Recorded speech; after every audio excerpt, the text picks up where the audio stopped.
Hey guys, welcome to Mr. Midnight Thriller. Before we begin, let me know where you're listening from tonight. I read every comment.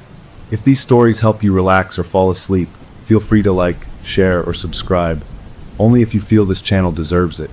Now get comfortable, let the rain play, and listen. The first rule of parenting is that you're never really in control. The second rule is that the monsters under the bed are just metaphors. We were wrong about both.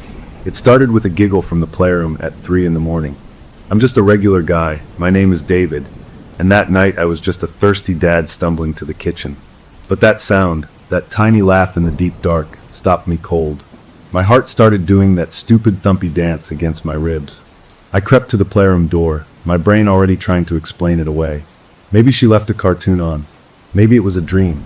The door was open a crack, spilling out the soft, pinkish glow from the nightlight shaped like a star we'd plugged in by her toy box.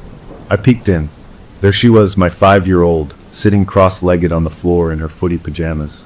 She wasn't looking at her stuffed animals or her dollhouse. Her back was to me. She was staring straight into the empty corner where the two walls meet, her head tilted, smiling like someone had just told her the best joke in the world. "Sweetheart?" I said, my voice all raspy from sleep. She didn't jump. She just slowly turned her head, her smile getting even bigger. "Hi, Daddy. What are you doing up, bug? It's super late." She pointed a chubby finger at the corner. "I was talking to Molly. She's funny." I felt a cold little drip down my spine, but I shoved it away. This was classic kid stuff. Imaginary friends. I'd had one when I was little. A dinosaur named Grumbles. This was fine. Perfectly normal. I walked in and scooped her up. She felt warm and solid and real in my arms. "Oh yeah, what's Molly like?" I asked, carrying her back toward her bedroom. "She's my friend. She lives in the walls." I almost stumbled. I didn't, but my grip on her tightened just a bit. "In the walls, huh? That's a neat trick." "She says it's cozy," she whispered into my shoulder, her breath warm through my t-shirt.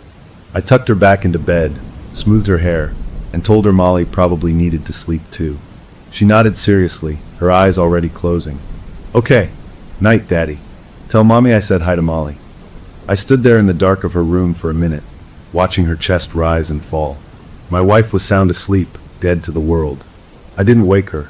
What would I say? "Honey, our daughter has an imaginary friend who is a squatter in our drywall." It sounded ridiculous even in my own head. I went back to the playroom. I stood in the doorway and looked at that corner. Just two plain, beige walls meeting. A baseboard. Nothing else. The nightlight made weird, long shadows, but that was it. I shook my head, got my water, and went back to bed. The next morning, over pancakes, it seemed even sillier. The sun was shining. The coffee was strong. My daughter was chattering about preschool. My wife, her mom, was laughing at something. It was a perfect, normal scene. Then our little girl put her syrup-covered fork down and said, very matter-of-fact, "Molly says it's always dark where she is." My wife paused, her coffee mug halfway to her lips. She shot me a look, a little smile playing on her lips.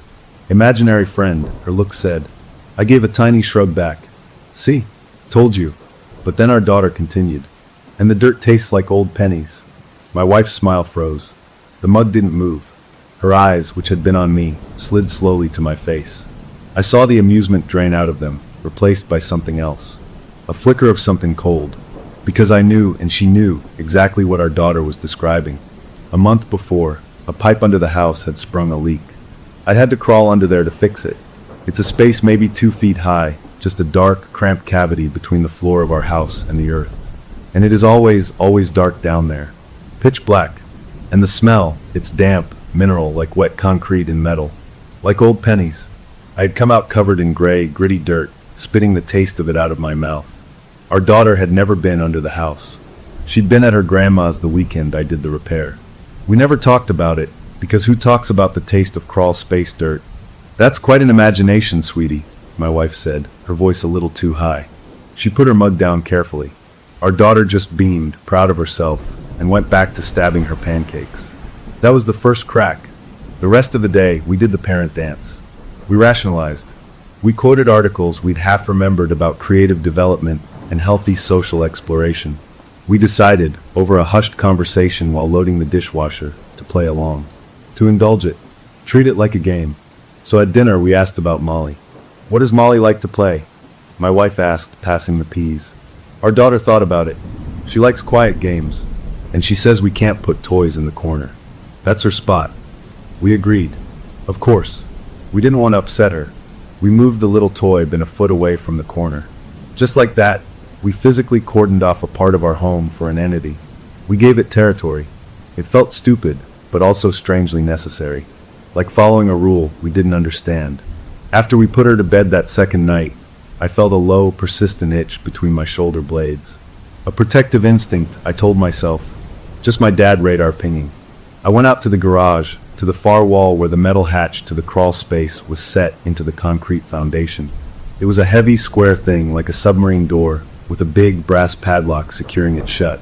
I'd locked it myself after my repair job, wanting to keep out animals or moisture or whatever. The lock was cold in my hand. It was still fastened, secure. I let out a breath I didn't know I was holding. See, everything was fine. The house was sealed up. As I turned to go back inside, my shoulder brushed against the metal of the hatch. And from the other side, through the thick metal, I heard it. A faint, dry scrape. The sound was brief, but clear.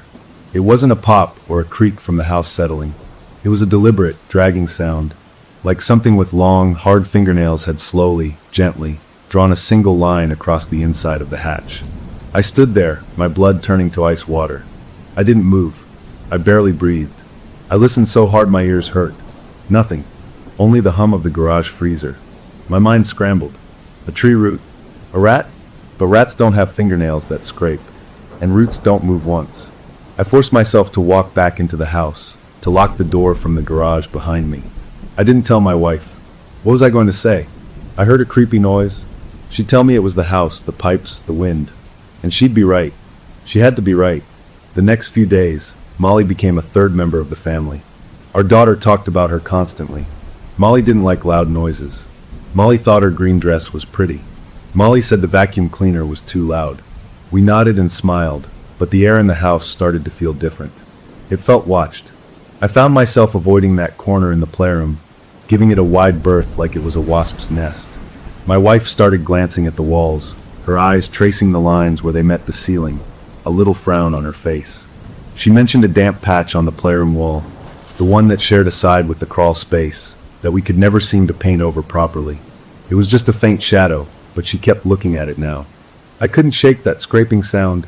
I needed to do something practical. So I went to the store and bought a baby monitor. Not a video one, just a simple audio model. A little white speaker for her room, a parent unit for ours. I told my wife it was for peace of mind, in case she had a bad dream. She agreed too quickly. I think we both knew it wasn't for dreams. I set it up that afternoon. The act of placing the little unit on her dresser, of hearing the hiss of empty air come through the parent unit, made me feel better. I was taking action. I was using technology. I was being a competent father securing his home. I had no idea I was just installing a direct line to the thing in the walls. That night, we went through our routine. Bath, stories, snuggles. Our daughter seemed extra sleepy. As I kissed her forehead, she mumbled, "Molly's singing." "That's nice," I whispered back, my stomach clenching. I closed her door most of the way, leaving it open just a crack, just like always. In our room, the parent unit sat on my nightstand, a little green light glowing to show it was connected. We went to sleep. Or we tried to. I drifted in and out, my sleep shallow and restless. At some point deep in the night, a sound pulled me up from the dark. It wasn't my daughter's voice. It was a soft, rhythmic noise coming from the little speaker on my nightstand. Thump, thump, thump. I lay there, blinking in the dark, listening. It was slow, steady. It was the unmistakable sound of a small fist, beating slowly against a metal door. My hand shot out and fumbled for the parent unit, my fingers finding the volume knob.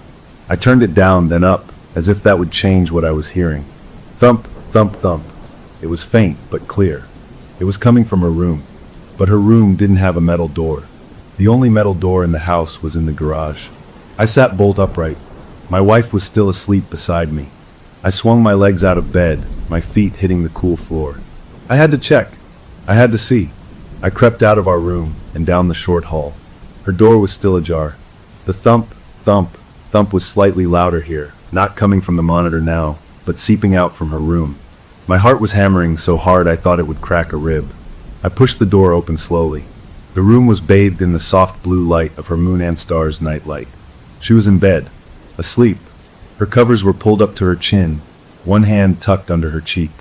She looked peaceful. Perfect. The thumping had stopped. The room was quiet. I stood there, confused, the adrenaline making me shake. Had I dreamed it? Had it been something else? A noise from outside? I took a step toward her bed, wanting to see her, to confirm she was really here. As I did, my foot brushed against something on the floor. I looked down. There, on the carpet next to her bed, were her favorite stuffies, a rabbit and a bear. They were laid out neatly, side by side, and they were facing the wall. Not the wall with the window. The interior wall. The one that had the damp patch on the other side. The one that led to the playroom corner, and to the crawl space beyond. They were positioned like two little sentinels, staring at the blank drywall as if waiting for a show to start. I didn't touch them.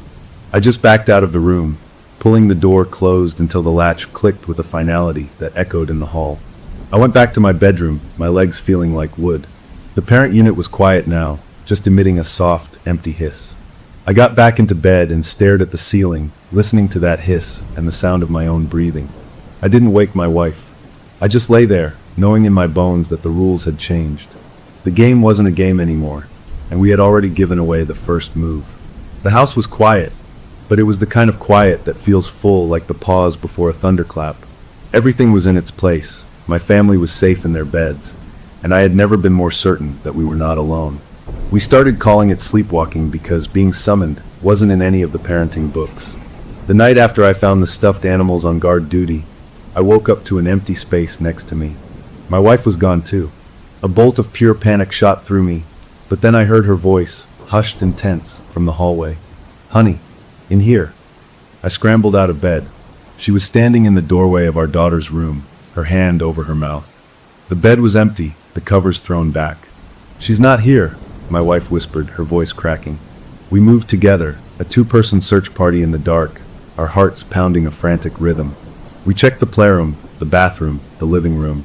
Nothing. Then I heard it. A soft, repetitive tap, tap, tap. It was coming from the garage. I pushed the door open, fumbling for the light switch. The fluorescent bulbs flickered to life with a sickly buzz. And there she was, our little girl, standing in front of the big metal hatch to the crawl space. She was still in her pajamas, her eyes closed, fast asleep. Her tiny fists were raised, and she was gently, persistently, pounding them against the cold metal. Tap, tap, tap. Her knuckles were raw and pink, and they were smudged with dark, gritty dirt. I knew that dirt. It was the same gray, ashy soil from under the house. But the garage floor was clean concrete. There was no dirt out here. "Baby," my wife breathed, rushing forward. She scooped her up, cradling her. Our daughter didn't wake up. She just went limp in her arms, her head lolling. As my wife turned away from the hatch, our daughter mumbled, her voice slurred with sleep. "She's lonely." "It's so dark." We took her back to bed, washed her hands clean, and sat on the edge of the bed watching her. We didn't speak. What was there to say? The next night, we tried to be smarter. We barricaded ourselves in. We put a kitchen chair under the doorknob of our bedroom door, a janky alarm system. It didn't matter. At some point in the dead hours, the chair just wasn't there anymore. It was back in the kitchen, pushed neatly under the table. And our daughter's bed was empty again.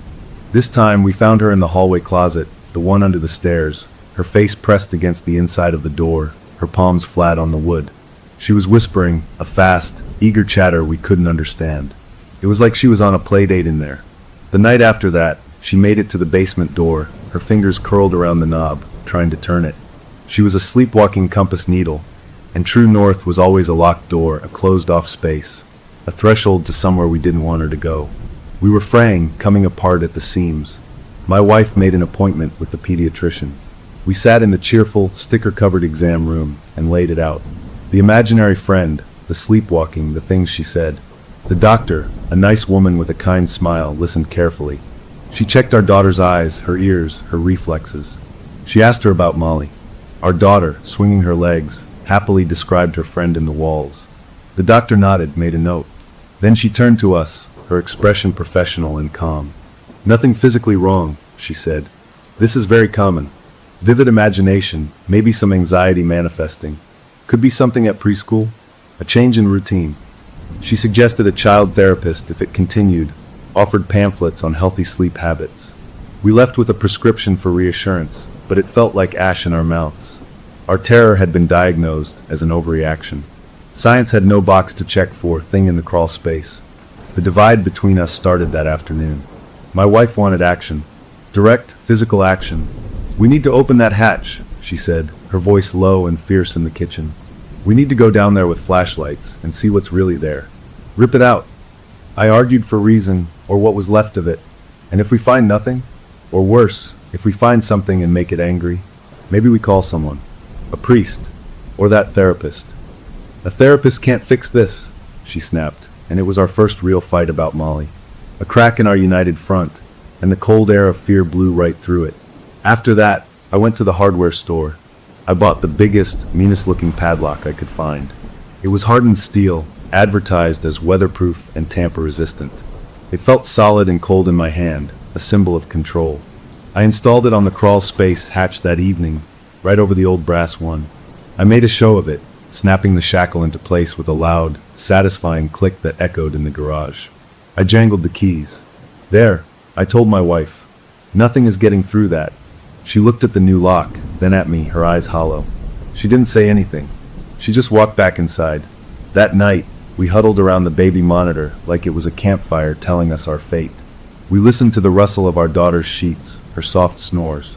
Then, around 2 in the morning, we heard her voice, sleepy and small. "Can I come live with you?" My wife's hand clamped onto my wrist, her nails digging in. We waited, our breaths held. The monitor hissed. Then a new sound came through. It was low, wet, wrong. A gurgling, sticky sound, like someone trying to talk with a mouth full of mud and leaves. It bubbled and popped, and then it formed 2 mangled syllables that curled into our ears. "Soon, child." My wife made a choked sound and dropped the parent unit. It clattered on the floor, the plastic casing cracking. The sound stopped. We stared at each other in the dark, and in that moment, every rational explanation, every doctor's reassurance, evaporated. Something had answered her. Something was in there with her. My wife, moving like an automaton, picked up the broken monitor. She fumbled with her phone, her hands shaking. She played back the last 30 seconds, the recording fuzzy but clear enough. Our daughter's question. The static. Then that wet, gurgling reply. She played it again. And again. Then she looked at me, her face pale in the phone's glow. "Listen," she whispered. She slowed the audio down, dragging a finger across the screen. The gurgle became a deep, distorted groan. But underneath it, buried in the electronic mud, was something else. A shape to the sound. It was a twisted mimicry of a human voice, trying to form words. I heard it. It was trying to say, "I'm here." It didn't sound like a monster. It sounded like it was trying to sound like her. Like my wife. I spent the rest of the night on the couch in the living room, a baseball bat leaning against the cushions. I couldn't face our bedroom, the broken monitor, the look in my wife's eyes. Exhaustion finally pulled me under just as the first gray light of dawn touched the windows. I woke up to a small weight on the couch beside me. I opened my eyes. Our daughter was there, curled up against my side, wide awake. She was just watching me, her big eyes calm. Her hand came up and patted my cheek. Her skin was cold, like she'd been outside. "Don't be sad, Daddy," she said, her voice clear and bright. "Molly says she can be my mother when you're too tired." Then she snuggled closer, tucking her head under my chin, as if she'd just offered the most comforting thought in the world. I lay there frozen, staring at the ceiling as the sun rose, bathing the room in a light that no longer felt warm, just exposing.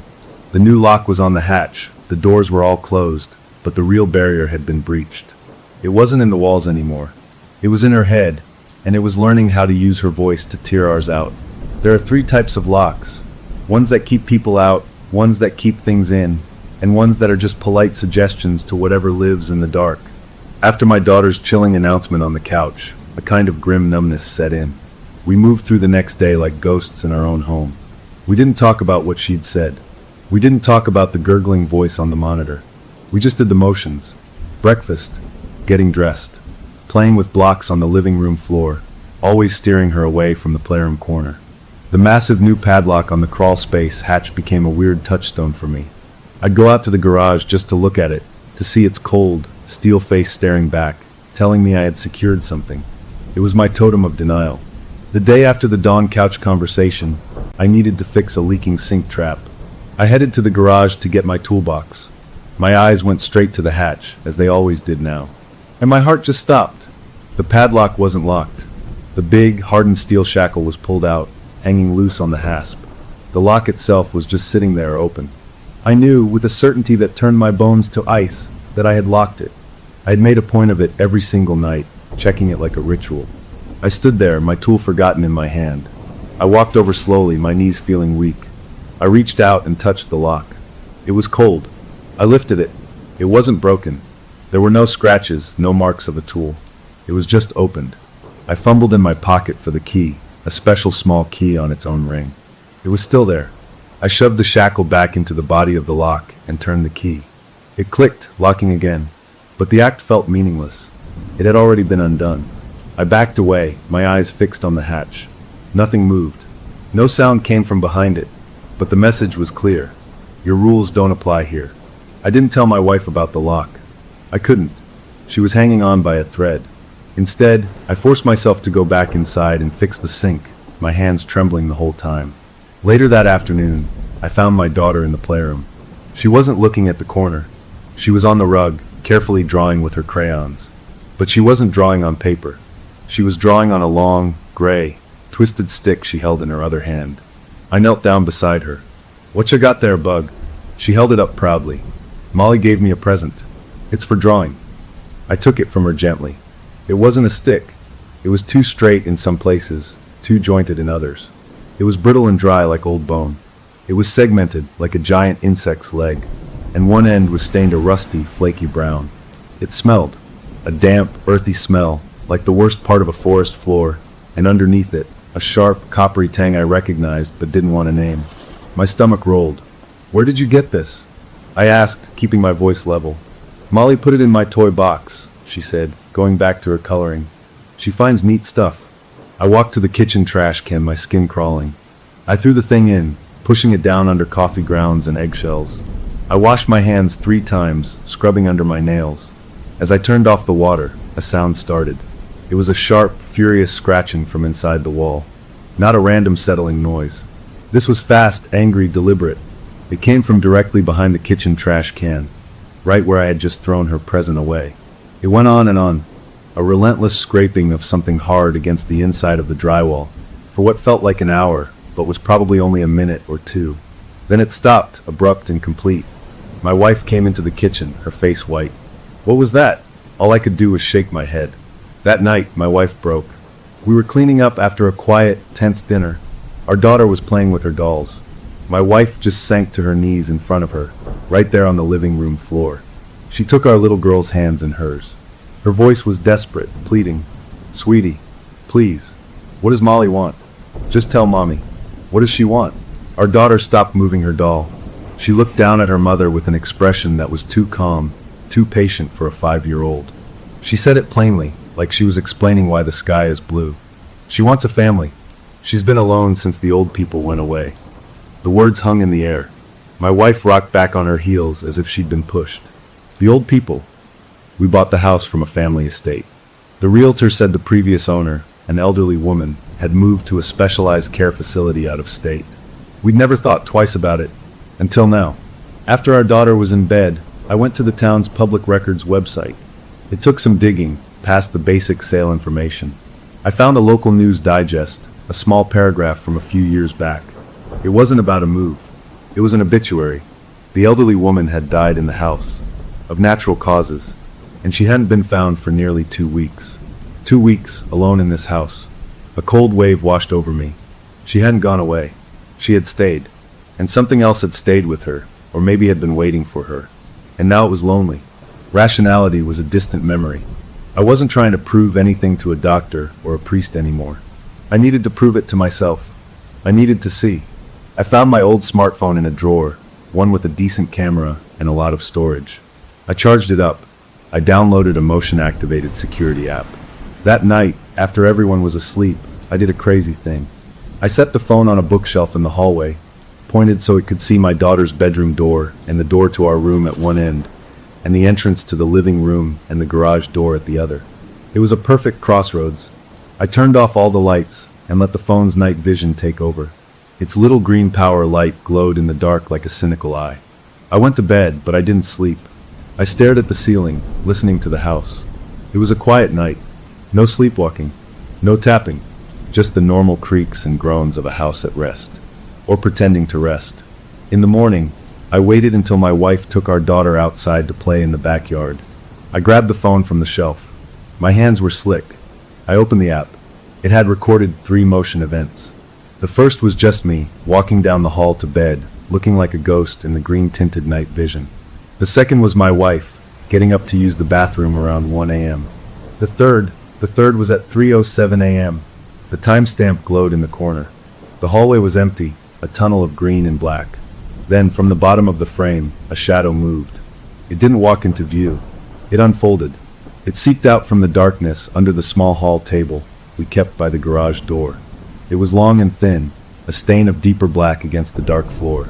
It didn't have a shape I could understand. No legs, no arms, just a flowing liquid darkness. It moved across the wooden floorboards, not like an animal, but like spilled oil, smooth and purposeful. It flowed directly toward my daughter's bedroom door. And as it reached the door itself, which had been shut, silently swung inward, opening just wide enough. The dark shape pooled at the threshold for a moment, and then it was gone, inside her room. The door remained open a crack. The video kept recording for another 30 seconds of nothing. Then it stopped. I stood there in the hallway, the phone hot in my hand.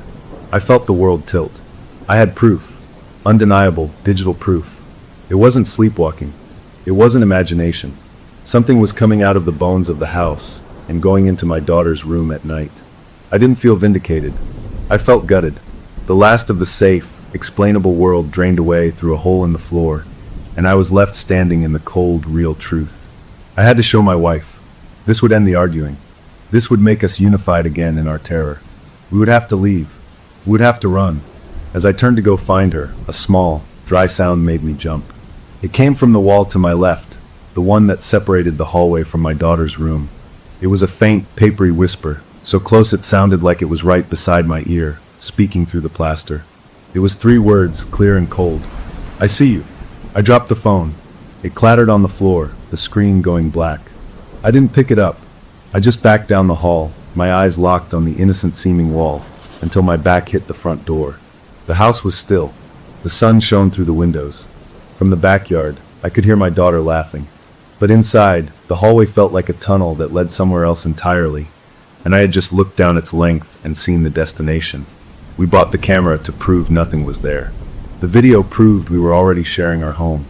I stood there by the front door for a long time, my back pressed against the wood, just breathing.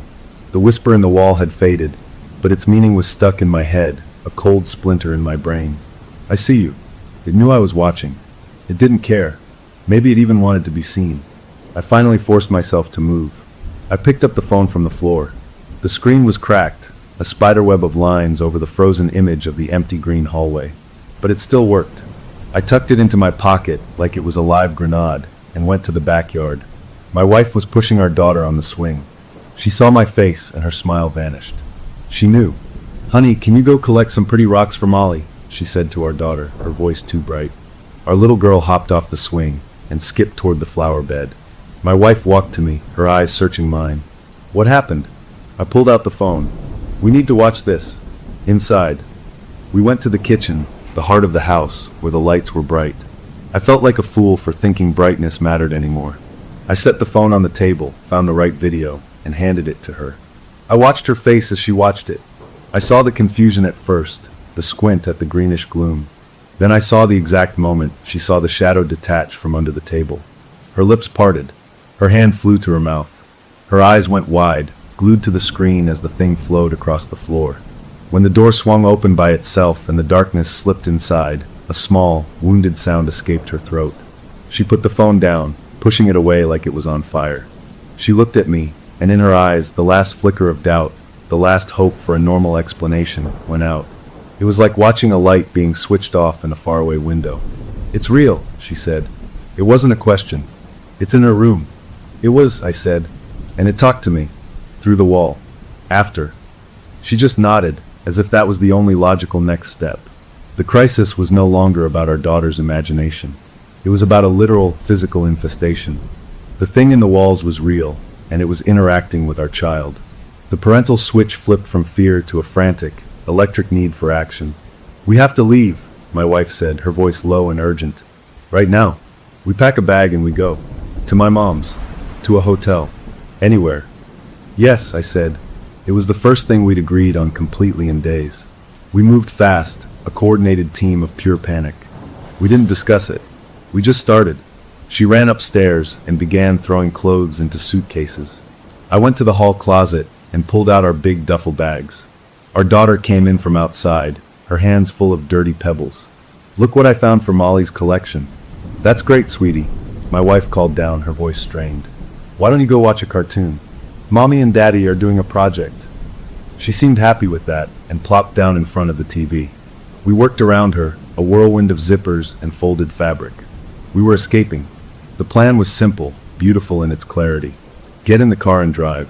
As I rushed past our bedroom, something made me stop. My wife's jewelry box sat on her dresser, a little wooden thing her grandmother gave her. I had a crazy thought. Should we take it? Were we ever coming back? I lifted the lid. Inside, nestled in the velvet beside her pearl necklace and her wedding ring, was a small, perfect circle of dark, damp soil. It was packed tight, like a mud pie made by a careful child, and pressed into the very center of it was a tiny white baby tooth. My breath caught. I knew that tooth. It was from our daughter's first lost tooth, over a year ago. My wife had put it in a special little porcelain box shaped like a fairy, which she kept on a high shelf in her closet, a shelf our daughter couldn't reach. I picked up the circle of dirt. It was cold and left a smudge on my fingers. The tooth, pristine white against the black earth, seemed to gleam. This wasn't a gift. This was a token, a claim. I shoved the whole thing, jewelry box and all, into the duffel bag and zipped it shut. We finished packing in a frenzy. 3 suitcases and 2 duffel bags sat by the front door like hopeful refugees. The car was in the driveway, ready. All we had to do was get our daughter and go. "I'll get her," I said. My wife nodded, double-checking that she had her purse, her phone, the car keys clenched in her fist. I walked into the living room. The TV was still on, cartoons dancing across the screen, but the couch was empty. "Bug," I called. No answer. A little thread of cold fear pulled tight in my chest. "Sweetheart?" I checked the playroom. Empty. The kitchen. Empty. The downstairs bathroom. Empty. "Honey," I called to my wife, trying to keep my voice calm. "Where is she?" My wife came into the living room, her eyes scanning. She was just here. We moved through the first floor again, faster this time, opening every door. Then I heard it, a faint sound coming from upstairs. It was a tiny muffled crying. It was her cry, but it sounded wrong. Strained. Like she was trying to cry quietly. It was coming from the playroom. We took the stairs 2 at a time. The playroom door was closed. I turned the knob and pushed it open. She was standing in Molly's corner, not facing out, but facing the walls, her forehead almost touching the place where they met. Her shoulders were shaking. Tears streaked her cheeks. "Baby, what's wrong?" My wife gasped, rushing toward her. Our daughter turned her head. Her face was a mask of childish betrayal and anger. "She says you're trying to take me away," she said, her voice trembling. "She says you're mean." She pointed a tiny, accusing finger at us. "Molly says this is my home. You're the ones who don't belong." The words hit us like a physical blow. The thing wasn't just influencing her. It was turning her against us. It was speaking through her. My wife fell to her knees, her arms outstretched. "No, sweetie, no. We love you. We want you to be safe. We're a family." "Molly is my family too," our daughter shouted, a full-blown tantrum rising in her voice. "And she's angry at you." She turned back to the corner, pressing her palms flat against the walls, as if comforting them. "It's okay, Molly. I won't go." We were losing her. Right in front of our eyes, we were losing our little girl to the corner of a room. We had to get her out of the house. "Now, we're going on a fun trip," I said, forcing a cheerful tone that sounded insane even to me. "To Grandma's. You like Grandma's." I stepped forward to pick her up. She didn't fight me, but she went stiff as a board in my arms, her body rigid with refusal. I carried her like a log down the stairs, my wife following, grabbing the suitcases. We were a pathetic parade of panic. We got to the front door. My wife flung it open, daylight pouring in. I carried our stiff, silent daughter over the threshold. For one glorious second, I thought we'd made it. We were out. Then she started to scream. Not a cry of fear or a tantrum. This was a raw, shrieking, primal sound of pain, as if I were carrying her over burning coals. She thrashed in my arms with a strength that wasn't hers, her back arching, her hands clawing at my face. "It hurts. It hurts. Put me back," she wailed. Her eyes were squeezed shut, tears streaming. My wife dropped the suitcase handle. "What's wrong? What hurts?" "The light. The air. It burns," our daughter screeched, her voice tearing at her throat. "Molly, it hurts." I stood there on the front porch, the sun warm on my skin, the breeze gentle. It was a beautiful day, and my daughter was screaming that it was torturing her. I looked at my wife. Her face was a landscape of pure horror. We couldn't take her into this pain. What if it was real to her? What if carrying her away actually hurt her? My arms, my father's arms that were supposed to protect her, felt like they were causing her agony. With a gut-deep groan of defeat, I turned around and carried my screaming, thrashing child back across the threshold into the house. The second the door closed behind us, the screaming stopped. She went limp in my arms, gasping for breath, her face buried in my neck. She was shuddering, whimpering. "Inside," she mumbled. "Safe inside." My wife closed the door, plunging us back into the hallway's shadow. She slid down the wall until she was sitting on the floor, her face in her hands. The suitcases by the door looked stupid now. Monumentally stupid. We weren't going anywhere. The house wouldn't let her leave. We brought our exhausted, hiccuping daughter upstairs to our bedroom. We put her in the middle of our big bed. We lay down on either side of her, a human barricade. We didn't speak. We just listened to her breathing even out as she fell into a deep, sudden sleep. The escape was over. We had tried to run, and the house had fought back using the only weapon we couldn't fight against: our own child's suffering. We were trapped. As the afternoon light faded into evening, we made a new, desperate plan. We would never sleep at the same time. One of us would always be awake, on watch, while the other slept right here beside her. We would outlast it. We would watch over her every minute until we didn't know until what. But we would not let it have her in the night again. We ordered the first watch with a silent rock, paper, scissors. I lost. So as my wife curled around our daughter and eventually fell into a fitful doze, I sat propped against the headboard, my eyes on the door, my ears straining for any sound beyond our 3 breaths. The baby monitor was broken, but the house had other ways of speaking. At exactly 4 in the morning, a sound made me jump. It came from the nightstand on my wife's side. A soft, electronic fizz, then a clear, crisp playback of a voice. It was my voice. I recognized the tired, loving tone from 1,000 late-night comfortings. It said, "Go back to sleep, sweetheart." It played once, clear as a bell, into the room. And in the bed between us, my sleeping daughter smiled, nestled deeper into her pillow, and obeyed. There's a moment when you realize your home isn't a shelter. It's a digestive system, and you're living in its stomach. That moment came after the failed escape, after the horrible playback of my own voice lulling my daughter deeper into whatever dream Molly was feeding her. The 3 of us stayed huddled in our bed like survivors on a life raft, taking turns with the watch. It was my wife's turn to sleep. I was propped up, my eyes gritty, staring at the slice of dark hallway visible through our half-open door. My daughter was a small, warm lump between us, breathing steadily. And then I felt it, a slow, cold draft. It seeped up from the crack between our mattress and the headboard, a stream of air so chilly it raised goosebumps on my back through my t-shirt. The headboard was pressed flat against the wall. There was no window back there, no vent, just drywall and studs. That cold air was coming from inside the wall itself, as if something had opened a passage and was breathing out into our bed. I shifted, trying to block it with my body, but the cold spot persisted. It was a tiny violation, a reminder that the barriers were not just failing, they were becoming permeable. The house was breathing on us. Morning came, gray and tired. We were shells of people, moving on automatic. We made breakfast. We watched our daughter, who seemed perfectly normal, even cheerful. She didn't mention our attempted flight. It was like it had been erased from her memory. Or maybe she'd forgiven us. That was worse. The tension was a live wire strung between my wife and me, humming with unsaid things. We needed a new plan, a permanent solution. We whispered about it in the kitchen, while our daughter played in the next room. My wife wanted to call someone. Not a doctor. Something else. "There are people who handle this," she murmured, her eyes darting toward the living room. "Priests. Paranormal investigators. Someone." I nodded, but my mind was elsewhere. I was thinking about the video, the shadow flowing under the door.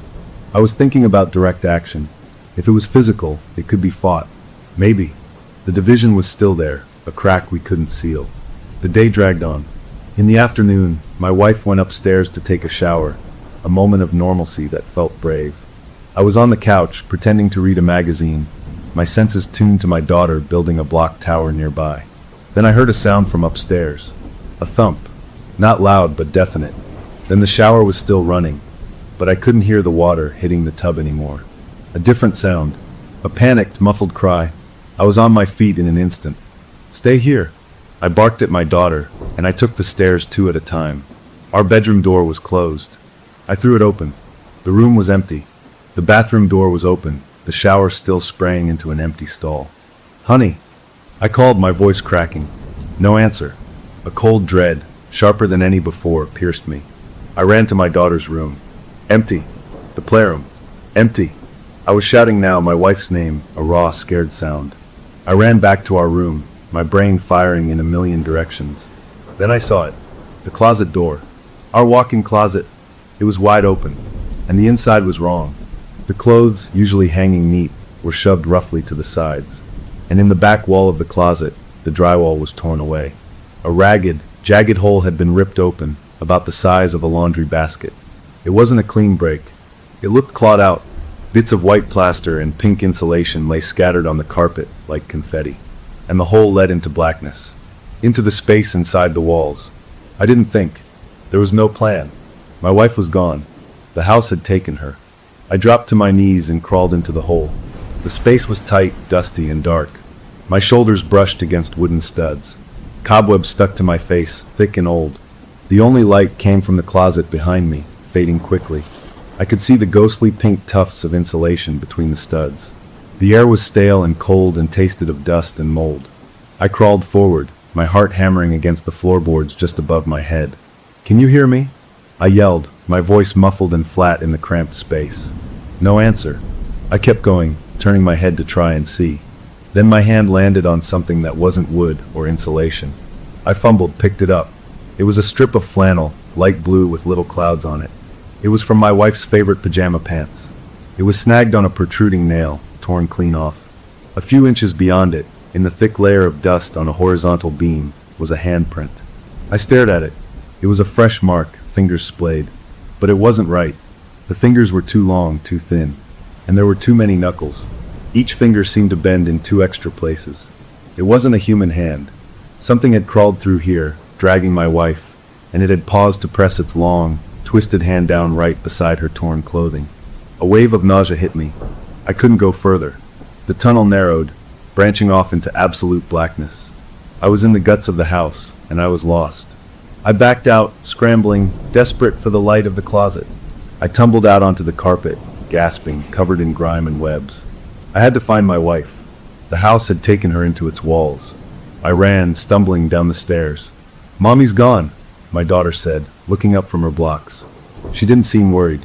"I have to find her." I shouted, not at her, at the house, at everything. I ran to the garage. The crawl space hatch. It was the heart of this. It had to be. I flung the door open. The garage was gloomy, and the heavy metal hatch to the crawl space was wide open. Not just unlocked, swinging wide on its hinges, revealing a rectangle of pure, perfect black. My wife was standing 5 feet from it, her back to me, perfectly still, staring into that blackness. "Thank God," I breathed, rushing toward her. "Are you okay? What happened?" She didn't turn. She didn't move. Then she spoke, and her voice was a monotone, empty of all the fear and life I knew. "She is safe with me." It wasn't her voice. It was using her mouth, her vocal cords, but the inflection was all wrong. Flat. Cold. "You are the ones who are lost." Then my wife's body crumpled to the concrete floor like a marionette with its strings cut. I lunged for her, grabbing her shoulders. She was limp, her eyes closed, but she was breathing. A wet, rattling breath that wasn't quite her own. From the open hatch in front of me, the blackness seemed to pulse. And from deep within it, the Real voice came. The gurgling, muddy voice from the monitor. It wasn't loud. It was conversational, almost intimate. It said the same words, but now they came from the earth itself. "She is safe with me. You are the ones who are lost." I dragged my wife's unconscious form away from that hungry opening, my muscles screaming. I got us both through the door into the kitchen and slammed it shut, leaning against it, sobbing for breath. I pulled her into my lap, patting her cheeks. "Wake up. Please wake up." Her eyelids fluttered. She looked at me, confusion swimming in her eyes. What happened?" "I was in the shower. Then I was here." She didn't remember. The house had taken her for a walk and then given her back, empty. We stumbled back into the living room together, clinging to each other. Our daughter was gone from her block pile. We found her at the top of the stairs, sitting calmly on the top step, swinging her feet. Her feet were bare and caked with fresh, black dirt. She looked at us, at our filthy, terrified faces, and she smiled a little smile. "I told her you were scared," she said, as if sharing a secret. "She says you can stay too. There's room in the walls for everyone." The offer hung in the air, grotesque and final. We were being invited to join the infestation, to become part of the house's ecosystem. We didn't answer her. We just walked past her, back into our bedroom. We didn't speak. We got into bed, all three of us again. We pulled the covers up. We were a trembling fortress of flesh under cotton. The escape was impossible. Confrontation was impossible. All that was left was vigilance. A permanent, exhausting watch. We would never sleep at the same time. We would outlast it. We would guard her every second of every night until we collapsed, or until it grew bored, or until we grew old and died right here in this bed. It was the only plan we had left. As we lay there in the fading light, the baby monitor's parent unit, its casing still cracked from where my wife had dropped it, sat dark on the nightstand. Hours passed. My wife finally fell into a twitchy sleep. My daughter was already out. My watch began. I stared at the ceiling, listening to their breaths, listening to the house. The monitor remained dark, a dead piece of plastic. Then, at some point deep in the night, a little green light flickered on. The unit was live again. A soft, static hiss emerged from the speaker. I watched it, wary. Then the hiss changed. It formed into a sound. A clear, crisp, digital recording. It was my voice again, but not from the night before. This was older. From years ago, when my daughter was a baby. The voice was young, tired, overflowing with love. It was a phrase I'd said 1,000 times in the dark of her nursery. It played once, softly, into our dark bedroom. "Daddy's got you," the recording whispered. And in the bed beside me, my sleeping daughter sighed, a sound of pure contentment, and murmured back, "I know, Molly." The worst part wasn't the monster in the dark. It was the monster learning to sound like the people in the light. After my daughter's sleepy reply to the recorded ghost of my voice, something broke in me. Not a breakdown, but a shift. The fear was still there, a constant buzz in my teeth, but it was joined by a cold, clear understanding. We weren't being haunted. We were being studied, and the exam was nearly over. The mimicry started small, a psychological poison seeping into our daily life. A few days after the "Daddy's Got You" incident, my wife was in the kitchen getting a glass of water. From the playroom, clear as a bell, came our daughter's voice. "Mommy!" It was her exact tone, the one she used when she'd scraped a knee or wanted a cuddle, a bright, needful whine. My wife put her glass down and walked to the playroom doorway. "What is it, sweetie?" The room was empty. The call had come from the corner. Not from a child hiding there. From the corner itself, the walls speaking with our daughter's stolen voice. My wife backed out slowly, her face pale. She didn't mention it until later, and when she did, her eyes searched mine, looking for doubt. "Are you sure it wasn't just the TV? Or an echo?" I asked, and I saw the flicker of hurt, the fear that I thought she was losing it. The seed of distrust, tiny and ugly, was planted. It grew faster than anything in our garden ever had. For me, it happened in the basement. The furnace was acting up, making a clunking noise. I went down to look at it, the bare bulb throwing long shadows behind the water heater and the old storage boxes. As I bent over the furnace, I heard my own voice, calm and warm, right beside my left ear. "It's okay to let go." I jerked upright, banging my head on a copper pipe. The voice continued, a loving whisper that seemed to come from the cold air return vent itself. "We'll be happier here. Just let us in." It was me, my cadence, my tone when I was soothing her after a nightmare. But the words were all wrong. They were an invitation to surrender. I ran upstairs, my skin crawling, and found my wife folding laundry. "Did you say something to me just now?" I asked, trying to sound casual. She looked up, confused. "No, I've been here." I nodded, but I didn't believe her. Or a part of me didn't. That was the poison. It was turning our love, our familiarity, into a weapon. We started watching each other when the other wasn't looking for signs that the person across the breakfast table wasn't really them. The most horrifying moment came for my wife. She was in the bathroom, washing her face after another sleepless night. She leaned over the sink, splashed water on her skin, and looked up into the mirror. Her reflection looked back, tired, eyes shadowed. But for a fraction of a second, maybe less than a heartbeat, her reflection didn't move when she did. It stayed still, staring. Then its mouth stretched. Not a smile. A grin that pulled too wide, showing a glimpse of too many teeth, thin and sharp like needles. Then it snapped back to normal, mirroring her gasp of terror perfectly. She screamed.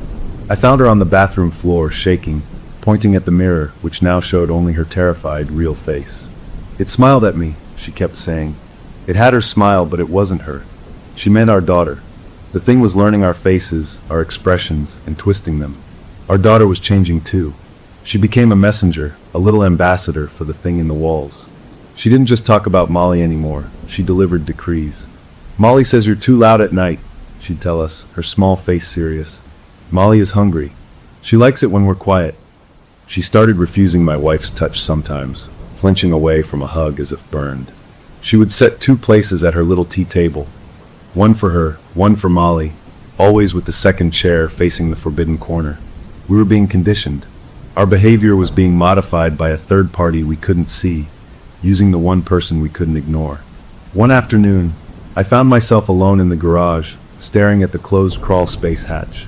The padlock was still there, still open, a monument to my uselessness. A wave of despair, black and total, washed over me.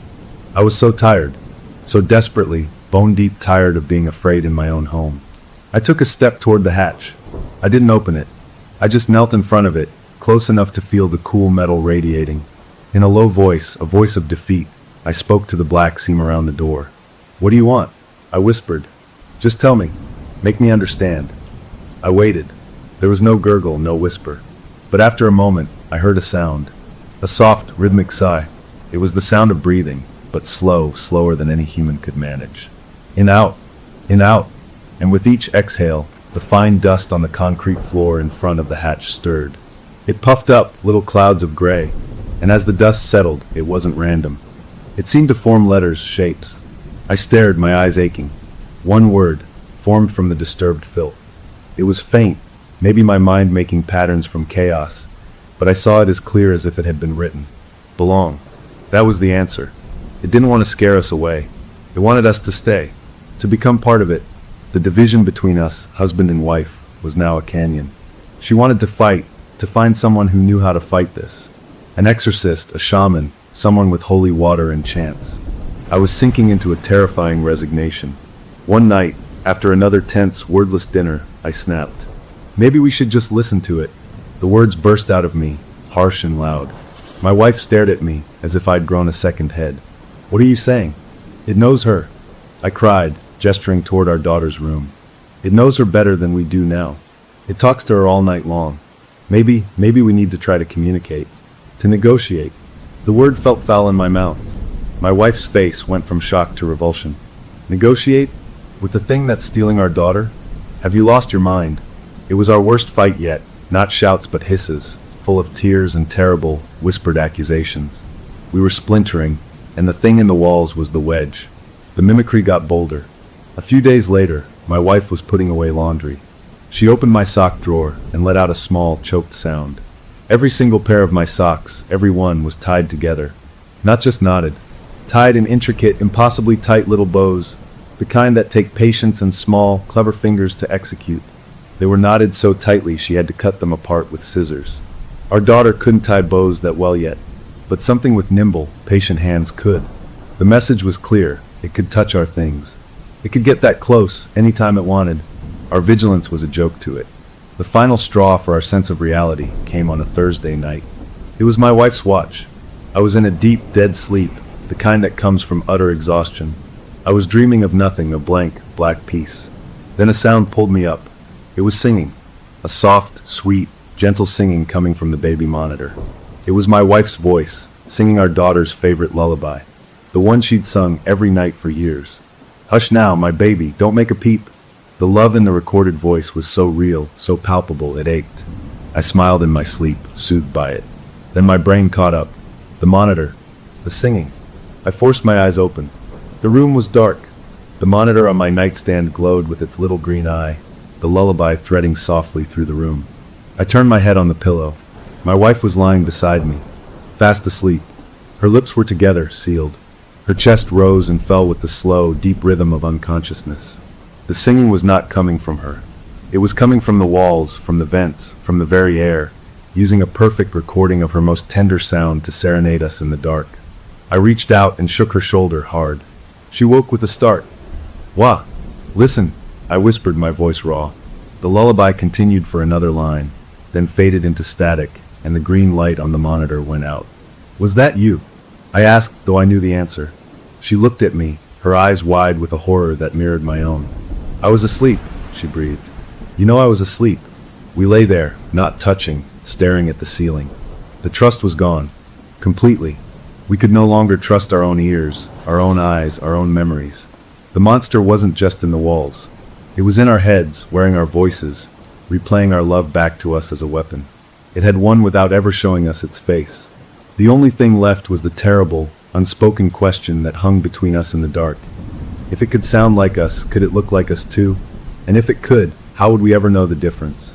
Infestations end one of two ways. You exterminate, or you learn to coexist. It was no longer trying to drive us out. It was setting a place for us at the table. The morning after the lullaby, we were ghosts. We moved around each other in the kitchen without speaking, without touching. The trust was shattered. Every glance was a suspicion. Was that really my wife pouring the coffee, or something that had learned her movements? Was that really my husband scratching his head, or a clever copy? The poison of the mimicry had done its work. We were isolated in our own home, prisoners in separate cells of fear. Our daughter, however, seemed to blossom. She was cheerful, helpful even. She skipped instead of walked. That afternoon, she came into the living room where we sat in our separate chairs, 1,000 miles apart on the same rug. She carried 3 items, holding them carefully in her small hands like sacred offerings. She laid them out on the coffee table between us, one by one. First, a dead rat. It was gray, its body stiff, its tail curled. Its eyes were milky film. Second, a tarnished silver locket, old-fashioned, the kind with a tiny clasp. It was smeared with dirt. I didn't recognize it. It wasn't ours. I thought of the previous owner, the woman who died alone here. Third, a framed photograph. It was one of our favorites, from a beach trip the year before. The 3 of us, smiling, squinting in the sun, my arms around them both. But in this version, my face was gone. Not torn out. Scratched out. Carefully, meticulously gouged away with something sharp, leaving only a ragged hole where my smiling face had been. Our daughter looked at us, her head tilted. "Molly says you can choose one," she explained, her tone polite, like a hostess explaining the dessert options. We stared at the grotesque menu. The dead thing. The stolen memory. The erased father. This was the offer. The formal invitation. We didn't choose. We just sat there, frozen. She seemed disappointed, but shrugged and left the items there. We finally moved when the smell of the rat became too much. My wife, with a tissue, picked it up by the tail and threw it in the outside trash. I took the photo and the locket and put them in a kitchen drawer, out of sight. The house did not like that. That night, we woke to the sound of doors. Not slamming, opening. One after another, a slow, deliberate procession of clicks and creaks. We got out of bed, clutching each other for the first time in days, drawn together by a new, shared terror. We walked through the house. Every single interior door was wide open. The closet under the stairs. The linen closet. The basement door. The pantry. Every cupboard in the kitchen. All of them gaping open, pointing inward, like dark mouths waiting to be fed. And at the end of this parade of openings, in the garage, the crawl space hatch stood wide open, a black rectangle that seemed to swallow the light from the bare bulb. The house was showing us all the ways in. It was pulling back its own skin, revealing its arteries, and inviting us to step inside. We closed them all, every one, our hands shaking. But the message was received. The next evening, our daughter insisted on a fancy dinner. She wanted to use the formal dining room, a room with a big, polished table we almost never used. She dragged chairs that were too big for her. She set 4 places with our good china, which she somehow got down from the high cabinet without breaking. At the head of the table, She placed a bowl. Not a soup bowl, a mixing bowl filled to the brim with fresh, dark, damp soil. She patted it smooth. "Molly is joining us for dinner," she announced. We didn't eat. We couldn't. We sat at the table, the empty chairs like tombstones, the bowl of earth a centerpiece from a nightmare. Our daughter ate her macaroni and cheese happily, chatting to the empty chair beside her as if someone were there. Then, as we sat in that terrible tableau, the doorbell rang. A clear, chiming ding-dong that made us all jump. No one ever came to our door anymore. We had pushed everyone away. My wife and I looked at each other. I got up, my legs weak, and went to the front door. I peered through the peephole. The porch was empty. The street was still. I opened the door. No one. Just the cool evening air. I closed it, locked it, and walked back to the dining room. As I entered, I stopped cold. The fourth chair at the table, the one opposite our daughter, the one that had been pushed in tight to the table, was now pulled out. Just a few inches, but enough for someone to have sat down, or gotten up. No one had been in the room, but my wife and our child. Our daughter looked at the empty place and smiled. She had to go, she said, but she liked the company. That was it for my wife. "We are calling someone tomorrow," she said that night in bed, her voice flat, final. "A priest. A medium. I don't care.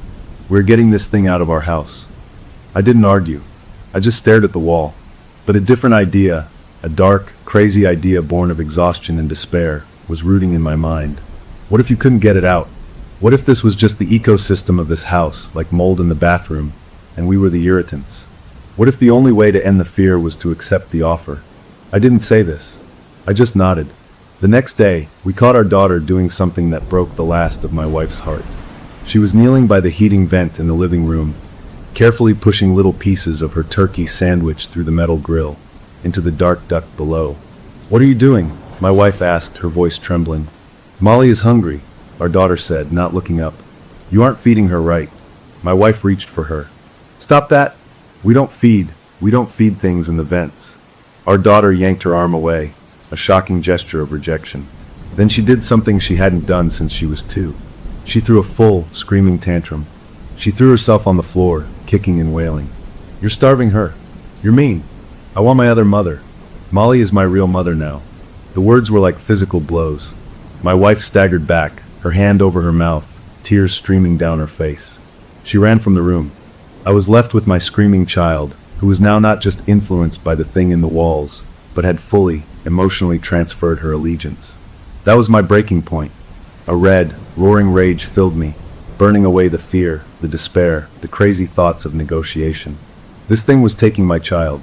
It had taken my wife's sanity, my peace, my home. It was time to fight, not with whispers or priests, but with my hands. I waited until they were both in their rooms, my wife sobbing, my daughter finally cried out. I went to the garage. I got my claw hammer. I walked into the playroom. I stood in front of Molly's corner, the forbidden spot. I looked at the 2 plain beige walls, and I swung. The hammer punched through the drywall with a crash. I swung again and again, tearing out huge, ragged chunks. White dust filled the air. I smashed the studs behind it, splintering the wood. I didn't stop. I was screaming wordless roars of fury, tearing at the wall with the claw end, ripping out great hunks of insulation, throwing it all over the room. I was going to find its nest. I was going to drag it out into the light and beat it to pulp with my hammer. I created a hole big enough to climb into a wrecked, gaping wound in our house. Inside was just empty space. Cobwebs. A few wires. Dust. No monster. No nest. Just the dark, empty cavity of the interior wall. I stood there, chest heaving, hammer hanging from my hand, covered in white dust and sweat. From deep within the house, from everywhere and nowhere at once, a new sound answered my violence. It was a skittering. A fast, frantic, scraping, scratching, skittering sound. It wasn't from one place. It was from inside all the walls at once, a rushing, scrabbling tide of movement that flowed through the house's hidden veins, a furious, echoing response to my attack. I had torn open its skin, and now the whole house was alive with its anger. I dropped the hammer. I walked out of the playroom. My wife was in the hallway, her eyes huge, staring at the destruction. Our daughter stood behind her. She looked past her mother, past me, at the huge hole in her wall. Then she looked at me, her little face calm, too calm. "Now she's angry," she said, her voice quiet and certain. "And she doesn't have to stay in her corner anymore." That night, We did not try to sleep in our bed. We brought our daughter into our room, as usual, but the air was different. Charged. The skittering had stopped, but the house felt awake, alert, wounded. We took our watches. My wife went first. I lay beside my sleeping daughter, my eyes on the closet door. The closet I had nailed shut after my wife was taken through it. I had used long, thick nails, hammering them in at angles so it couldn't be pushed open from the inside. I stared at those nails in the dim light, and as I stared, I heard a new sound from behind that door. It wasn't skittering. It was breathing, not the slow, dusty sigh from the crawl space. This was loud, wet, close. The sound of something large with congested lungs, breathing slowly, rhythmically, right on the other side of the thin wooden door. It was so close I could almost feel the warmth of the breath, smell the damp, earthy rot of it. The breathing was right there. And this time, when our daughter began to sleepwalk, she didn't sit up and wander toward the bedroom door. She simply rolled over in her sleep, her eyes still closed, and reached out her small hand. Her fingers curled around the knob of the closet door, the door I had nailed shut, and she began to turn it. We thought the crawl space was its home. We were wrong. The crawl space was just the throat. The whole house is the body. I lay there, paralyzed, watching my daughter's small hand turn the closet doorknob I had nailed shut. The wet, ragged breathing from the other side of the door seemed to sync with her movements. She didn't strain. The knob turned smoothly, easily, as if the nails I'd driven were just suggestions, silly bits of metal that had politely dissolved. With a soft click, the latch released. The door didn't swing open. It was pulled. It drifted inward, away from her hand, revealing not the dark cavity of our closet filled with hanging clothes and shoeboxes, but a tunnel. A yawning, pitch-black opening that smelled of wet stone, rotten wood, and the cold, iron-rich scent of deep soil. The clothes were gone. The back wall of the closet was gone. There was only a hole leading into the endless, secret insides of our house. My daughter, her eyes still glazed with sleep, sat up. She turned to me. I had pretended to be asleep, but she knew. She always knew. Her face in the gloom was peaceful, but her eyes held a knowledge that no 5-year-old should possess. "Daddy," she whispered, her voice clear and awake. "Molly says we have to go now. The house is hungry." She paused, then offered a child's version of a consolation prize. "But if you come live with us in the deep down dark, we can be a family forever." Another pause, a tilt of her head as if listening to a voice only she could hear. "She can look like Mommy if you want." As the words left her lips, a shape began to form in the blackness of the closet tunnel. It coalesced from the shadows, pulling itself into the opening. It wasn't the gray, segmented finger. It was larger, more defined, a spindly, multi-limbed shadow that shifted and folded in on itself. Then, as I watched, unable to breathe, unable to move, the shadows seemed to solidify, to take on a familiar outline. The height, the curve of the shoulders, the fall of hair. It pulled itself fully into the frame of the closet doorway, standing beside my sleeping daughter, and it was the silhouette of my wife. A perfect, dark cutout of her. It didn't move. It just stood there, its head tilted with a horrible, predatory curiosity, as if waiting to see what I would do.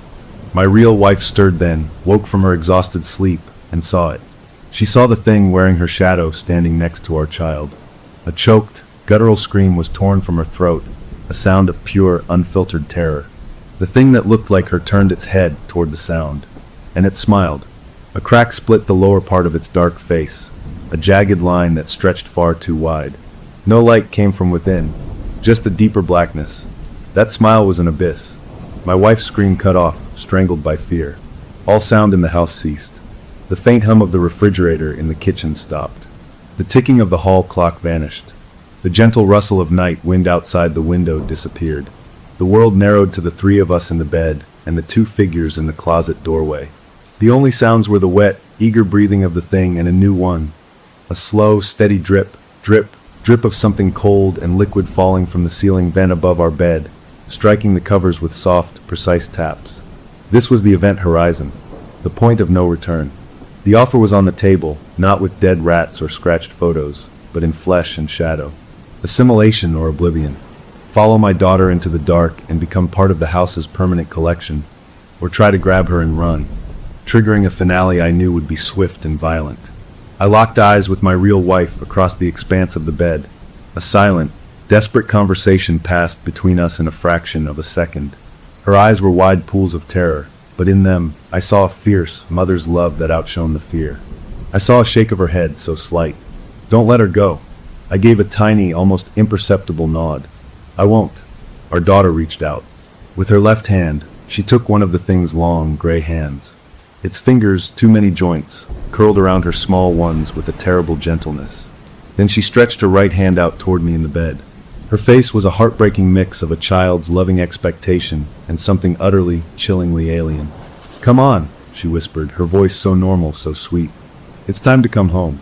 The thing in the doorway, still wearing my wife's stolen shadow, began to hum. It was a low, buzzing, organic sound at first, like insects in a wall. Then it shifted, tuned itself, and formed the melody. It was our lullaby, the one from the monitor. "Hush now, my baby, don't make a peep." The voice wasn't a mimicry anymore. It was a fusion. It had my wife's gentle tone, but underneath it ran the gurgling, muddy current of the crawl space, a horrible harmony that made my teeth ache. It was inviting me in with the sound of our most intimate love. My wife found her voice, a raw, ragged whisper. "No, baby, no. Come to mommy." Our daughter looked at her real mother, and for a second, I saw a flicker of confusion, a war behind her eyes. The thing's humming grew louder, more insistent, filling the room, vibrating in the boards beneath us. The drip from the vent sped up. Drip, drip, drip. I moved. I didn't have a plan. I had instinct. I threw back the covers and lunged across the bed, not for my daughter, but for the thing in the doorway. My hand passed through the shadowy silhouette of my wife. It was like plunging my arm into a vat of freezing, viscous oil. A cold so intense it burned shot up to my shoulder. The shadow swirled and dissolved around my arm, and I saw what was underneath for a fleeting second. A tangled, pulsing mass of dark, woody tendrils and slick, grayish membrane, like the roots of a rotten tree grown through decaying meat. The humming became a furious, vibrating shriek. My daughter cried out, a sound of betrayal and pain. The thing's other hand, the one not holding hers, lashed out. It wasn't a hand anymore. It was a whip of knotted cord and sharp, chitinous hooks.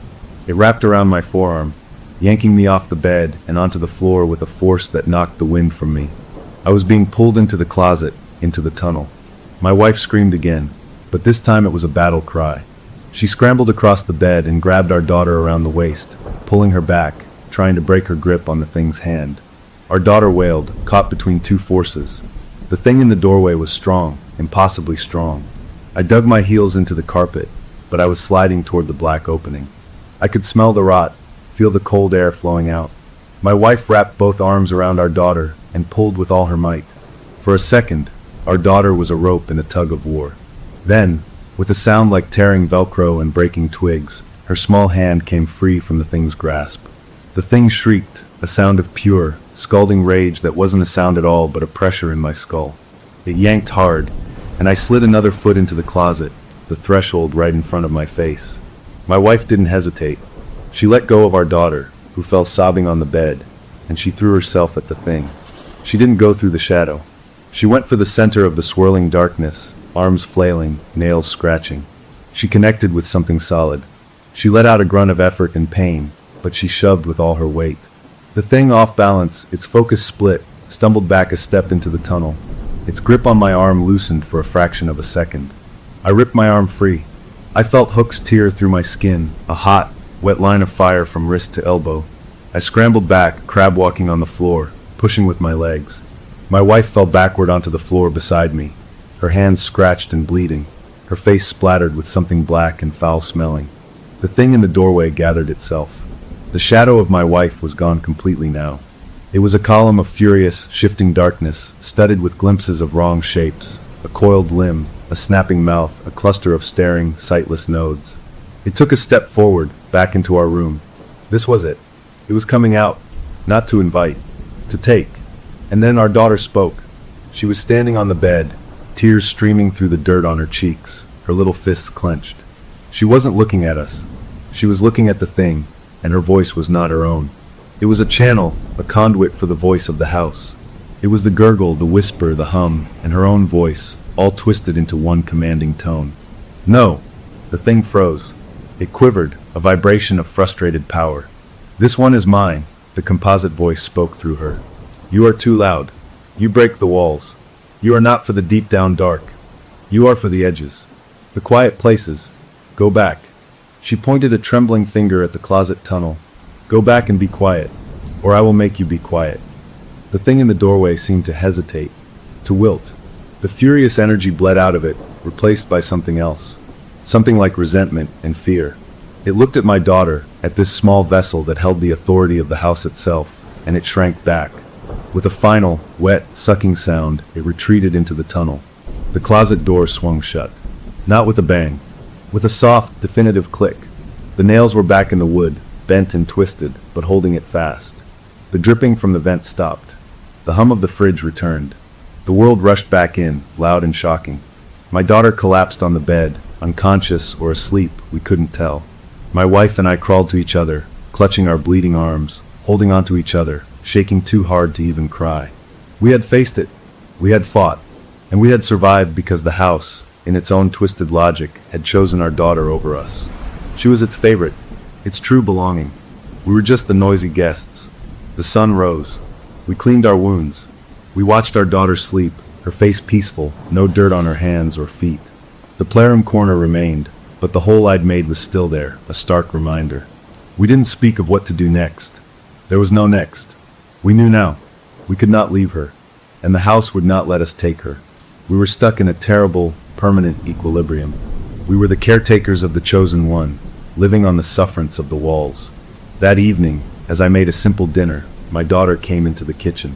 She hugged my leg, a normal, warm, 5-year-old hug. "I'm sorry you got hurt, Daddy," she said. I told Molly not to be so rough with the loud ones. I patted her head, my throat too tight to speak. She smiled up at me, and her eyes were clear, loving, and entirely her own. But as she turned to skip away, she paused at the kitchen doorway. She didn't look back at me. She looked at the wall, and she whispered so softly I almost didn't hear it. "Soon it'll just be us. And we'll be so quiet." Then she was gone, leaving me alone with the sizzling pan and the terrible, certain knowledge that our reprieve was temporary. The house was patient. It had all the time in the world. And we were living on borrowed time, in the quiet edges of a home that had already decided who its real family was. Story number 2. My name is Sam, and the first thing you noticed was the jangling. It wasn't cheerful like sleigh bells. It was a cheap, tinny tinnitus that followed our every move through the pines as we set up the tent in that too-quiet clearing. She had this whole ritual, my wife, a whole safety drill she performed with the calm of a soldier.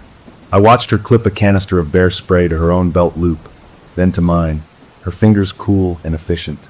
She powered on the little orange satellite communicator, the emergency kind, and set it on a flat rock like a tiny electronic altar. Then came the sewing kit. She pulled out a handful of those stupid little bells, the kind you'd put on a Christmas ornament, and she started sewing them onto the kids' jacket cuffs. Our son, who was 8 and trying to be brave, held his arm out stiffly. Our daughter, 6, giggled and shook her sleeve, filling the air with that frantic, metallic rustle. "See," my wife said, her voice bright and forced. "Now we'll always hear each other. Nothing can sneak up on us." She even sewed one onto the zipper pull of the tent door. The whole thing felt like overkill to me, a paranoid performance. We were just camping. I wanted to say something, to laugh it off and tell the kids we were fine, but I didn't. I saw the set of her jaw, the focused way her eyes scanned the tree line, and I kept my mouth shut. I didn't want to scare the kids, and honestly, I didn't want to start a fight. So I played along, nodding as she explained the rule. "Predators hate surprises," she told the kids, her tone like a teacher's. "The bells say we're here. We're loud. We're not prey. It draws a line." Our daughter looked at her jingling sleeve, her small face thoughtful. "What if the bear likes the music?" she asked. My wife laughed, a short, sharp sound that didn't reach her eyes. "No, sweetie. They hate it. It hurts their ears." But for a second, just a flicker, I saw a crack in her certainty. A shadow of the same doubt I felt. I didn't voice my real thought, that only a predator who wanted to be seen would appreciate a warning. A truly dangerous, one might just see it as a challenge. The afternoon sun slanted through the trees as we gathered firewood, our movements scored by that constant, jingling soundtrack. Every step my son took, every time my daughter brushed against a bush, it announced us. I felt foolish, like we were walking through a sacred library wearing clown shoes.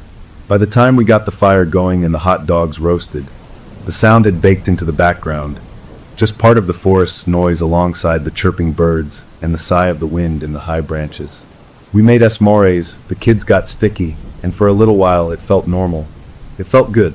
As dusk settled, painting the sky in purple and orange, the forest sounds began to change. The day birds went quiet. The night insects started their buzzing choir. We got the kids into the tent, into their sleeping bags, and the last thing I saw before zipping the door was my wife placing the bear spray and a heavy flashlight right by her head, within easy reach. The tent was a cozy cave of shadows and rustling nylon.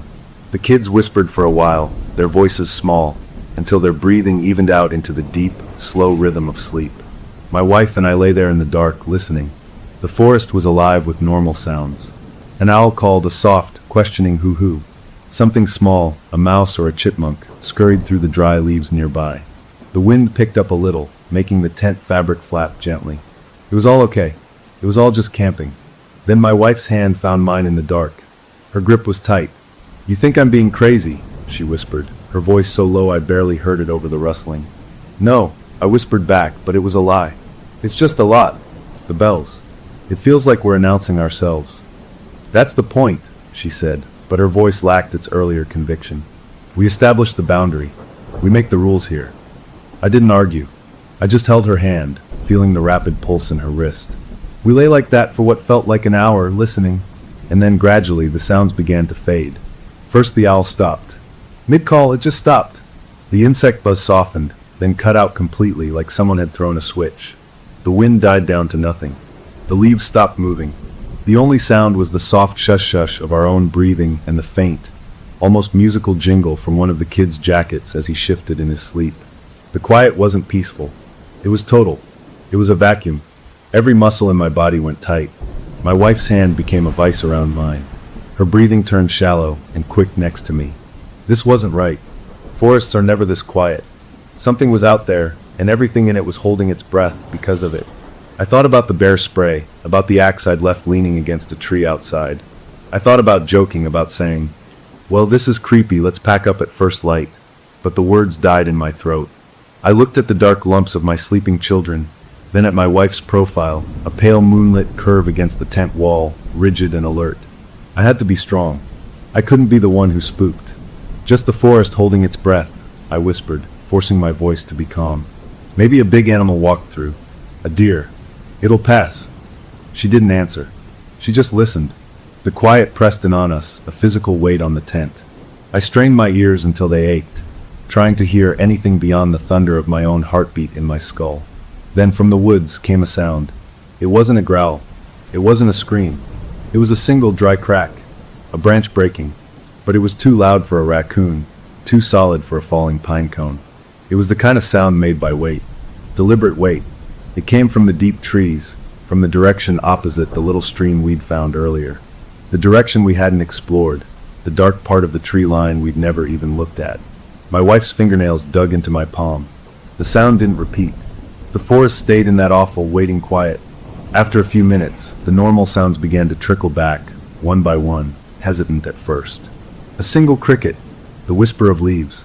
It was as if whatever had been there had moved on, satisfied with just letting us know it could stop the world. We finally slowly unclenched. We didn't speak. We just lay there, wide awake, staring at the dark ceiling of the tent as the false normalcy of the night sounds returned. The kids slept on, oblivious. The bell on my son's cuff jingled softly as he rolled over. The immediate clawing fear faded, replaced by a deep, cold unease that settled in my bones. We were okay. Nothing had happened. But as I lay there, a single thought circled in my head, relentless and clear. We'd been so careful to secure our little camp, to check the perimeter we could see. We never once looked the other way. The next morning felt like we'd dreamed the whole thing. Sunlight, real and warm, cut through the trees, and birds were chirping like nothing was wrong. My wife unzipped the tent with a forced cheerfulness, and the kids tumbled out, their bells jingling, ready for breakfast.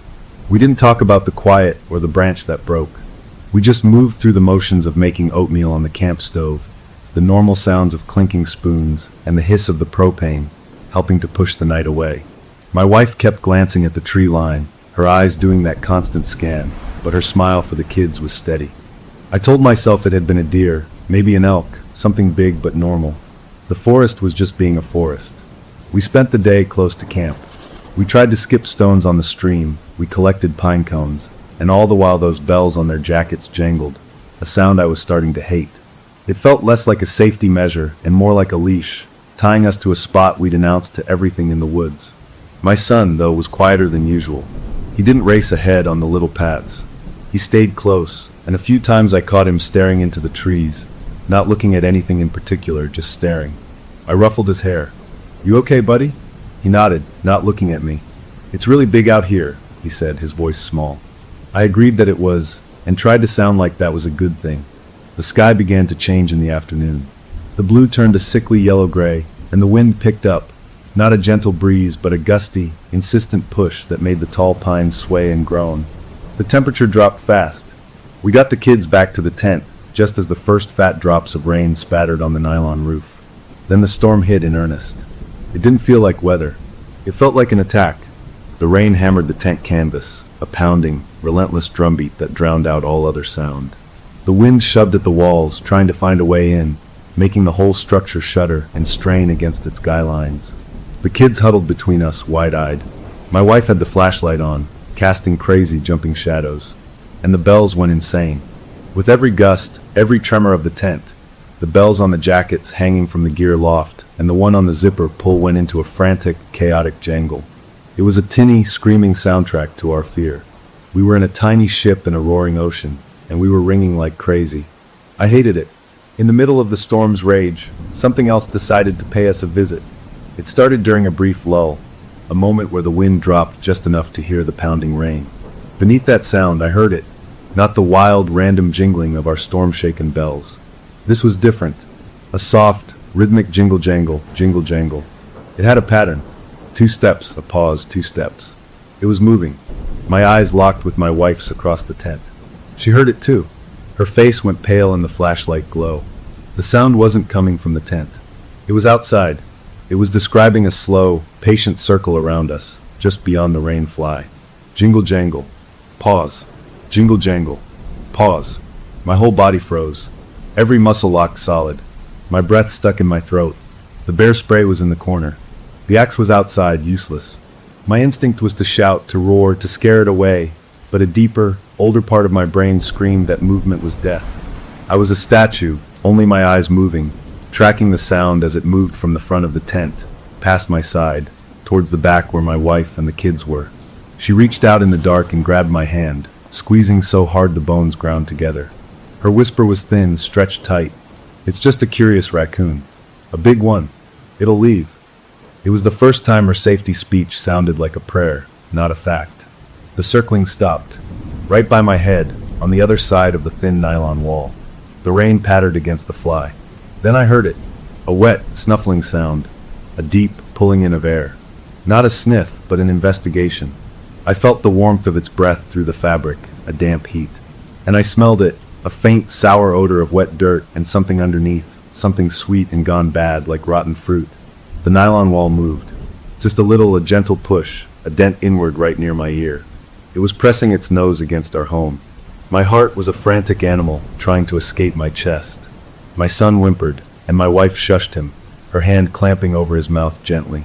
The snuffling stopped.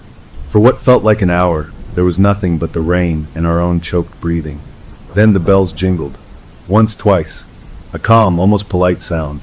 And then the sound began to fade, steps crunching on wet pine needles, the jangling getting softer and softer, walking, not running, back into the woods. We didn't move. We didn't speak. We waited until the gray light of dawn seeped through the tent fabric, until the rain slowed to a drizzle. The storm had passed. We were alive. The kids, exhausted from fear, had finally fallen asleep.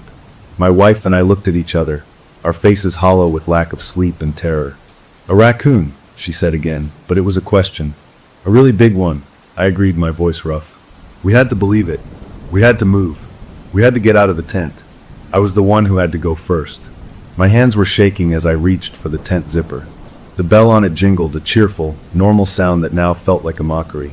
I pulled the zipper down, the sound loud in the new quiet. The morning air was cool and clean, washed by the rain. The world looked renewed, the greens brighter, everything dripping. I crawled out, my legs stiff, and stood up, taking a deep breath. We had made it through the night. We were okay. I turned to help my wife out, and my eyes swept the ground around the tent, looking for storm damage. And that's when I saw it. In the soft, wet earth, Just 3 feet from where my head had been all night, clear as a photograph, was a footprint. It was deep, made by someone standing still, bearing down. It wasn't a paw print. It wasn't a claw. It was a perfect, bare human foot. The toes, the arch, the ball of the foot, all pressed into the mud. It pointed directly at the side of our tent. I stared at it, my brain refusing to fit the pieces together. The jingling circle, the sniffing, the warmth, the human foot. My wife crawled out, stood up, and followed my gaze. She made a small, choked sound, like all the air had been punched from her lungs. She didn't scream. She just took a step back, pulling our sleeping daughter close, her eyes fixed on the proof in the mud. The forest around us was peaceful, birds singing, water dripping from leaves. But the footprint was a black mark on the morning, a message left in the open. It said the thing from the night wasn't an animal. It had walked right up to us on 2 feet, and it had been wearing bells. We stood there for a long time, just staring at the footprint. It looked so ordinary, like someone had stepped out of a shower and onto soft ground. But here, in the middle of nowhere, it was the most impossible thing I'd ever seen. My wife was the first to move. She let go of our daughter and walked forward, her steps careful, like the ground might crack open. She knelt down next to the print, not touching it, just looking. Her face was blank, all the color gone. "We need to see the rest," she said, her voice flat. I didn't want to. I wanted to pack everything right then, throw the kids in the car, and never look back. But she was already turning, her eyes scanning the wet earth. I followed her, my heart a dull, aching thud in my chest. And we found them. More footprints. They came out of the trees on the far side of the clearing, the side we'd never checked. They walked in a straight line, then began a wide, looping circle around our tent, coming close where we'd heard the sniffing, then continuing around before heading back into the woods the same way they came. The path was clear in the mud, but the walk was all wrong. The steps were too long, a stretched-out stride no person would use just walking around, and each foot was placed with a strange, deliberate precision, heel first, then the whole foot pressing down like someone measuring the earth. This wasn't someone lost. This was a patrol. My wife looked at me, and I saw the same understanding in her eyes. This changed everything. We got the kids up, keeping our voices light and fake. "Time for pancakes," I said, my smile feeling like a crack in plaster. We moved the camp stove to the other side of the fire pit, away from the footprints. We didn't talk about them. The kids, tired and hungry, didn't seem to notice the tense way we moved, or how our eyes kept darting to the trees. While I mixed batter, my wife started doing inventory. She always did this, checking our supplies, making sure everything was in its place. It was her way of controlling things. She opened the plastic storage bin we called the safety kit. Inside was the first aid kit, extra batteries, a knife, and a sealed Ziploc bag with a few of the spare bells in it. I watched her open the bin. I saw her freeze. Her hands, usually so steady, started to shake. She picked up the Ziploc bag. It was unzipped. The top was open, and inside, where there should have been 4 little bells, there were only 3. One was missing. It wasn't torn out. The bag wasn't ripped. It had been opened. My mind flashed to the night, to the thing outside our tent. It had been right there. It could have reached in if we'd left the bin open, but we hadn't. We'd closed it. Hadn't we? I walked over, my legs stiff. "Did you?" I started. She shook her head fast. "No. I sealed it yesterday after I sewed the last one on her jacket." "I know I did." She looked at the kids, then back at the bag, her whisper urgent. "It was inside the kit. Inside the bag. It didn't break in, it opened it." A cold feeling, colder than the morning air, settled in my stomach. This wasn't just something walking around.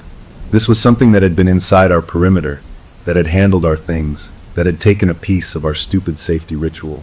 Why? Why take a bell? We checked the kids' jackets. Every bell she'd sewn on was still there, jingling mockingly.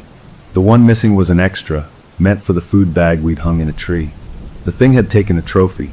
We made breakfast in a daze. The pancakes were bland lumps, but the kids ate them. My wife and I just moved food around on our plates. We had a silent conversation over their heads. My face begged we leave. Now, we run. Her face was a war. I saw terror in her eyes, a raw, primal fear. But I also saw something else, stubbornness, a refusal to be beaten. This was her rule, her safety plan. To run was to admit it had failed, that the predator had won. When the kids were busy trying to coax a squirrel closer with crumbs, she leaned in close to me. "If we run, it wins," she hissed, her voice low and fierce. "It knows it scared us. It'll know we're prey." We have to show it we're not. We have to hold the line. She was using her own predator psychology lesson against herself, and it was terrifying to watch. I didn't agree. I thought we were fools. But looking at our son's quiet face, our daughter's trusting eyes, I also knew running through miles of dense forest with two small kids, with something that knew the land better than we did, was its own kind of danger. We were stuck, so we didn't run. Instead, I did something almost as stupid. I took out my phone. "What are you doing?" My wife asked, her voice sharp. "Proof," I said, though that was only part of it. I needed to make it real, to capture the impossible. I started taking pictures. The first footprint by the tent. The long, looping trail. The strange, stretched out stride. I zoomed in on the details. The pictures looked fake, like something from a movie, but the mud on my boots was real. My wife watched me, her arms crossed tight over her chest. She didn't stop me. Then, she started her own new ritual. It was the safety drill, but amplified sharper. "New rule," she announced to the kids, her voice too bright. "Bear spray stays in the tent at night now. Right by the door." She brought both canisters inside. Then she made the kids practice. "Show me how you hold it," she said to our daughter. The small girl held the big canister with both hands. "Now, where do you point?" "At the bad thing's face," our daughter recited. "And you never put your finger here until you're ready," my wife said, tapping the safety trigger. It was heartbreaking. This was how we were spending our family vacation, preparing for an attack. We tried to find reasons, normal reasons, for what was happening. A homeless person, we whispered to each other. Someone living off the grid, mentally unwell, playing a mean trick. But the reasons crumbled like old bread. What homeless person walks miles barefoot in a storm? What survivalist is that quiet, that patient? And what kind of person, any kind, takes a single cheap jingly bell? The day dragged on, long and tense. We didn't venture from the clearing. We built up the fire. We gathered more wood, staying within sight of the tent. My son stayed close to me, not talking much. I tried to get him to play, to throw a ball, but he just shook his head and sat on a log, looking at the trees. The shadows started getting longer. The evening chill came back. We made dinner early, hot dogs again, and ate quickly. As my wife cleaned up, I took the axe and finally brought it inside the tent, leaning it against the wall near my head. It felt good to have it close, a solid weight. I turned to say something to my wife, and that's when I saw our son. He was already in his sleeping bag, but he wasn't lying down. He was sitting up, staring at the green nylon wall of the tent. His head was tilted, just a little, to the side. He was completely still, his eyes wide and unblinking. He was listening. A shiver crawled up my back. "Hey, buddy," I said, keeping my voice soft. "You okay?" He didn't look at me. He just kept staring at the wall, as if he could see right through it. "Do you hear that?" he whispered. I froze. I listened with every cell in my body. I heard the crackle of our fire outside. I heard my wife packing the food bin. I heard the normal, settling sounds of the forest at dusk. "Hear what?" I asked. He didn't answer for a long moment. Then he blinked, slowly, and looked down at his hands. "Nothing," he said. I thought I heard the bell. He meant our bells, the ones on his jacket. But his jacket was hanging up, still. The tent was quiet. I told him it was probably just the wind, a memory of the storm. I told him to get some sleep. He lay down and closed his eyes. I sat there in the growing dark, the axe handle cool under my palm, and I listened until my ears rang with the strain. I heard nothing but the ordinary night. But the look on his face, the absolute focus of his listening, stayed with me. He had heard something, or something had been listening to him. The fire died down to embers. We all zipped ourselves into the tent for the second night, a family in a green nylon bubble. The missing bell, the footprints, the open bag, they were all out there in the dark with us. We had decided to stay. We had shown our nerve. But as I lay there in the blackness, waiting, I couldn't shake the feeling that we hadn't drawn a line at all. We had just rung a dinner bell and sat down at the table, waiting to see who would come to eat. And my son, my quiet boy, was already hearing a call the rest of us couldn't. The second night was worse than the storm. The storm was an enemy you could understand, a noisy, angry force. This was different. The forest was so still it felt like the whole world was waiting, listening with us. There was no wind, no owl, no insects. The air in the tent was warm and close, smelling of nylon and our own nervous sweat. We lay in the dark, all of us awake, not even pretending to sleep. The only sound was the shallow pull of our breathing. My wife had the bear spray in her hand. My fingers were curled around the axe handle. We had become statues, frozen in anticipation. Then, at what felt like midnight, the bells jingled. Not from far away in the trees. This was right outside, a foot from the rain fly. A single, soft jingle-jangle. The sound was a violation, a poke in the dark. My son gasped a tiny, sharp breath. My wife's hand found my arm in the dark, her grip like iron. We waited. The sound didn't come again.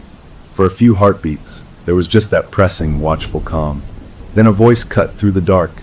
It was low, a gritty, wet rumble, like words spoken through a mouth full of mud and pine needles. It whispered, right up against the tent fabric, jingle-jangle. I'm here. No surprise. My blood turned to ice. It was talking. It was using her words. The words she'd said to the kids about predators hating surprises. It had been listening that first day. It wasn't just hunting us. It was studying us. And it had learned to talk. My daughter screamed, a short, sharp sound of pure terror that shattered the awful calm. The thing outside let out a laugh, a choked, gurgling sound that was nothing like a human laugh. It was the sound of water in a clogged drain. Chaos erupted inside the tent. I fumbled for the flashlight, my hands slick. My wife was already moving, shifting to put herself between the kids and the wall where the voice had been. Stay back, she yelled, her voice cracking. And then we all saw it.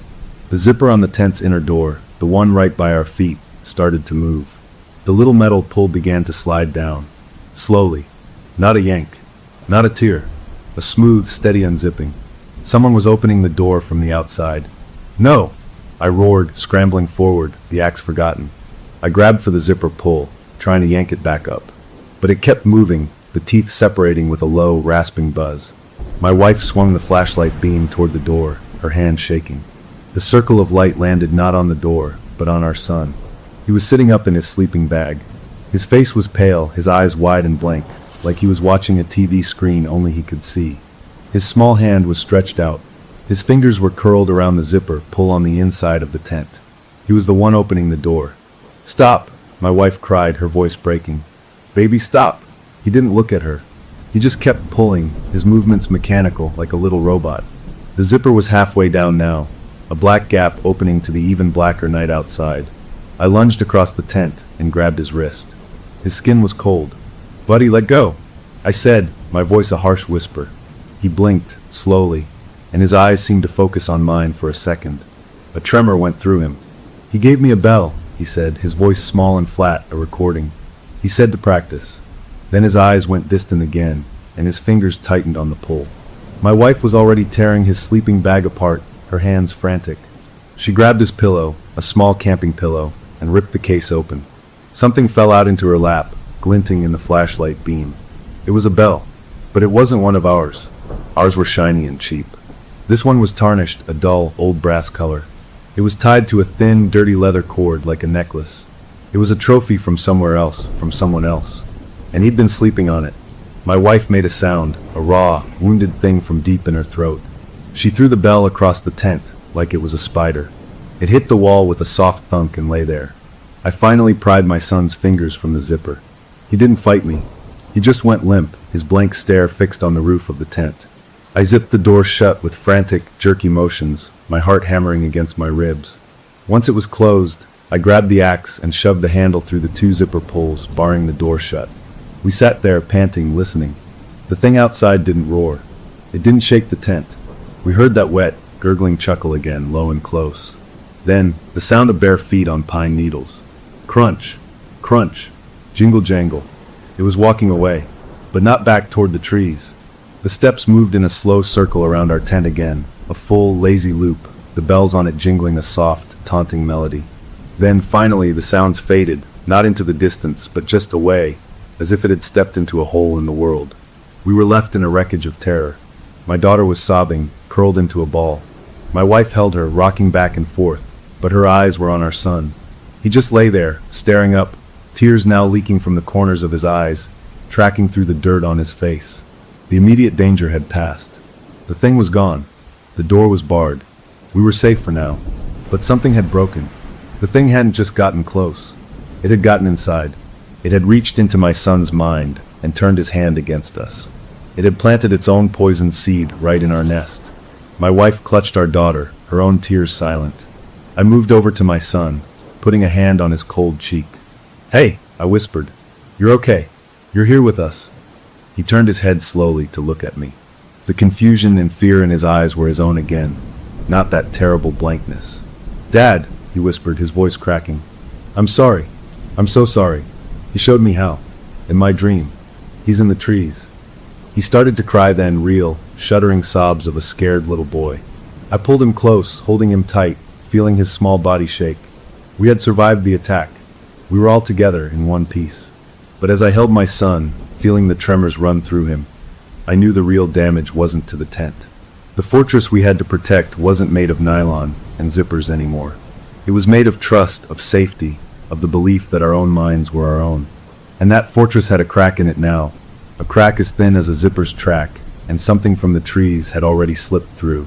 We stayed like that, huddled together, until the first gray light of a new day began to seep in, a dawn that brought no comfort, only the grim reality of what we now had to face.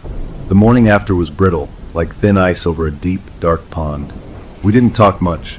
We moved around each other carefully, as if we were made of glass. The first thing my wife did, in the cold gray light, was gather up all our bells. The ones from the kids' jackets, the one from the tent zipper. She didn't say a word. She walked to the fire pit, stirred the ashes with a stick, and dropped them in. Then she poured a little camp stove fuel on the pile and lit a match. The plastic on the bells melted first, curling and blackening, and then the little metal balls inside popped with tiny, sad pings. We burned the bells at dawn. The smell was awful, like poison and burnt toys, and the absence of their sound left a space in the air that felt louder than any noise. It was our declaration. No more warnings. No more announcements. Our new rule was quiet. But the act felt hollow, pointless. The thing already had a bell. It had given one to my son. We ate a cold breakfast of granola bars. My wife couldn't look at our son for more than a second. When she did, her eyes would flicker with something awful, not anger, but a flash of fear, of subconscious blame. It broke my heart to see it. He wasn't just our little boy anymore. In her eyes, he had become a doorway, a place where the outside had gotten in. He felt it too. He stayed close to me, quiet, picking at his food. I knew we couldn't stay like this. We needed a way out. I pulled the satellite communicator from the safety bin. The little orange screen glowed with a friendly, normal light. This was our lifeline, our one connection to a world where things made sense. My hands were shaking as I typed out the message. I didn't know what to say. Help wasn't enough. I tried to make it clear, to use words that would get a fast response. Family of 4. Remote camp. Intruder. Human mimic. Threat. Have children. Send help. I hit send. The little icon spun, searching for the sky. It felt like an eternity, standing there in the clearing, holding that stupid little device, praying for a connection. My wife stood beside me, her arms wrapped tight around herself. The kids watched from the tent door. Then a beep. A reply. My heart leapt. I fumbled to open it. The message was short, professional, and it dropped into my gut like a stone. Rangers dispatched. ETA 26 hours. Maintain position if safe. 26 hours. A full day and a night. More than a whole day in this place, with that thing after everything that had happened. The word, if, echoed in my head. If safe. It wasn't safe. It had never been safe. I showed the screen to my wife. Her face hardened, a mask of grim resolve. Okay, she said, her voice flat. Then we holed out. But the hope of rescue, the idea that someone was coming, felt thin and distant. 26 hours was a countdown, and I wasn't sure we could last one more night. We had to understand what we were up against. I knelt down in front of my son. He looked so small. Hey pal, I said, keeping my voice soft. Can you tell me about the man in your dream? He looked at his hands. He wasn't scary at first, he whispered. He smiled. His skin was like the bark on the old pine. He talked nice. He said I was a good helper. He said the forest was his home, and he liked visitors. He showed me how to open things. He said it was a game. To be helpful. It wasn't a possession. It was a persuasion. The thing had simply found a better argument than we had, a sweeter, quieter lure, and my son had listened. The line between a dream and something else was gone, rubbed out. We spent the rest of the day in a frenzy of useless activity. We couldn't run. The idea of trying to hike out with 2 kids, through miles of unfamiliar woods, with that thing following us, it was suicide. We had to fortify. We had to make our stand. It felt pathetic, like kids building a pillow fort against a tornado. We gathered every stick we could find, every fallen branch. We used a hatchet to sharpen their ends and drove them into the soft ground in a wobbly circle around our tent, a puny fence. We piled rocks inside the tent, smooth river stones, to use as weapons if it got inside again. Every snap of a twig from the woods made us jump. Every rustle of leaves turned our heads. We were wound so tight I thought we might just break. My wife was different. The fear in her had cooked down into a cold, feral sort of rage. She wasn't the safety officer anymore. She was a mother wolf backed into a den. She stopped talking about rules and started talking about tactics. "If it comes at the door, we both spray," she said, her eyes on the tree line. "We aim for the face, and we don't stop. We fight to the car, not to the road. The car has locks." She was planning our fighting retreat, and it made everything feel more real, more final. As the afternoon sun began to slant through the trees, painting long, creeping shadows across our clearing, I caught my son standing by the tent door again. He wasn't trying to open it. He was just standing there, one hand on the nylon, staring at nothing. In his other hand, he was rubbing two of the smooth river stones together, over and over. Click, click, click, click. The sound was soft, rhythmic. It was the same rhythm as the jingling steps that had circled our tent. My blood went cold. "Hey," I said, walking over. "What are you doing, buddy?" He looked up, his eyes a little foggy. "Just playing," he said. But he didn't stop. Click, click, click, click. I gently took the stones from his hand. His fingers were cold. "Let's find a different game," I said, trying to smile. He let me take them, but he watched my hand, a confused look on his face, as if he couldn't remember why he'd been holding them. Dusk came on, the sky turning a deep, bruised purple. We ate another cold meal. We didn't light a fire. We wanted the dark, wanted to hide. We zipped ourselves into the tent as the last of the light faded. The axe was by my head. The bear spray was in my wife's hand. The kids were between us. We had barred the door again with the axe handle. We had done everything we could think of. We were a fortress of nylon and fear. Outside, the world grew dark. The normal sounds of twilight faded away, leaving a space so empty it hummed in my ears. We waited. We listened. We were ready for the jingling, for the voice, for the attack. But the night stayed empty. No sounds. No movement. Just the vast, watchful dark of the forest. The tension was a wire stretched too tight. After an hour of nothing, a strange thought crept into my mind. Maybe it was over. Maybe showing our teeth, burning the bells, preparing to fight, maybe it had worked. Maybe the thing had moved on, looking for easier, quieter prey. A tiny, desperate hope began to kindle in my chest. We had made it through the day. We had a plan. Rescue was coming. We just had to last the night. My wife's breathing began to even out next to me. My daughter's small hand relaxed its grip on my shirt. My son's eyes were closed. Maybe, just maybe, we could do this. We could wait it out. I let my head rest back against my backpack, the axe still in my lap, and allowed myself to believe, for the first time since we saw the footprint, that we might actually get out of here. The night stretched on, quiet and deep, and for a few precious minutes, in the absolute calm, I almost convinced myself we had won. That hope was a lie, and it didn't last long. The third night, the thing stopped trying to scare us. It started trying to teach us, and the lesson was that we were utterly, playfully outclassed. The quiet broke not with a jingle, but with a new sound. From the tree line to our left, click, click, click, click. A perfect copy of the rhythm my son had made with the stones. It was answered a moment later from the right side of the clearing. Click, click, click. A call and response. There was more than one out there. My wife's hand tightened on the bear spray. My daughter buried her face in my side. Then, a beam of light swept across the tent wall. It was our flashlight, the big one that had been in the safety bin. It was in its hands now, out there in the dark. The light didn't search. It played. It made shapes against the green nylon. A wobbly circle. A jerky bird in flight. A hopping rabbit. Simple, silly shapes, the kind you'd make to entertain a child. A low, fascinated gasp escaped my daughter. She was terrified, but the part of her that was 6 years old was captivated by the magic show on the wall of her prison. My heart shattered. It was tailoring its horror to its audience. Then the voice came back. But it wasn't the wet, gritty whisper. This was different. It was smoother, softer. It came from right outside, right next to where my son lay. And it used my voice. Not a perfect copy, but close enough, a warm, dad-like tone I used when he had a nightmare. "It's okay, buddy," it said, the words seeping through the fabric. "You can come out. I've got you. It's just a game. Hearing my own love used as a weapon against my child wasn't a sound. It was a surgery without anesthesia. My son let out a small, wounded cry and clapped his hands over his ears, curling into a ball. Something in me snapped. The fear boiled over into a rage so pure it burned everything else away. I lunged toward the wall, my face inches from the nylon. "Leave him alone!" I screamed, my voice raw and cracking in the small space. "Get away from us!" The forest swallowed my shout. There was no echo. For a second, nothing. Then from all around the tent, from the left, the right, the back, came that sound. That choked, gurgling laughter. Not from one throat. From many. It surrounded us, a circle of ugly amusement. We were in the center of a ring, and they were laughing at the clown. I slumped back, the fight draining out of me, replaced by a cold, helpless dread. But the laughter did something else.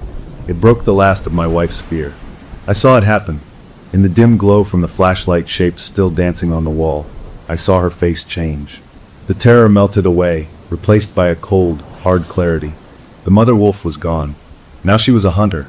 She moved close to me, her mouth against my ear. "It's curious," she whispered, her breath hot. "It wants to see. It wants to play. That's our only advantage." "What advantage?" I hissed back, despair in my voice. "We use it," she said, her eyes gleaming. "We bait it." One quick flash of light out the door. A tease. When it comes to look, we spray it in the face. We end this. It was a desperate, crazy plan. But it was a plan. It was action instead of waiting. I nodded, my jaw clenched. She positioned herself right by the door, her finger on the bear spray trigger, her body coiled. I had our last small flashlight. My job was to pull the axe handle from the zippers, unzip the door just a crack, shine the light out for 3 seconds, then slam it shut. It was our turn to ring a bell. My hands were slick with sweat. I carefully pulled the axe handle free. The zipper pulls dangled. I took a breath, counted to 3 in my head, and pulled the zipper down 6 inches. A sliver of pure black night appeared. I shoved the flashlight through the gap and clicked it on, sweeping the beam in a short, quick arc across the ground in front of the tent. The bright circle lit up wet grass, a pine cone, our pathetic stick fence. For those 3 seconds, we were the most visible, vulnerable things in the universe. My heart hammered against my ribs. 1,000. 2,000. Nothing charged. No shape lunged into the light. 3,000. I yanked the flashlight back in and went to zip the door shut. And then we heard it. A soft, scraping sound, not from in front of us, from directly above, on the roof of the tent. A slow, dragging scrape, like a fingernail on the taut canvas. We all looked up. The scraping stopped right over our heads. Then came a soft, ripping sound. A small, neat slit opened in the roof, a black cut in the green. And something fell through. It landed with a soft thump and a single, clear jingle on my daughter's sleeping bag, right between her legs. It was a bell. Another old, tarnished bell on a leather cord. It had dropped it through our roof like we were a mailbox. The message was delivered. Our counterattack was a joke. It had been above us the whole time. I zipped the door shut with a frantic jerk and rebarred it, my hands trembling so bad I could barely fit the handle through the loops. We sat in the dark, breathing hard, staring at the bell on the sleeping bag like it was a live snake. My wife was the first to move. She picked up the satellite communicator, her face a stone, maybe to check the time, to see how many hours were left until the Rangers came. The screen glowed to life in her hands, and then her breath caught. It wasn't the menu screen. It showed a new message, just received. Not from the emergency service. From an unknown code, a string of numbers. The message was short. She turned the screen so I could see it. The green letters burned into my eyes. Bells are for finding. Come find me. The tiny device felt like a live wire in her hand. Our one link to the outside world, our lifeline, was compromised. It wasn't a tool anymore. It was another one of its toys. The thing wasn't just in the woods. It was in the system, or it could pretend to be. The concept of rescue, of rangers coming to save us, evaporated like mist. The rules we understood were gone. My wife's face was blank with shock. Then slowly a new expression settled on it. Not fear, not rage, resignation. A terrible, calm understanding. She didn't scream. She didn't cry. She just stood up, walked to the door of the tent, and unbarred it again. I thought she was going to walk out, to give herself up. Instead, she stepped just outside, picked up a good-sized rock from our pathetic pile, came back in, and without a word, brought the rock down on the satellite communicator. Once, twice, 3 times. Plastic cracked. The screen went black. Shards skittered across the tent floor. She had smashed our tether to the modern world. We were truly, completely alone now. No bells, no rescue, no rules. Just us, the dark, and the thing that was teaching us how to play its game. She dropped the rock. It landed with a final thud. She looked at me, and then at our children, their faces pale and scared in the gloom. "It's just us now," she said, her voice quiet and strangely calm. "It's always been just us." The night held its breath outside. The flashlight shapes were gone. The laughing had stopped. The only sound was our breathing and the faint, ringing memory of that single, dropped bell's jingle in our ears. We had tried to fight. We had tried to hide. We had tried to call for help. Every move had been countered. Every plan turned into a joke. We were in its classroom, and it was patiently showing us we had nothing left to try. We sat there in the broken quiet, a family in a green nylon bubble at the bottom of a very deep, dark well, waiting for the next lesson to begin. The gray light of a new dawn filtered into the tent, and it didn't feel like a new start. It felt like the same bad day, just brighter. The smashed pieces of the satellite communicator lay in the corner, a little pile of broken trust. We moved around them, not talking. My wife made peanut butter sandwiches with methodical slowness, her movements precise, like she was following a recipe in a bomb disposal manual. The kids ate without appetite. My son, though, was different. As the tent grew lighter, he stopped crying. He stopped fidgeting. He just settled. He finished his sandwich, wiped his hands on his pants, and looked at us with a calm that was worse than any fear. His eyes were clear, but they looked through us, not at us. "He says you're confused," he announced, his voice flat and matter-of-fact. "He says the forest is home. He says I can be quiet now, quieter than bells." Then he got up, walked to the far corner of the tent, and sat down facing the nylon wall. He folded his hands in his lap. He didn't move. He didn't make a sound. He just sat there, a small, still statue.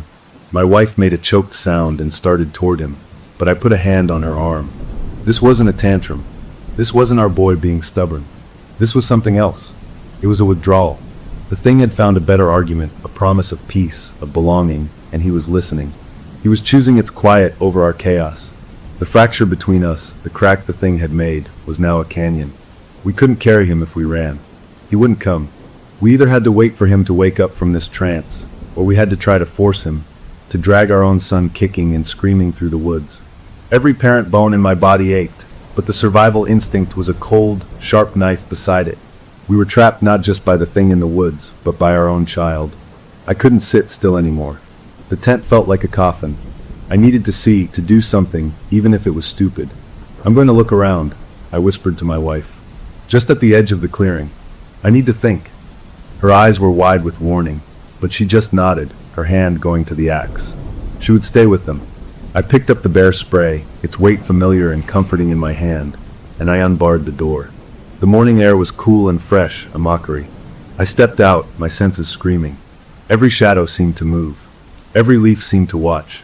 I walked slowly, my boots crunching on the pine needles, staying just inside the tree line, making a wide circle around our camp.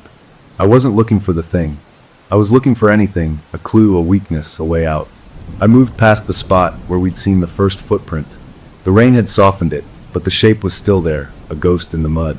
I kept going, pushing through a thicket of young spruce trees, their branches wet and slapping at my arms. And that's when I found it, a small, sheltered hollow, hidden from view of the campsite by a tumble of moss-covered boulders. It was a nest, not a bird's nest, a person's nest, or something's. The ground was cleared of needles in a perfect circle. In the center, arranged with creepy care, was a collection. Dozens of little things, all placed in a slow, outward spiral. Shiny candy wrappers, smooth flat. A green plastic army man, faded by the sun. A child's pink hair clip. A cracked watch with a broken leather band. A single hiking boot, small for a kid. And bells. At least 10 of them, maybe more, all different. Tarnished brass, tarnished silver, on leather cords or bits of dirty string. They were arranged like prized jewels at the points of the spiral. This was its trophy case, its collection of souvenirs. It wasn't just hunting us. It was collecting us, or pieces of us. The hair clip could have been my daughter's. It wasn't. I'd seen hers in the tent, but it could have been. The small boot, I felt sick. This thing had been doing this for a long time. We weren't its first visitors. We were just the current exhibit. The cold feeling in my stomach wasn't fear anymore. It was a different cold, a focused, clear, and simple hatred. This thing wasn't a force of nature. It was a thief, a predator who stole trinkets and children's peace of mind. It kept trophies. It could be understood. And if it could be understood, maybe it could be beaten. I didn't touch anything. I just looked. I memorized the layout.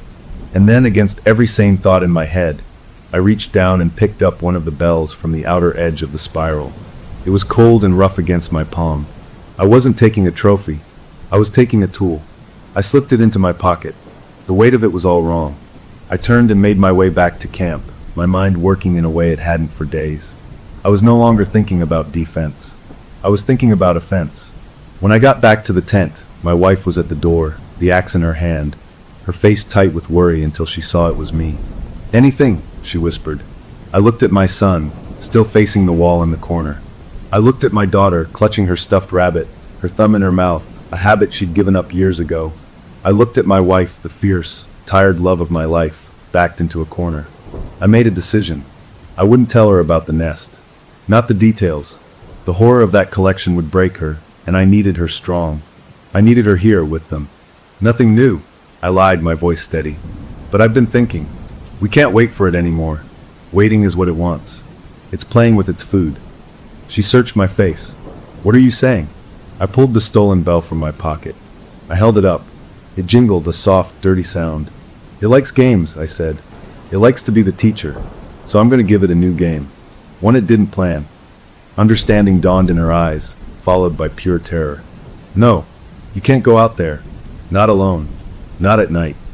It's the only move we have left," I said, my voice low. "I'll be the bait. I'll draw it away from here. You keep the door barred. You keep the axe ready. You keep them safe. When it comes for me, you'll have a clear path. You get the kids, and you run for the car. Don't look back." "Sam," she breathed, my name a plea on her lips. It was the first time she'd said it in days, and it almost broke my resolve. "It's the only way," I said. "It's hunting a family. I'm going to give it a stag to chase instead." The day dragged on, longer than any day before. We didn't speak about the plan again. We just prepared. I checked the bear spray. I filled my pockets with a few energy bars. I tied my boots tight. My wife watched me, her eyes huge, but she didn't argue again. She just made sure the kids' jackets were ready, their shoes by the door. She was preparing to run. As the sun began to dip below the trees, painting the sky in fiery colors that felt like a cruel joke, I knelt in front of my son. He was still in the corner. "I'm going out for a bit, buddy," I said, my voice thick. He didn't turn around. He just gave a small, slow nod. "He knows," my son whispered, so quiet I almost didn't hear it. "He's waiting for you to play."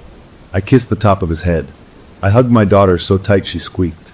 I held my wife's face in my hands and looked into her eyes, trying to say everything I couldn't say out loud. She kissed me, hard and desperate, a kiss that felt like a goodbye. The last of the light faded, and full dark settled over the forest, a dark that felt alive and hungry. I picked up the bear spray. I felt the bell in my pocket. I took one last look at my family, huddled together in the dim glow of a single, shielded flashlight. My wife met my gaze and gave me a single, sharp nod. It was time. I pulled the axe handle from the door, unzipped it, and stepped out into the night alone. I didn't look back. I heard the zipper close behind me, the soft scrape of the axe handle being shoved back through the loops, locking them in. I was outside. They were inside. And the game was finally mine to start. I walked away from the tent, away from the stick fence, toward the center of the clearing. The moon was a sliver, giving almost no light. The world was shapes and shadows. I stopped, my back to the tent. I took a deep breath of the cold, pine-scented air. Then I reached into my pocket, pulled out the tarnished bell, and held it up. I shook it. Not a frantic jingle. A slow, clear, rhythmic challenge. Jingle, jangle, jingle. I rang the dinner bell for myself. I stood in the open, completely exposed, and waited for the hunter to come find its new toy. I stood in the clearing, the stolen bell's jangle hanging in the still air, a tiny defiance in a vast, dark room. For a moment, nothing happened. The forest seemed to consider my move. Then it answered. From the tree line to my left, the clicking started. Click, click, click. Fast, agitated, not the slow mimicry from before. From the right, a low, guttural growl rumbled out, not from an animal's throat, but from one that tried to shape words and failed, a sound of pure irritation. I had pissed it off. Good. I heard movement, not from one direction, but from several. Soft crunches on the pine floor, the brush of bodies against ferns. They were converging. My plan was working. I was the interesting thing now. I took a step backward, toward the thicker woods opposite our tent. I shook the bell again. Jangle, jangle. Come on, I whispered into the dark. You like bells so much. Come get it. I backed into the trees, leaving the clearing behind. The dim glow of the tent's flashlight grew smaller, a distant, shrinking star. The space between me and my family felt like a canyon, miles wide, filling up with a black, hungry ocean. I was the bait, and I had to make sure the trap was far enough away. The thing wasn't charging. It was hurting me. It used sound to steer. A sharp crack of a branch to my right made me jump left. A soft jingle, different from my bell, echoed from ahead and slightly left, so I edged right. It was pushing me deeper, away from the camp, with a terrible, patient intelligence. It was separating the stag from the herd, just like I'd wanted, but the control was all its. My heart was a frantic drum against my ribs, but my mind was clear, cold. I had the bear spray canister in my left hand, my thumb on the safety. I kept moving, stepping over logs, pushing through wet spiderwebs that clung to my face. I found a small, rocky outcrop, a tumble of mossy stones taller than me. I backed against it, putting the solid rock to my back. Good. Nothing could get behind me now. I could face whatever came from the front. I clicked on my flashlight, sweeping the beam in a shaky arc. The light caught movement between two pine trees 20 feet away. A flicker of something tall and impossibly thin, there and then gone. My breath caught. I aimed the beam and held it steady. It stepped into the light, just for half a second. It was tall, taller than any man, and so thin it looked stretched. Its skin wasn't bark, but it was etched with deep, dark lines and grooves, like mud that had dried and cracked in the sun. It was barefoot, its feet long and bony. Around its neck, hanging from a cord, was a cluster of bells, tarnished, jingly bells like the one in my pocket. And its eyes. They reflected the flashlight beam, but not with the flat shine of an animal. They held the light, calculated it, and looked back at me with a cold, knowing intelligence. A predator's eyes, but a thinking one. Then it was gone, melting back into the shadows. It wasn't an animal that learned to act like a man. It was something older that had forgotten what it was to be human, and was now just collecting the pieces. The forest around me felt different. The clicking had stopped. The growling was gone. I was alone with it. I slowly panned my flashlight up, over the ferns, over the trunks of the trees, and then up the rock face I was leaning against. There, on top of the mossy stones, silhouetted against the slightly less black sky, was the long, thin figure. It was standing right above me. It wasn't holding a weapon. In its long-fingered hand was my daughter's small, pink hairbrush, the one she'd been missing since yesterday. It brought the brush to its head and slowly, deliberately, ran it through the matted, twig-filled mess of its hair, in a grotesque parody of a little girl getting ready for bed. It looked down at me and smiled. A wide, crack of a smile with too many teeth, all of them dark and wrong. My blood went cold. It had been in the tent. It had taken the brush from right beside her sleeping bag. The message was clear. Your fortress is my playground. It spoke, its voice now clear, almost conversational and horribly gentle. You rang, it said. Then it opened its fingers. The pink hairbrush tumbled down, end over end, and landed with a soft plastic tap at my feet. I stared at it, a little piece of my daughter's world lying in the dirt. And then from far behind me, from the direction of the tent, a new sound cut the night. Not a scream, not a jingle. It was the single, sharp, desperate crack of the axe hitting wood. The sound of a door being broken open. My wife. The kids. The thing on the rock above me tilted its head, listening to the sound of its other game beginning. Its wide, cracked smile grew even wider. It had never taken the bait. It had just sent me out here to play, to keep me busy, while the real game started back at the tent. I had failed. I turned, abandoning the rock, my flashlight beam jerking wildly as I ran, crashing back through the brush, my lungs burning, toward the sound, toward my family, with the thing's wet, chuckling laughter following me into the dark. Story number 3. My name is Sam, and this all started because of the most ridiculous, stupid bet I have ever heard in my life. See, it was the middle of finals week at college, and the library was packed but weirdly quiet. the kind of quiet where you can practically hear the stress coming off people in waves. I was there with my roommate, who is an archaeology major and takes everything super seriously, and this guy from down the hall who is a philosophy major and thinks he's smarter than everyone else. We were all running on too much caffeine and not enough sleep, just trying to push through one more night of studying, when the philosophy guy pointed across the main reading room. Over in the far corner was this big, old, wrought iron gate, black and ornate and totally out of place. It sealed off a wing of the library that no one ever talked about, the parapsychology and restricted collections. He smirked at us and said, in that know-it-all voice of his, "I bet you there is nothing in there but a bunch of outdated encyclopedias and dead air. It's all just for show, to make the library seem more mysterious. Total scam." My roommate, who has a literal mind and loves a concrete challenge, just looked at him and said flatly, "Prove it." And just like that, the bet was on. It was 2 a.m, and the few other students around were zombies buried in their books, so no one paid us any mind as we walked over to the gate. It looked imposing, but when my roommate gave the old padlock a firm tug, it just popped open with a rusty squeak. It didn't make a loud noise. It made this deep, resonant thud that felt wrong, like the sound was too big for the space and got swallowed up by the shadows. She pushed the gate open, and the air that flowed out was immediately different. It was colder, a dry chill that went right through my sweatshirt, and it smelled strange, like a mix of old paper, leather bindings, and something else, something sharp like after a lightning storm. The lights in the restricted wing weren't the bright fluorescent tubes of the main library. They were these old-fashioned sconces on the walls with bulbs that gave off a flickering, greenish glow. The shadows they cast didn't stay still. They seemed to stretch and shift as we walked in, like they were alive and watching us. Rows and rows of shelves stretched back into the gloom, packed with books that looked older than the school itself. The whole place felt separate from the world we'd just left, like we'd stepped into a different, colder dimension. We wandered in, our footsteps making no sound on the thick carpet, the stupid bet now feeling a lot less funny. The philosophy guy tried to keep up his act, poking at books with pretentious Latin titles, but even his voice was hushed.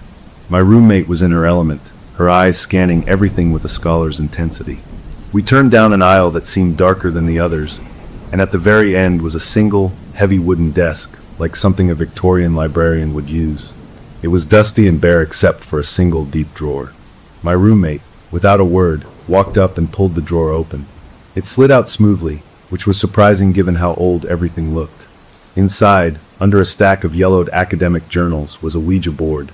Now, I've seen those things before, the cheap cardboard ones they sell at toy stores around Halloween. This was not that. This was a solid slab of dark, lacquered wood, heavy and serious. The letters and numbers were painted on in precise, faded white paint, and the planchette, the thing you're supposed to move, was a teardrop-shaped piece of smoky glass, smooth and cool to the touch. The philosophy guy let out a short, dry laugh that echoed in the still air. "Well, look at that," he said, trying to sound dismissive. "A cliché in a closet. How utterly predictable." But my roommate wasn't listening. She reached in and carefully lifted the board out, placing it on the desk. She ran her fingertips over the surface, her expression completely focused. "This isn't a toy," she whispered, and her voice was so low we had to lean in to hear her. "This is a tool, a serious one. And look," she pointed to the center of the wood, where the varnish was worn down in a smooth patch from the glass. "It's been used. A lot." The bet was forgotten now, replaced by a crawling curiosity that was stronger than my growing unease. We decided, right then and there, to try it. Just as a joke, we told ourselves.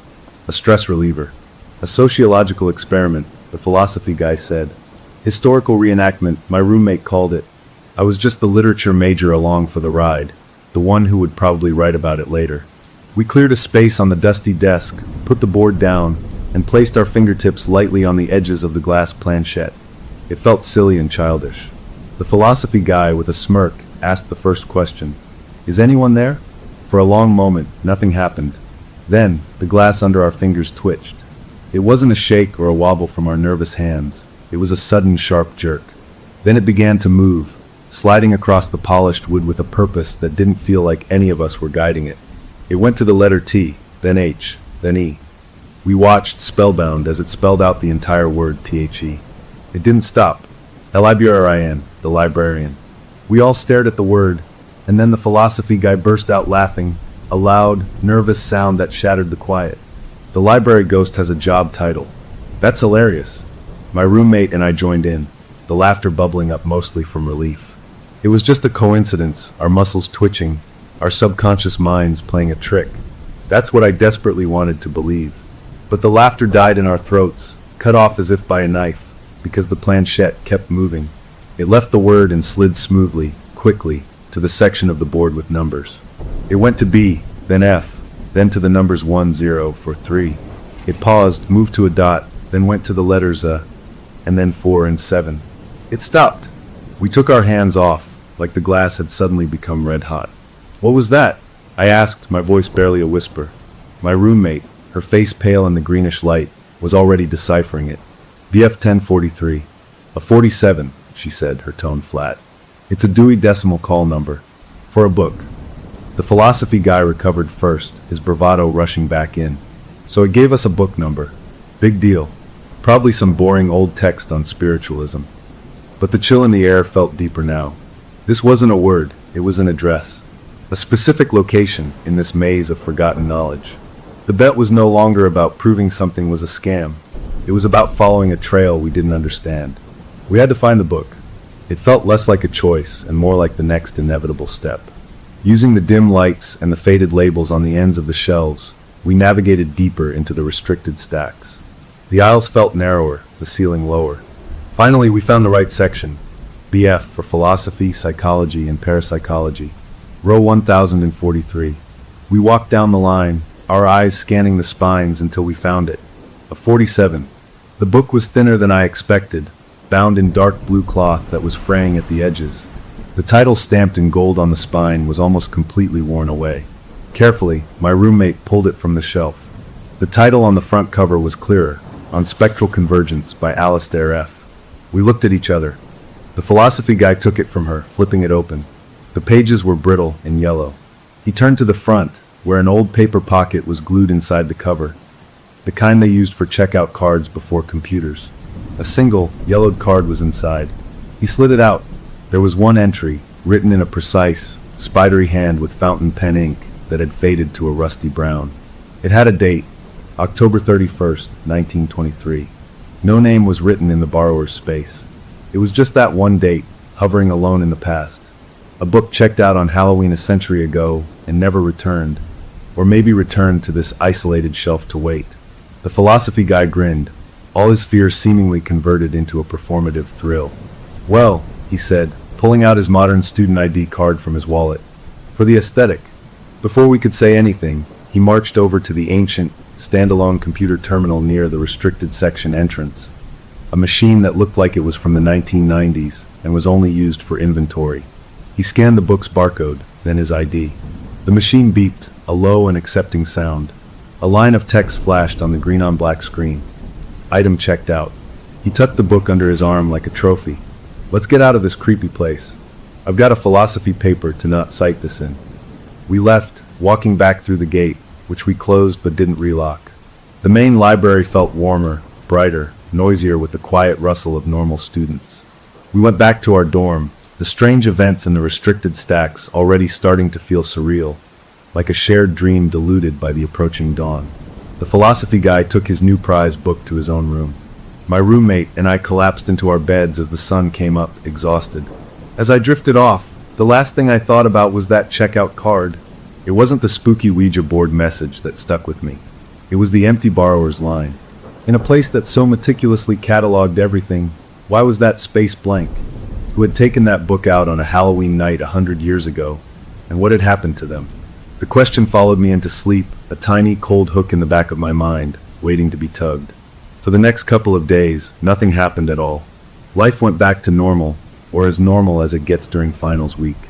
The strange, cold feeling from the restricted stacks faded away like a dream you can't quite remember in the morning sunlight.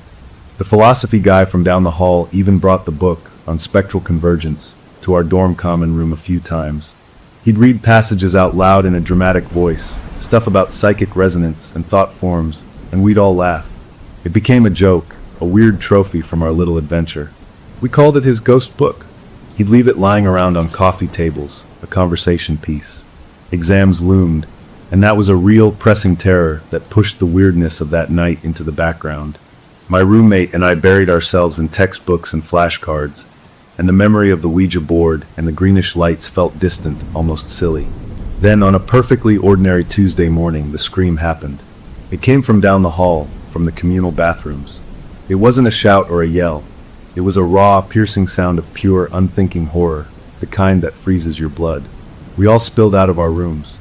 The hallway filled with people in pajamas, faces pale with sleep and sudden fear. Soon we heard the sirens, and then the paramedics were there, their uniforms bright and official in the dim dorm lighting. They wheeled out a stretcher with a full, zipped-up black bag on it. A resident advisor, a senior who usually looked bored, was crying, her whole body shaking. She told us in a broken voice it was the philosophy guy. They said it was a sudden brain aneurysm. A freak, tragic thing. 1 in a million. A medical mystery. The kind of thing that just happens, doctors said. There was no reason. Standing there in the hallway with everyone else, a numb feeling spread through me. It was grief, but it was a confused, distant grief for someone I didn't know all that well. My roommate just stared at the closed door of his room, her face blank. We went back to our own room, the usual sounds of the dorm now muffled and respectful. We didn't know what to say. I sat on my bed, staring at the floor, trying to process it. My roommate walked over to her desk and then stopped. Her eyes were locked on something. Slowly, she pointed. On her desk, right next to her archaeology textbook, was the blue book, on spectral convergence. It shouldn't have been there. The philosophy guy had kept it in his room. My roommate picked it up, her hands steady but her face ashen. "This was on my desk," she said, her voice flat. "I didn't put it here." I took the book from her. It felt cold. We checked his room later when the RA was organizing his things. All his books were in piles, but there was no other copy of this. It was like the book had decided to return itself to us, to the person who had first pulled it from the shelf. That was the first night my roommate started sleepwalking. I was jolted awake by a sound, a low, repetitive murmur. I looked over, and she was standing in the middle of our dark room, facing the wall. Her eyes were open, reflecting the little bit of streetlight coming through the window, but they were empty, like doll's eyes. In a flat, robotic voice, totally unlike her own, she was saying, "BF 1048, G72, BF 1048, G72, over and over. It wasn't a word or a sentence. It was a string of letters and numbers. My skin prickled all over. I fumbled for the notepad I kept by my bed for late-night essay ideas and grabbed a pen. In the dark, I wrote the sequence on my palm, BF 1048, G72. She repeated it for maybe a full minute, then just stopped. She turned around, climbed back into bed, and was instantly asleep, breathing deeply as if nothing had happened. I lay awake until sunrise, my heart pounding, staring at the numbers inked on my hand. The next day, we didn't talk about it. She didn't remember a thing. She just complained about being extra tired. I went to the library not to study, but to use the public catalog computer. With a dry mouth, I typed the call number from my hand into the search bar. BF 1048, G72. The result came up immediately. The Luminous Dead, a treatise on postmortem intellectual resonance by G.R. Yeats. Location, restricted stacks. I clicked on the details. Check out history. One entry. One single, faded line in the digital record mimicking an old card. November 2nd, 1923. A chill that had nothing to do with the library's air conditioning crawled up my spine and wrapped around my neck. The philosophy guy's book was checked out on October 31st, 1923. This book, this new number my roommate had chanted in her sleep, was checked out 2 days later. It was a pattern from a century ago. This wasn't grief anymore. This was a different feeling, a sharp, focused dread. I started watching my roommate closely. She seemed normal during the day, just stressed and sad about our lost classmate. But the next night, it happened again. I was waiting for it, lying awake in the dark. Right around 3 a.m., she sat up in bed, stood, and faced the same wall. The same empty eyes. The same toneless voice. This time, she recited a different string. BF 1091. H45. I wrote it down. The night after that, another one. BF 1122. R33. I became a secretary to her nightmares, filling a cheap notebook with sequences of letters and numbers. During the day, I would go to the library and look them up. Every single one was a book from the restricted stacks. Every single one had a checkout history with one entry, all clustered in late October and early November of 1923. These books weren't just old, they were forgotten. It was like they were part of a set, a collection that had been touched once and then sealed away, and now my roommate was reciting their catalog numbers in her sleep. She had no memory of any of it. She started looking terrible, with deep purple bags under her eyes, but she blamed it on stress and grief. She refused to see a doctor. I tried to tell her about the sleepwalking, but she just shrugged it off. "I've always talked in my sleep," she'd say, and changed the subject. The connection felt insane, but it was too precise to ignore. The philosophy guy had checked out the first book in that century-old pattern, and now he was dead. My roommate was chanting the rest of the pattern in her sleep. I didn't know what to do. Then, a girl from our political science class came over. She was bubbly and loud, the kind of person who filled a room. She'd heard about the creepy book list from someone. Maybe I'd left my notebook open in the cafeteria. She was curious. She flopped down on our couch and saw my notebook, open to a page filled with the call numbers. She pointed at one. BF 1091. H45? "That's so weird," she said, laughing. "I just checked out a book with that exact call number yesterday for my paper on historical hysteria. The librarian had to go into the back to get it. It must be fate." She laughed again, a bright, normal sound that felt horribly out of place in our room now. My roommate, who had been sitting silently at her desk, slowly turned her head. She wasn't looking at the poli-sci girl. She was staring into space, but she spoke, her voice thick and drowsy, as if she were half asleep right there in the middle of the day. "Due date pending," she mumbled. The poli-sci girl stopped laughing. "What did she say?" I forced a smile. "Nothing. She's just exhausted. Good luck with your paper." After the girl left, the room felt colder. I looked up the book she mentioned. A History of Collective Panic, it was called. Checked out once before, November 1st, 1923. My notebook was no longer just a list of weird numbers. It was becoming something else. It felt like a ledger. 2 days later, I was eating lunch in the cafeteria, trying to read, when the girl at the next table gasped and pointed at the TV mounted on the wall. The local news was on, volume low. The banner at the bottom read, "Campus Tragedy." They showed a picture of a smiling student. It was the poli-sci girl. The news anchor spoke in a solemn tone about a terrible accident on campus early that morning. A student had stepped in front of the campus shuttle bus. The driver said she had walked right out into the road, not running, just walking, like she was in a trance. No witnesses could say why. They said her name. I didn't need to hear it. My eyes were already on my notebook, open on the cafeteria table. Right there, next to the call number BF 1091. H45, which I had neatly written down days before she ever mentioned it. I slowly drew a small, careful line through the imaginary entry next to it. The book had been returned. The system was working, and my roommate, standing in our dark room every night, was the automated voice telling it which one was next. I closed the notebook and looked at my hands. They were shaking. The hook was no longer a cold little thought in the back of my mind. It was a real, physical thing, and it was pulling me down a deep, dark hole. My roommate was the catalog. But who or what was the librarian? And now that the first 2 books in the pattern had been processed, whose name was going to be next on the list? The world outside my notebook kept moving. Classes, exams, conversations about weekend plans. It all felt like a movie playing on a screen, and I was stuck in the theater, holding a list of the dead and the doomed. My room became a command center for a war I didn't understand. I taped my notes to the walls, connecting call numbers with dates and names, drawing lines that created a map of a spreading sickness. The connection was no longer a maybe. It was a fact as solid and cold as the floor under my feet. My roommate, by touching that weird board, had become a conduit. She wasn't possessed by a ghost in the movie sense. It was worse. She had been given a job. She was the talking part of a machine, a living announcement system for a library that was recalling its books with lethal finds. I studied the pattern in my notes like it was a text for a class. The books weren't random. The first one was theory, on spectral convergence, all about ideas. The second was a case study, The Luminous Dead, about examples. The third, the one the poli-sci girl had, was about group panic. It was a progression.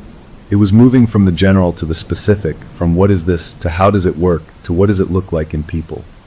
It felt like a syllabus. The library wasn't just killing people who checked out old books. It was following a lesson plan, and we were the examples it was using. I tried to fight it. One night, during her sleep talking, I couldn't take it anymore. The flat, empty voice reciting those numbers made my teeth ache. I got up and shook her hard. "Wake up!" I shouted right in her face. Her eyes snapped into focus. For one beautiful, terrifying second, she was in there, looking back at me.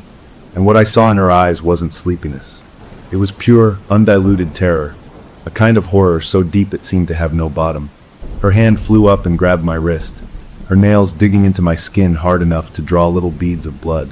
She leaned in, her breath hot and frantic against my ear, and she whispered, not in a monotone, but in a ragged, choked gasp, "It's filing me. It's putting me in order. Make it stop." Then, as if a switch flipped, her eyes went glassy and blank again. The terror vanished, replaced by nothing. She let go of my arm, turned back to the wall, and resumed the call number she'd been on, her personal nightmare neatly tucked away by whatever was using her. I stumbled back to my bed, clutching my wrist. The scratches stung, but the pain was a comfort. It was real. That moment of her, the real her, screaming from inside whatever box she was trapped in, was the most real thing that had happened to me in weeks. I tried everything after that. I stayed up all night, shaking her awake the second she started to sit up. She just started sleepwalking earlier in the evening. I played loud music with heavy bass, but she just recited the numbers over the beat, her voice cutting through the noise. I begged her to see a doctor, a counselor, anyone. She would get angry, her face flushing. "I'm just stressed. We all are. Stop watching me," she'd yell, but the dark circles under her eyes looked like bruises, and her hands had started to develop a slight, constant tremor. The entity, the librarian, was a more dedicated worker than I could ever hope to be. It didn't get tired. It didn't get distracted. Then a new number came. BF 1150. M12. I looked it up with a feeling of dread that was now routine. A geometry of unbeing.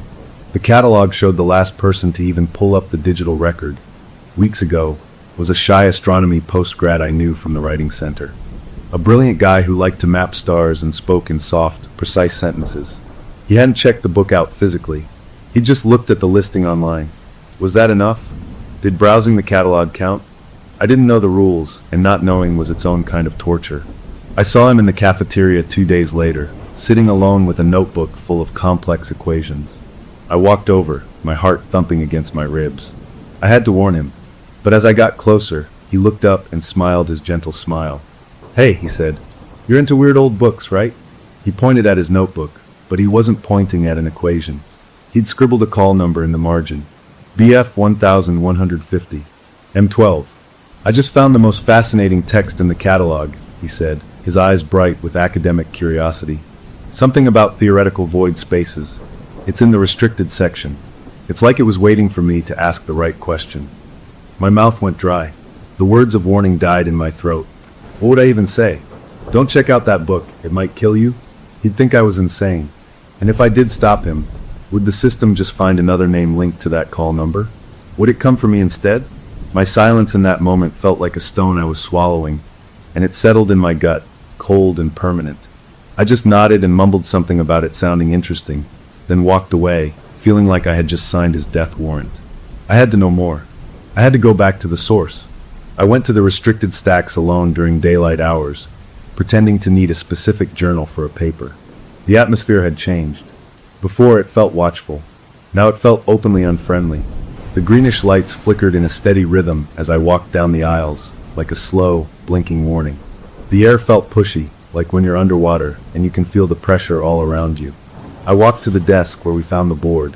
The board itself was gone, but on the wall above the desk, where there had been nothing before, was a small, simple brass plaque. It was clean and shiny, as if it had been polished that morning. It read, "Procedures are in place for a reason. Reshelving in progress." I backed away, my skin crawling. It was talking to me. It knew I was here, and it was telling me to back off, that it was busy doing its job. That night, the routine changed. My roommate didn't sit up at the usual time. I waited, my nerves stretched tight, but the room stayed quiet. Just as I started to think maybe somehow it was over, a new sound came. It was still her voice, but it wasn't a recitation. It was a clear, formal statement, like an announcement over a supermarket intercom. It came from her bed, where she lay perfectly still with her eyes wide open, staring at the ceiling. "Patron query," the voice said, crisp and efficient. Search, primary witness. Access granted. Then, with a slow, mechanical smoothness, her head turned on the pillow. Her unseeing eyes, reflecting the faint light from the digital clock, aimed directly at me across the dark room. She held that pose, staring right at where I was lying, for a full minute. Then she blinked, rolled over, and began to snore softly. I didn't sleep at all. The words echoed in the dark. Primary witness. That was me. I was the one who saw it all, who wrote it all down. The librarian had finished its current list of books to collect. Now it was running a new search, and it had found me. The hook was no longer a question of what would happen next to someone else. The line had been cast, and it had sunk its point directly into me. I was no longer just watching the ledger. My name was now at the top of a new page, and the system was processing the request. What did it want with a witness? I couldn't live in my own head anymore, surrounded by my own terrible notes. I needed answers from outside, from someone who knew the history of this place better than anyone. So I went deeper into the library, down a set of stairs so old the stone steps were worn smooth in the middle, to a sub-basement marked University Archives and Special Collections. It was a room that felt even older than the restricted stacks, full of document boxes and glass cases holding fragile things. It was staffed by one person, a part-time archivist who looked as old as the papers he cared for. He had wispy white hair and glasses perched on the end of his nose, and he peered at me over them with mild curiosity as I walked up to his desk. I didn't know how to start. I just spilled out a watered-down version, my voice low and tight. I told him I was researching odd library history, urban legends, that kind of thing. I mentioned the restricted stacks, the old checkout system. He nodded along, a small smile on his face, like he was humoring a child. Then, my hands shaking just a little, I slid my notebook across the polished wood of his desk, opened to the pages where I'd listed the call numbers, the 1923 dates, and the names of the 2 students who were gone. The polite curiosity melted off his face. It didn't turn to fear at first. It turned to a kind of professional alarm, like a doctor seeing symptoms of a disease he thought was extinct. His smile vanished. His eyes, sharp behind the glasses, scanned the list. His hands, which I'd seen gently handle 100-year-old letters without a tremble, began to shake. He touched the page with one bony finger, tracing the column of numbers. When he looked up at me, his skin had a grayish tone. "Where did you get these?" he asked, his voice a dry whisper. These are what we call the lost books, the absorbed titles." He told me a story then, one that wasn't in any official university history. He spoke slowly, choosing his words with the care of a man defusing a bomb. The library, he explained, was more than a building. It was a living thing, a spirit of place. But not a friendly spirit. It was an entity of order, of containment. Its job was to hold knowledge, all knowledge, but some knowledge was dangerous, he said. Not dangerous like instructions for a bomb, but dangerous like a sickness for the mind, a thought that shouldn't be let loose. The books in that section weren't restricted because they were risky to read. They were quarantined because they were toxic to release. They were like white blood cells in the library's immune system, isolated for the safety of everything else. "The librarian," he said, staring at my list, "is not the ghost of some dead person. It's the face of the library's own filing system. Its circulation protocol. When a book from that specific collection is disturbed, when the quarantine is broken, the protocol activates. It doesn't get angry. It doesn't hate. It just processes. It retrieves the misplaced asset and balances the record." I listened, my blood feeling cold in my veins. This wasn't a haunting. It was a bureaucratic function. We didn't summon a demon with that board. We walked into a secured office and filed an inquiry at the wrong desk, and now the system was doing an audit, a century after the last one. The deaths weren't murders. They were repossessions. The horror of it was in its perfect, heartless logic. He tapped the Ouija board's role in all this. He thought it wasn't a toy for talking to ghosts. It was an interface, a login terminal. By using it right in the heart of the restricted collection, we didn't call to the librarian. We logged into its system. My roommate, with her practical, cataloging mind, her love for order and labels, was identified by the system as a suitable temporary terminal. She was now a checkout desk for the damned, reading out the list of overdue items. Then I asked the only question that mattered. My voice was barely a whisper. "How do we stop it?" The old archivist looked at me with an expression of such deep and profound pity that I wanted to look away. "You don't," he said softly. "You can't stop a river by standing in it. You can only try to get out of the way. You appease it. You correct the error. All borrowed materials must be returned. All records must be balanced. He pushed my notebook back toward me, as if it were contaminated. The system is awake now. It has a list of anomalies to correct. It will run its course. It will complete its task. He pointed a bony finger at my notes. Look at your own progression. Theory, case study, methodology of panic. It's building to a conclusion. This is a syllabus for a course that ends only when the material is recovered. He leaned forward, his old eyes locking onto mine, and he said the words that made my stomach drop. And you, he breathed, you are not in the bibliography. You are on the cover. I left the archives feeling numb, the old man's pity clinging to me like a smell. I walked back to my dorm in a daze, the sounds of normal campus life, laughter from a courtyard, the thump of a soccer ball, sounding muffled and far away. I opened the door to my room. My roommate was sitting at her desk, awake. She wasn't studying.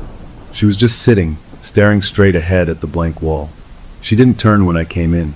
In her own voice, but flat and empty, she said, "It's almost done filing. It's making space on the shelf." Then she stood up, walked to her bed, lay down, and fell asleep instantly. I sat at my own desk in the dim afternoon light, not moving. I waited for night to fall. I waited for the sleep-talking to start again, for the next call number, for the next death sentence. But it didn't come. The room was quiet. The only sound was the soft, regular rhythm of her breathing from across the room. This new quiet was worse than anything that had come before. It wasn't peace. It was the pause before the final step. The system had finished its current task list. It had made space, and the archivist's words echoed in the new quiet. You are on the cover. The hook was now a spotlight, and it was shining right on me. The librarian had finished processing the old, overdue notices. What book did it need to put on the newly cleared shelf? The quiet in our room lasted until just before dawn. I must have drifted off in my chair, because the sound of her voice jolted me awake. It wasn't the sleep-talking mumble. It was clear, crisp, and formal, like a digital assistant giving a final warning. She was sitting bolt upright in bed, her eyes wide open and aimed at the ceiling. Final volume processing, the voice announced from her mouth. Borrower, Sam. Hearing my own name in that flat, inhuman tone sent a jolt of pure electricity down my spine. Title, The Last Student. Call number, BF 1999. S93. Due date, tonight. Fines mortality.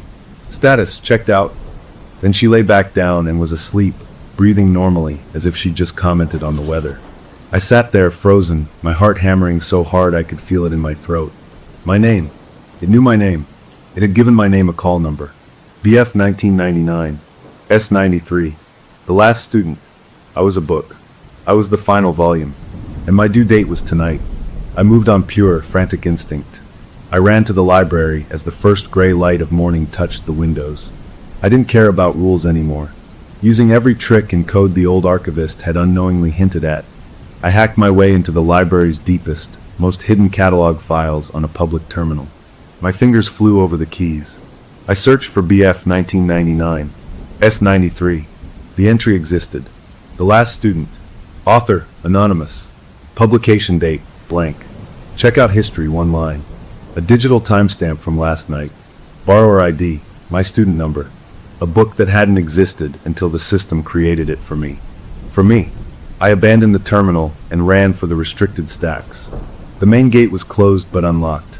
I pushed inside. The greenish lights were on, steady and unwelcoming. I found the aisle for the BF 1999s.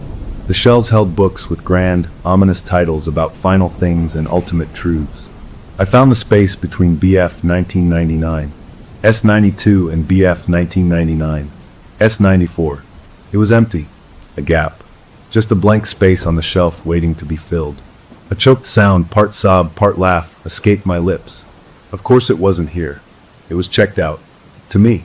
I was holding it. I was it. I leaned my forehead against the cool shelf, defeated. Then I heard a soft, solid thump on the carpet behind me. I turned around.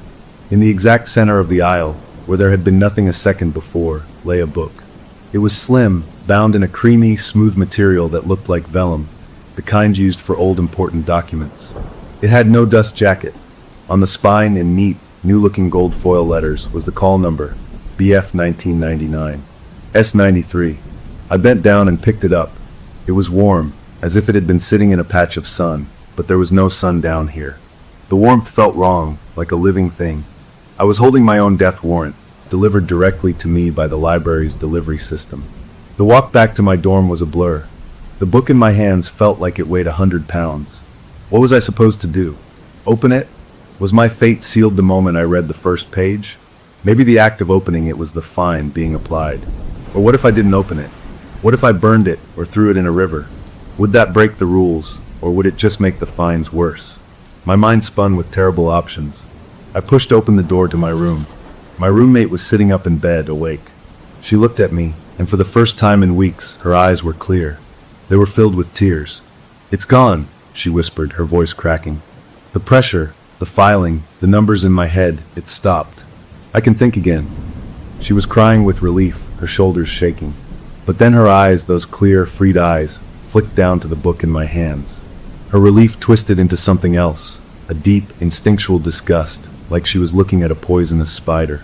She shrank back against her headboard. "You took it," she breathed, not in gratitude, but in a hushed, horrified tone. "You took my place. It didn't let me go. It checked you out instead." I placed the unopened book on my desk. It looked harmless, even elegant.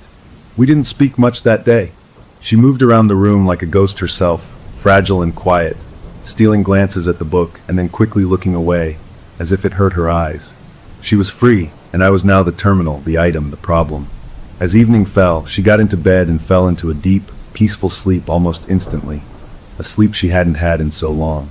I sat at my desk, staring at the book. The letters on the spine, BF 1999, S93, began to glow. Not a bright light, but a faint, phosphorescent greenish glow, the same color as the lights in the restricted stacks. It was a reminder. The due date was approaching. From my roommate's bed, I heard her sigh in her sleep, a sound of deep, contented relief. From the book on my desk, I heard a new sound, a faint, dry scraping noise, like a fingernail, or maybe a corner of a page, slowly dragging across the parchment from the inside. The hook wasn't a question anymore. It was a countdown. The book was here. I was here, and something inside was waiting for me to turn the cover. The scratching sound from inside the book faded after a minute, but the glow on the spine remained, a sickly green pulse in the dark room like a slow heartbeat. I knew what I had to do. It was the only logical move left in a game where all the rules were set against me. If I was a checked-out book, then I had to be returned. Not to my dorm, not to a shelf, but to the source. To the circulation desk itself. I had to go back. I waited until midnight, the official due date. I put the warm, glowing book into my backpack, the light seeping through the fabric. I didn't wake my roommate. She was sleeping the sleep of the innocent, finally free, and I didn't want her to see me go. The walk to the library was the longest of my life.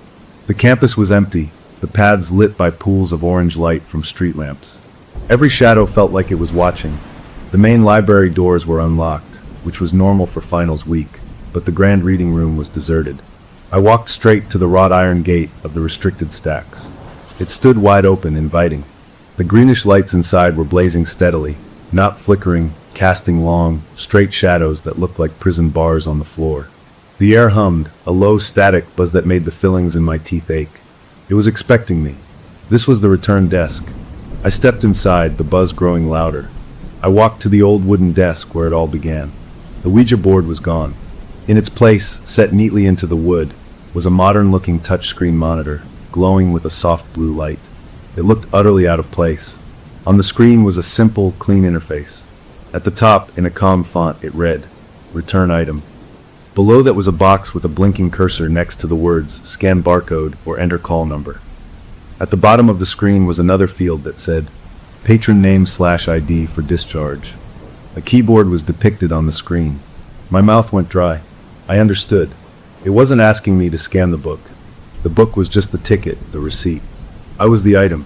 The system wanted me to log my own return, to type in my own name and discharge myself from existence, to balance the ledger once and for all. I set my backpack on the desk, the glowing spine of the book visible through the open zipper. As I did, my fingertips brushed the old wood. A jolt, like touching a live wire made of ice, shot up my arm. My vision blurred, then tunneled. Suddenly, I wasn't just looking at a room. I was seeing the system. The shelves stretched away from me into a kind of digital infinity, a vast, perfect grid. I could feel every book in the entire library, not as objects, but as points of data. I knew their locations, their statuses, in place, on loan, missing.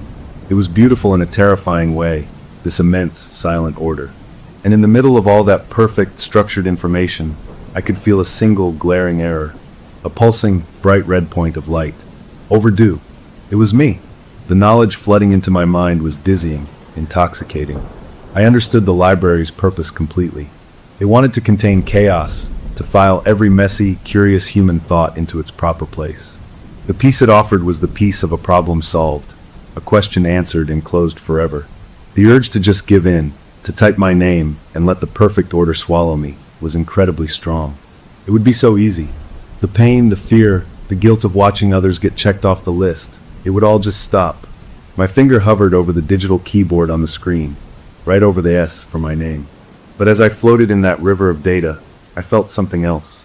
A snag, a flaw, a tiny tear in the perfect fabric. I focused on it. It was old, very old. The 1923 purge, the one that started all this. It hadn't been complete. One book from that original event was never returned, never reabsorbed. Its data was strange. It was checked out, but the borrower's record was severed. Corrupted. It was an open loop, a decimal point out of place, a single line of code that didn't compute. The system's whole current cleaning cycle, the one that had taken my classmates and was now coming for me, had been triggered because it was trying to finally fix this one century-old glitch. That was the key. The screen in front of me pulsed softly, waiting. Return item.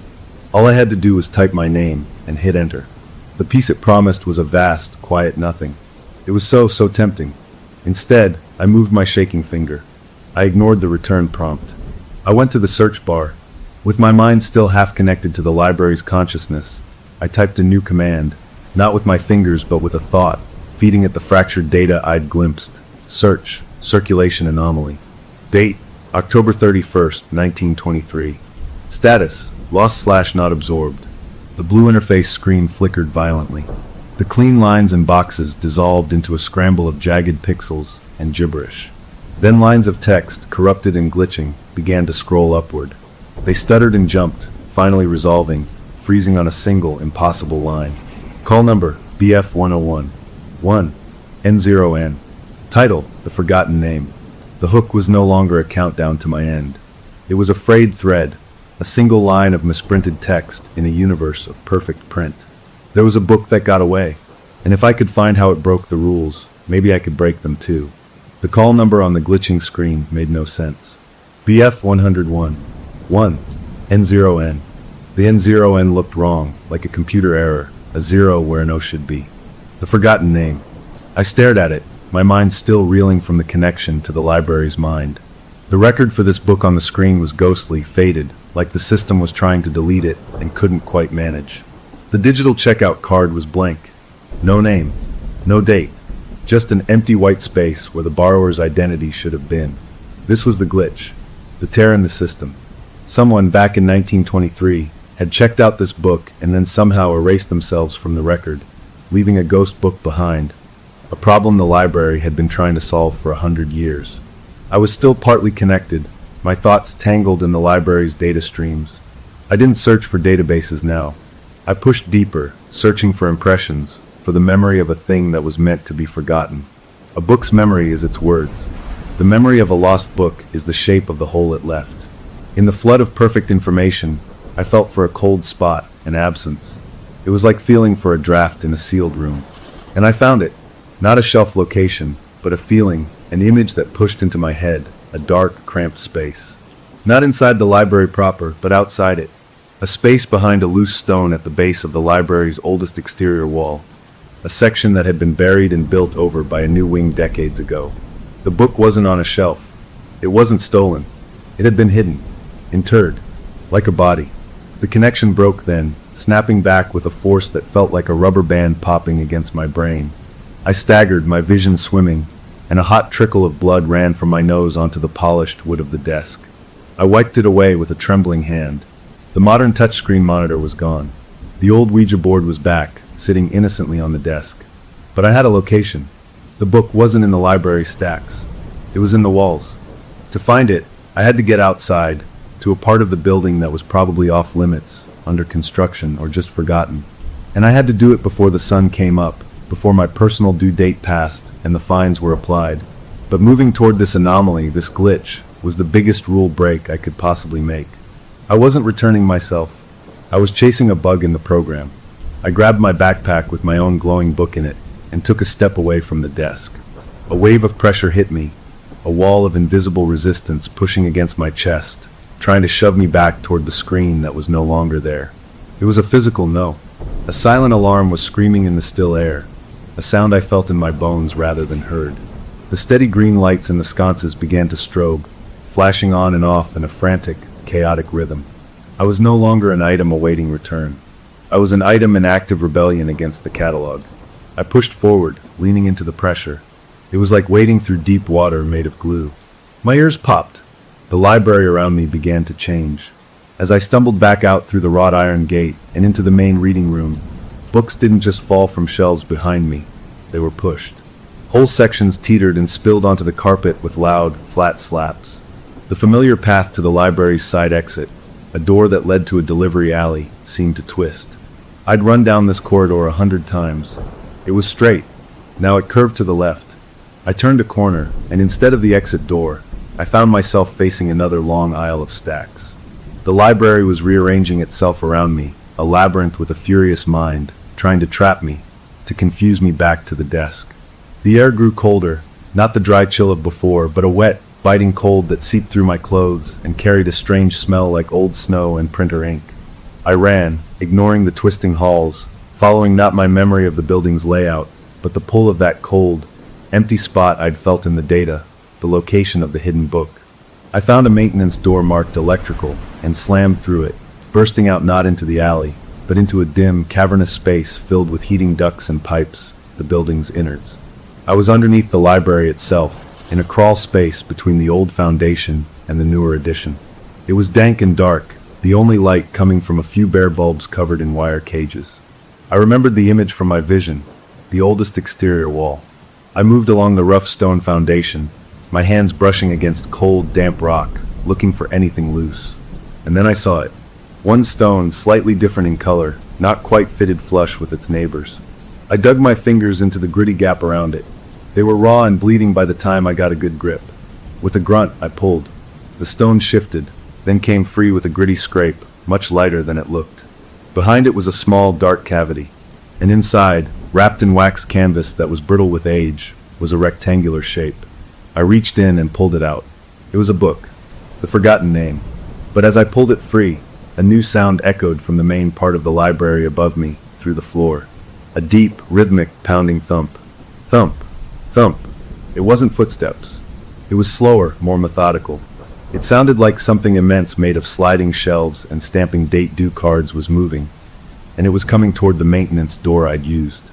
The system wasn't just rearranging the maze anymore. It was sending the librarian. My hands shook as I peeled away the waxed canvas. The book underneath was small, bound in plain brown leather.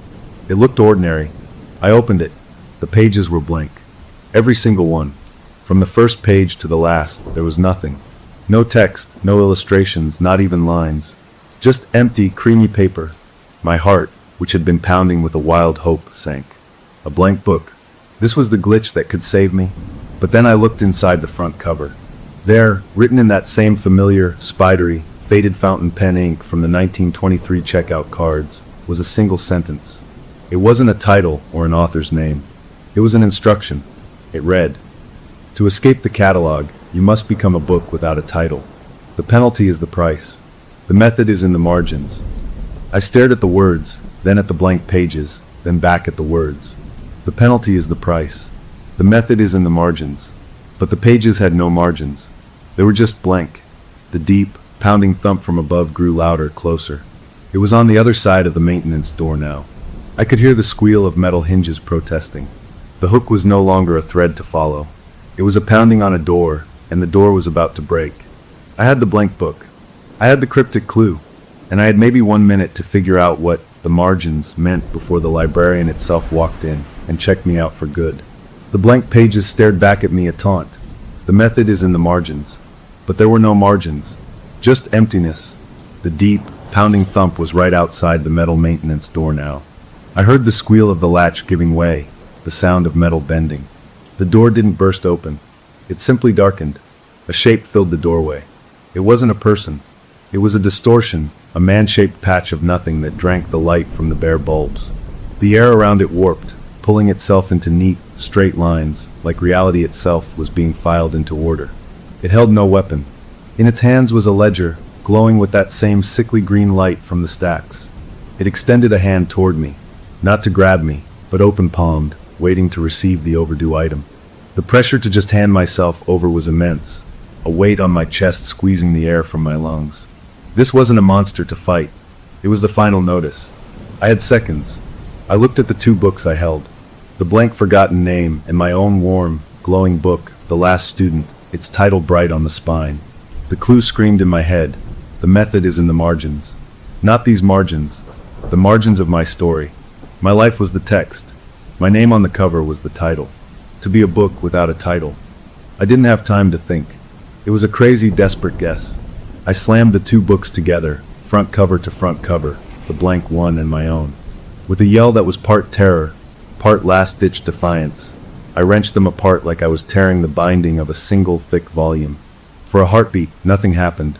Then I watched, my breath caught in my throat, as the gold-foiled letters on the spine of The Last Student, my own name, shimmered like heat haze on pavement. The letters paled, losing their shine, and then they simply lifted. Like a decal being peeled, the title transferred from my book onto the plain, creamy vellum cover of the forgotten name. Now that book had my name on it. The Last Student in my other hand was blank, its title gone, just a plain, glowing book with a call number but no name. I had not destroyed my record. I had retitled it. I had moved my name from one file to another. The librarian's outstretched hand froze, its dark, shapeless head tilted. It looked from me, to the newly titled forgotten name in my left hand, to the blank, glowing book in my right. The green ledger in its hands flickered rapidly, pages blurring. It was searching. It was looking for The Last Student.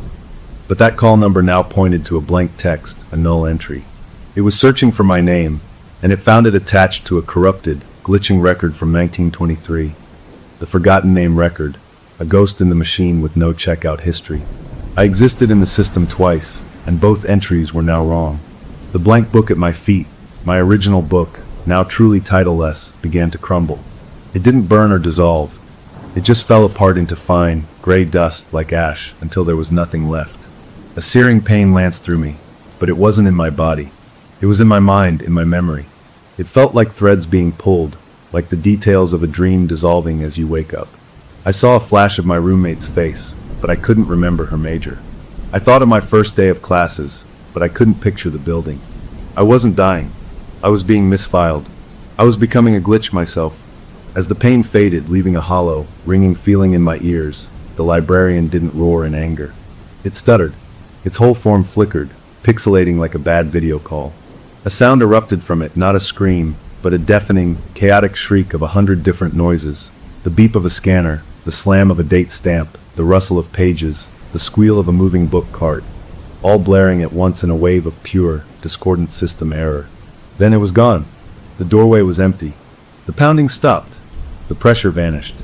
I was alone in the damp crawl space, clutching a book with my name on it that didn't belong to me. I don't know how long I sat there. Slowly, I stood up. My legs felt weak. I left the blank book that was once The Last Student as dust on the floor. I took the forgotten name, now with my name on it, and I climbed out of the crawl space, back through the twisted, but now quiet, library. The shelves were back in their right places. The green lights were off. It was just a library again. I walked out into the dawn. The campus was coming to life, birds chirping, a few early runners on the paths. The air felt normal, just cool morning air. I was free from the due date. I had escaped the catalog, but the penalty was the price. I walked back to my dorm. My roommate was awake, making coffee.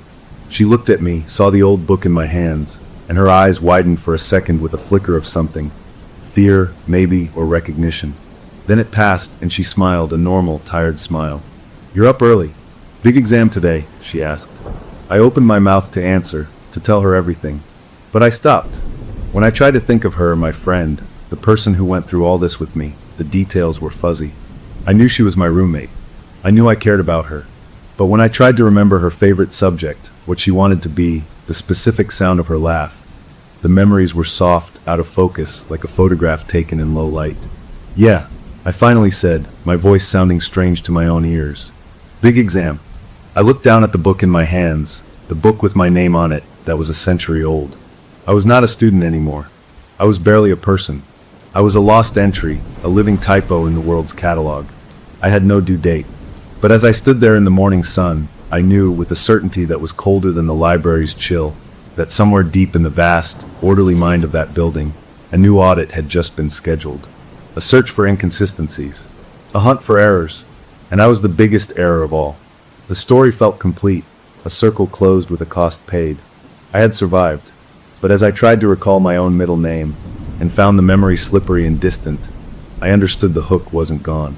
It was buried deep inside me now, and it was only a matter of time before the system ran its next scan and found the mistake that was my life.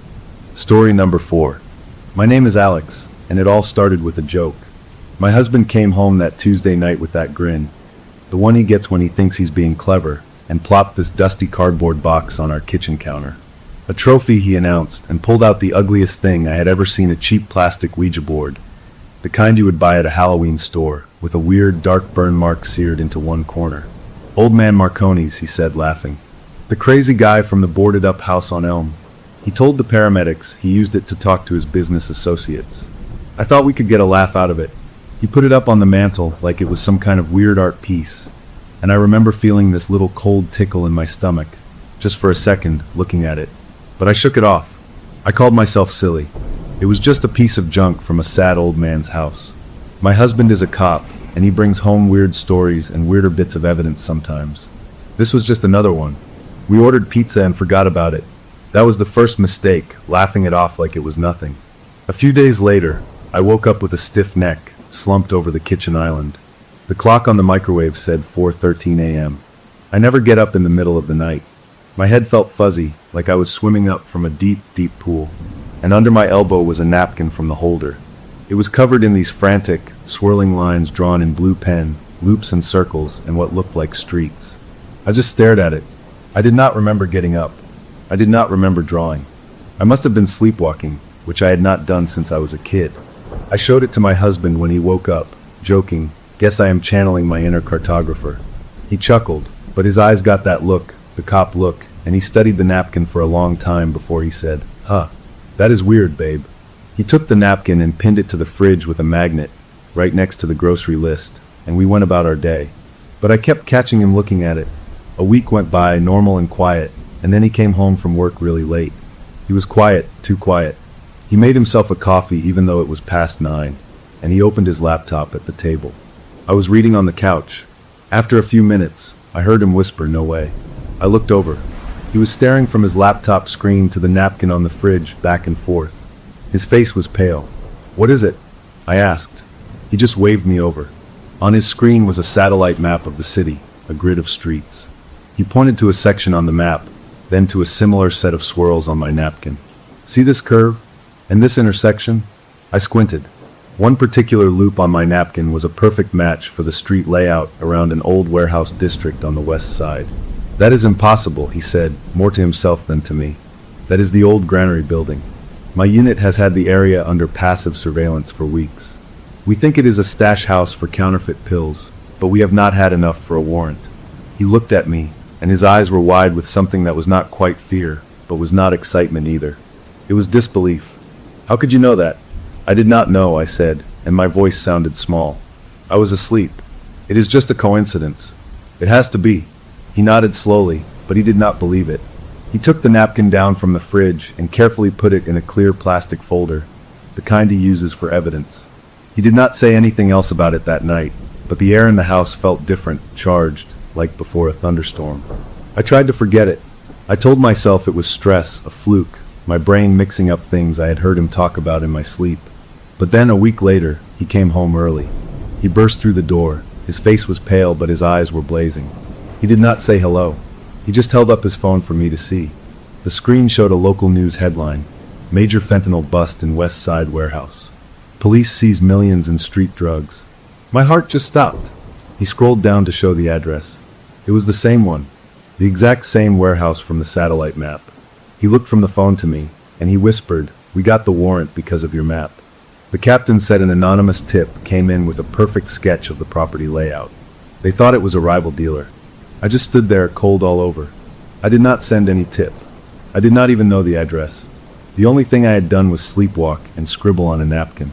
We stared at each other in the quiet of our kitchen, the only sound the hum of the refrigerator. The ridiculous Ouija board sat on the mantel across the room, and for the first time, I did not see a joke. I saw a door, and I felt like we had just heard something on the other side of it knocked back. My husband finally broke the stare, running a hand through his hair. "This is crazy," he said. "This is the best luck I have ever had." He sounded like he was trying to convince himself. He came over and hugged me tight. "You are my good luck charm," he murmured into my hair. But the hug felt stiff, and when he pulled away, he would not quite look me in the eye. That night, we celebrated with takeout. He was buzzing, talking about the bust, about the commendation he might get. He called me his psychic detective. It felt good for a moment. It felt like we had stumbled onto something amazing. We had done a good thing. We went to bed, and I fell asleep quickly, exhausted from the adrenaline. I woke up again at 4:13 a.m. The digital numbers on the clock were a bright, accusing red in the dark. I was not in bed. I was sitting at the kitchen island again. My hand was cramped. In front of me, on the polished wood of the countertop, was a new drawing. This one was not on a napkin. I had used a permanent marker from the junk drawer. The lines were dark, angry, and focused. It was another map, but simpler, tighter, centered on a single, boxy building that looked like an apartment complex. And in the margin, in my own handwriting, were two words written in that same black marker: snitch. Silenced. I let out a sound, a little gasp that seemed too loud in the sleeping house. I dropped the marker. It clattered on the tile floor. I heard our bed creak, then footsteps. My husband appeared in the doorway, his hair messy, squinting in the low light. "What is going on? Are you okay?" He saw my face, then his eyes dropped to the counter. He froze. He walked over slowly, like someone approaching a wild animal. He looked at the drawing, at those two words. His face went from sleep-softened to hard and professional in half a second. He knows that building, I thought. He knows it. He grabbed his phone from his pocket, pulled up an app, and typed something in. A picture of the same building appeared. He looked from the phone to my drawing, his jaw tight. "That is Charlie's place," he said, his voice flat. Charlie, his confidential informant, the one who gave the first whisper about the warehouse. He is supposed to be in protective custody.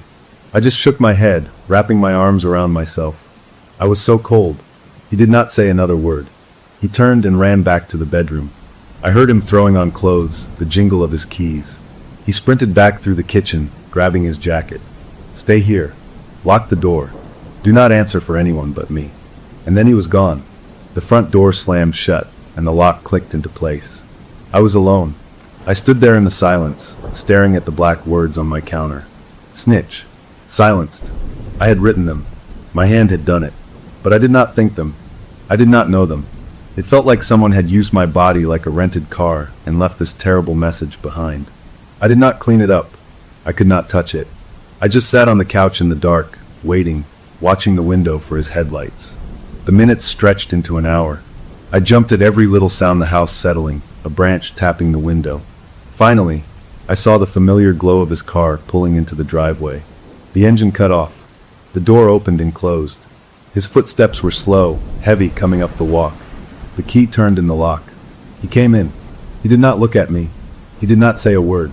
He walked straight across the living room, past me on the couch, to the mantel. He reached up and took the Ouija board down. He held it in both hands for a second, just looking at it, at that stupid burn mark. Then, with a sudden violent movement, he brought it down over his raised knee. The plastic cracked with a sickening, hollow sound. The little planchette piece flew off and skittered under the TV stand. He broke the board again and again, until it was just jagged shards of white plastic and cardboard in his hands. He stood there, breathing hard, pieces of it falling from his fingers to the rug. Then he turned to look at me, and his face was empty, washed clean of all feeling. "He's dead," he said, his voice a dry rustle. "Charlie. Apparent overdose in a motel room 20 miles from where he should have been." He paused, and his eyes, so empty a second before, filled with a pure, uncomplicated horror. It wasn't. The celebration was over. The joke was dead, and we were left standing in our living room, surrounded by the broken pieces of a game, knowing something had started playing for real, and we had no idea what the rules were, or if we were players or just the pieces on the board. We had our closure, the bust was a success, but a man was dead because of a path we had started walking, and the map that led to his end was drawn in my own sleeping hand, a question etched in permanent ink that we could never scrub away. We cleaned up the broken pieces of the board in a kind of daze, sweeping the plastic shards into a dustpan and throwing the whole mess into the outside trash can. It felt good, final, like we were taking out the garbage. We did not talk much. What was there to say? We had both seen the same terrible thing, and destroying the object felt like the only action we could take. We went to bed early that night, holding on to each other under the covers like we were on a life raft in a dark ocean. I think I slept a deep and dreamless sleep, and when I woke to the normal morning sun, the world seemed to have clicked back into place. The mark on the counter was still there, a dark stain we would have to sand out, but it was just a stain. My husband made coffee, and he kissed my forehead before he left for work. It felt almost like a fresh start. That feeling lasted about a day. The next night, I woke up on the cold kitchen floor. Not at the island, not in a chair. On the hard linoleum tiles. My whole body ached. I pushed myself up, my mind foggy with sleep and dread. I had not used a napkin this time. I had not even used paper. I had used the permanent marker again, right on the beautiful, polished wood of our breakfast table. The map was not a frantic swirl. It was precise, almost clinical. It showed a single city block, with a little square building in the middle labeled in my neat, sleeping handwriting, Sunny Day Dry Cleaners. There were no words like before, no snitch. Just a big, inked-in X right over the building, so dark it had soaked into the wood grain. I just sat on the floor and stared at it. A weird calm settled over me, a resignation. It was not gone. Breaking the board had done nothing. Whatever this was, it was not in the plastic. It was in me, or it was using me. When my husband came home and saw it, his shoulders slumped. He looked more tired than I had ever seen him. He did not get angry. He just pulled out his phone, took a picture of the table, and said, "I will call it in." An anonymous tip. He left the room to make the call, and I heard his low, professional voice explaining something about a concerned citizen. He came back and tried to smile. Maybe it is nothing. Maybe this time it is just a dry cleaner. We both knew he did not believe it. The next 24 hours were a strange limbo. He went to work like normal. I tried to scrub the marker off the table, but it was etched in there. I was on my hands and knees, the chemical smell of cleaner making my eyes water, when I noticed something. The map had a tiny, perfect little bell sketched over the door of the dry cleaner's shop. A detail so small I had missed it. How could I have drawn that in my sleep? How could I know a detail like that? A cold certainty settled in my gut. This was real. This was happening. The next evening, he came home early again, but this time he was not excited. He looked confused and a little scared. He tossed his keys on the counter. "A squad car did a routine check," he said. "They walked through the whole place. Nothing. Not a single thing out of order. Just a dry cleaner." He laughed, but it was a hollow sound. I guess we are losing our minds. I felt a crazy mix of disappointment and relief. Maybe it was over. Maybe it had just been a bizarre, terrible coincidence followed by a sleepwalking episode. We ordered Chinese food and tried to pretend everything was fine. We were watching some forgettable movie when his work phone buzzed. He picked it up, looked at the screen, and his whole body went stiff. He stood up so fast he knocked the coffee table. "What? What is it?" I asked. He just handed me the phone. It was a news alert. Internal Affairs conducts surprise raid on local business. Allegations of police corruption. The business was the Sunny Day Dry Cleaners. They had not found drugs. They had found ledger books, detailed records of a high-stakes gambling ring. And the clients, the article said, were cops. Several cops. It was a front for police corruption. My husband sat down slowly, like his bones had turned to sand. "They did not find it on the first pass," he whispered, "because it was hidden too well for a routine check. Someone needed the specific paperwork to get a warrant for the hidden safe. Internal Affairs had that paperwork. They had been investigating for months. My map. It just confirmed it for them." He looked at me, and his eyes were not looking at his wife. They were looking at a source, an asset, a problem. His own phone rang then, the regular one. He answered it. "Yeah, Lieutenant. I saw. Yeah, crazy. Right place, wrong crime." He listened, his face getting tighter and tighter. "No, sir. I have no idea. Just a hunch, I guess. A lucky break for IA, not us." He hung up and let the phone drop onto the couch. He asked me where I was getting my tips, he said softly. My lieutenant. He did not believe me. He thinks I have a source I am not sharing. Or worse. The air in the room was hard to breathe. The dry cleaner bust was not our win. It was a shadow that had just fallen over us. We were now tied to something that made his own bosses nervous. That night, we went through the motions. We got ready for bed. I brushed my teeth, staring at my own ordinary face in the mirror. Who was in there when I was asleep? We turned off the lights. I thought I would never sleep, but exhaustion pulled me under almost immediately. I did not wake up on the floor. I woke up standing in our dark bedroom closet. My heart hammered against my ribs. It was pitch black, but I knew where I was. I could feel clothes on either side of me. I took a shaky step forward, out of the closet, into the slightly less dark bedroom. The red numbers of the clock said 3:07 a.m. I had not drawn anything. I had not written. So what had I done? I walked out into the hallway, my feet cold on the wood floor. The living room was a pool of gray shadows from the streetlight outside. And then I saw it. On the coffee table, in the middle of the room, was a dark, familiar shape. It was my husband's service weapon. His pistol. It was just lying there, out in the open. And behind it, the door to the gun safe in the closet stood wide open. I never knew the combination. He had taught me gun safety, but he had always said the safe was his world, his job. Nothing gets in without me. But I had gotten in. I had walked in my sleep, opened a locked safe I had never opened before, and taken out the gun. I did not touch it. I just stood there frozen, looking at it lying there so casually, so terribly on the table where we ate popcorn and watched movies. I do not know how long I stood there. It could have been seconds or an hour. Then I heard a movement behind me. I turned. My husband was standing in the hallway, his face pale in the gloom. He was staring past me, at the gun on the table, at the open safe door. He did not look at me. He walked past me slowly, like he was moving through deep water. He went to the coffee table and looked down at the weapon. Then he looked at the safe. He walked over to it and touched the combination dial. He held it between his fingers. When he turned back to me, his hand was shaking. The numbers, he said, his voice a raw scrape. They are scratched. The metal is all scored like someone gripped it and turned it with a lot of strength. More strength than you have. I looked at my own hands, small and ordinary in the half-light. I had done that. Or something had used my hands to do that. He picked up the gun, checked it with quick, automatic movements to make sure it was safe, and put it back in the safe. He closed the door and spun the dial. The click of the lock engaging was the loudest sound I had ever heard. We did not go back to bed. We sat together on the couch, wrapped in a blanket, waiting for the sun to come up. We had tried to destroy the source, and it had answered by showing us it could touch the most dangerous, private thing in our home. It was not just giving us information anymore. It was showing us it had control. As the first gray light of dawn crept into the room, I saw something else on the mantel. Next to a framed picture from our wedding, there was a single and used bullet. One of his bullets from the safe. It was just sitting there, upright like a tiny, terrible trophy. I had not put it there. At least, I did not remember putting it there.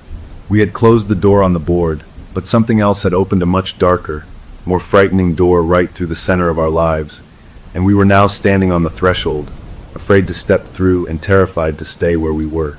The immediate danger was gone, the gun was put away, but the message was clear and sat waiting in the morning light. It could get to anything it wanted, and next time, the bullet might not be just for show. The bullet on the mantel stayed there. Neither of us moved it. It was like a dare or a promise, and touching it felt like it would make everything more real. We tried to get back to normal, or at least a version of it that did not include sleeping with the lights on. My husband started going to work earlier and coming home later, burying himself in normal cases, anything to avoid the weirdness waiting at home. I scrubbed the table until the wood was worn thin in that spot, but the ghost of that X still lingered if you looked at it from the right angle. We stopped talking about it. What was there to say? We were stuck. Then, about a week after the gun incident, my husband came home with a bag of groceries and a forced, cheerful smile. He pulled out a bottle of wine and 2 fancy steaks. I thought we could have a nice night. Just us. No news, no work stuff, no weird stuff. Just a normal dinner. It was such a clear attempt to reset, to build a wall of normalcy around us, that I went along with it eagerly. We cooked together, we drank the wine, we talked about movies and silly memories from when we first started dating. For a few hours, it worked. The air in the house felt lighter. The The bullet on the mantel became just a decoration we ignored. We went to bed feeling almost like our old selves. That is why what happened next was so much worse. I woke up not in the middle of the night, but in the early morning, just as the sky was turning from black to deep blue. I was not in the kitchen or the closet. I was in the living room, standing in front of the mantel. I was fully dressed in my jeans and sweater from the day before. In my hand was not a pen, but my husband's police flashlight, the big heavy metal one. I was pointing it at the wall like it was a pointer. And I was not alone. My husband was there too, sitting in his armchair. He was awake, watching me, his face a mask of pure horror. He had a notebook in his lap and a pen in his hand. "Alex," he said, his voice calm but tight. "Can you hear me?" I could hear him, but I could not answer. My mouth would not move. My body was not mine. I was a passenger, looking out through my own eyes. I felt a pressure in my head, a weird, buzzing intention that was not my own.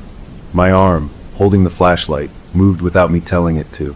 It swung the beam of light to a specific spot on the living room wall, to a small, framed picture of a lighthouse we had bought on a trip to Maine. The light stayed fixed on it. My husband, his hand shaking, wrote something down in the notebook. "Okay," he whispered. "Lighthouse. Got it." Then my arm moved again, against my will, a jerky motion. The flashlight beam swung across the room and landed on the bookshelf, highlighting a bright red book spine, an old dictionary. "Red book," he said, scribbling.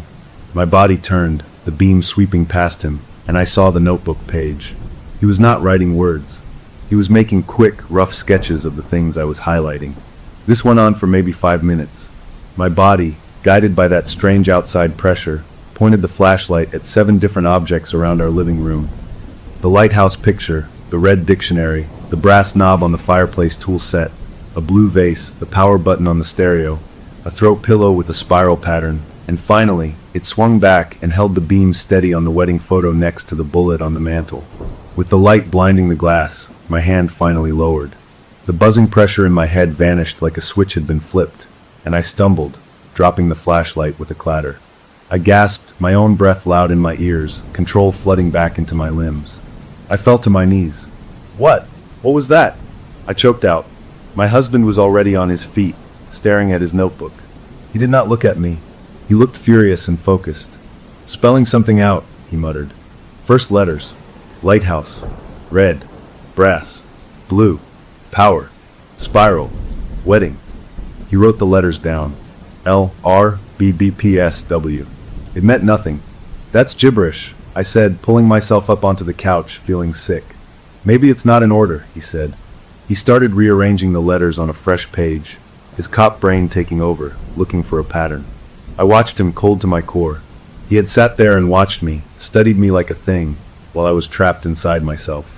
He had not tried to wake me. He had taken notes. After a minute, he stopped. A slow, dawning understanding washed over his face, followed by a look of such profound sickness that I thought he might be ill. "It's not the first letters," he said, his voice flat. "It's a key, a physical key. Look." He held up the notebook. He had drawn a simple shape next to the list. It was a key. Next to it, he had written the words next to my flashlight points. Lighthouse picture equals tall, thin post. Red book equals a red cover. Brass knob equals a brass head. Blue vase equals a blue handle. Power button equals the place you turn it on. Spiral pillow equals the ridges on the blade. Wedding photo equals it unlocks your life. "It's describing a specific key," he said. "Tall and thin. A red cover on the top part, maybe plastic. A brass head. A blue handle. Ridges. It's telling us to find a key." We tore the house apart. For hours, we searched every drawer, every box, every pocket of every jacket. We found dozens of keys, but none that matched the description. We were both exhausted, covered in dust, sitting on the floor in a mess of junk from the attic when my husband's phone rang. It was his work. He listened, said, "I'll be right there," and hung up. He looked at me, all the color gone from his face again. "They found him," he said. "The informant. Charlie. The one from the motel. They did a full autopsy. It wasn't an overdose." My stomach twisted into a knot. "What was it?" "They won't say on the phone, but the lieutenant said it's suspicious. He said I need to come in to answer some follow-up questions because my name is in his notes." He got up, brushing dust off his pants. He looked at the chaos of our search, at my terrified face. "We can't talk about this. Not any of it. You understand? The maps, the gun, this. Key thing. It doesn't exist. I nodded numb. He left for the station, and I was alone again with the mess and the quiet. I knew I should clean up, but I couldn't move. I just stared at the notebook page with the drawing of the key. It was here in our house. This thing wanted us to find it. Why? The day dragged on. I finally started putting things away, my mind a whirl of fear and confusion.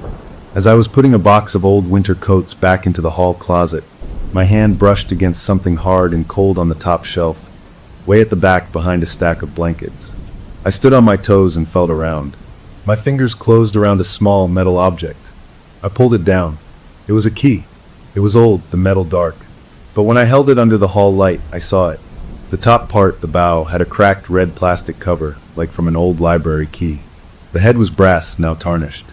The shaft was long and thin. And the handle, the part you grip, was painted a faded, chipped blue. The ridges on the blade were worn but clear. It was the key. The exact key from the description. My heart pounded in my throat. How did it get there? We had never seen it before. I held it in my palm, this cold, tiny piece of metal, and felt a jolt of recognition that was not my own. This key was important. It opened something. But what?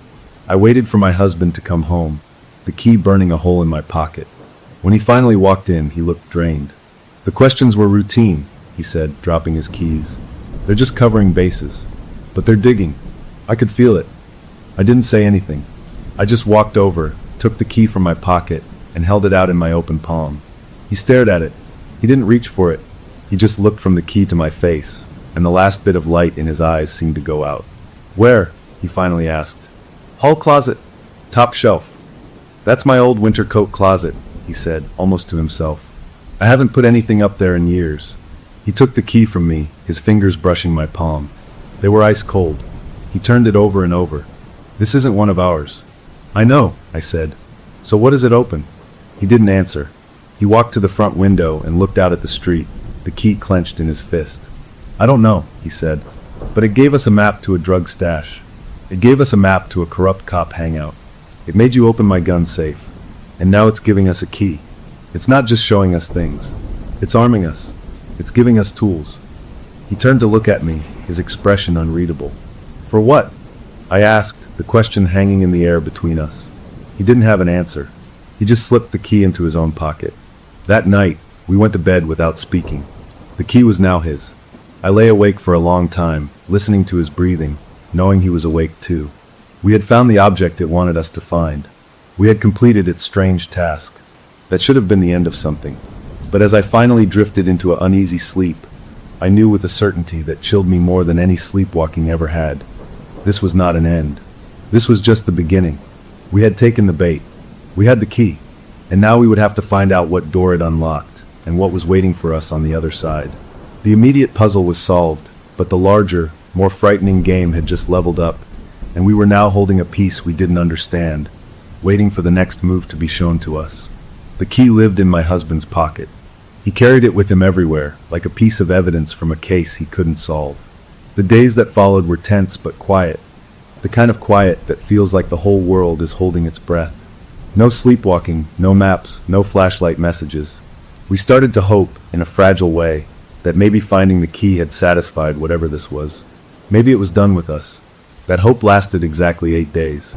On a rainy Thursday, my husband came home from work looking more relaxed than I had seen him in weeks. He even brought flowers. I think it's over, he said, handing me the bouquet. Nothing weird at work. No calls. No notes. Maybe we broke the cycle. We made dinner together, and for the first time in a long time, we laughed about something stupid on TV. It felt good. It felt like we were reclaiming our life. We went to bed early, and I fell asleep to the sound of the rain on the roof, feeling almost peaceful. I woke up because I was cold. The blankets were off. I was lying on my back, staring at the dark ceiling. My arms were straight down at my sides, stiff. I tried to move my fingers. Nothing. I tried to turn my head. I couldn't. Panic, hot and sharp, shot through me. I was awake, but my body was frozen. I could only move my eyes. I looked to my left. My husband was asleep, his back to me. I tried to make a sound, a grunt, anything to wake him. My throat wouldn't work. Then the pressure came back into my head, that familiar buzzing presence, but this time it was different.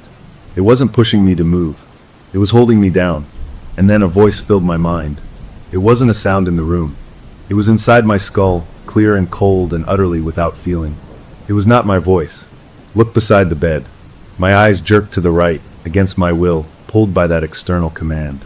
On my nightstand was my glass of water, my book, my reading glasses. Lower. My gaze was forced down, to the floor between the nightstand and the bed.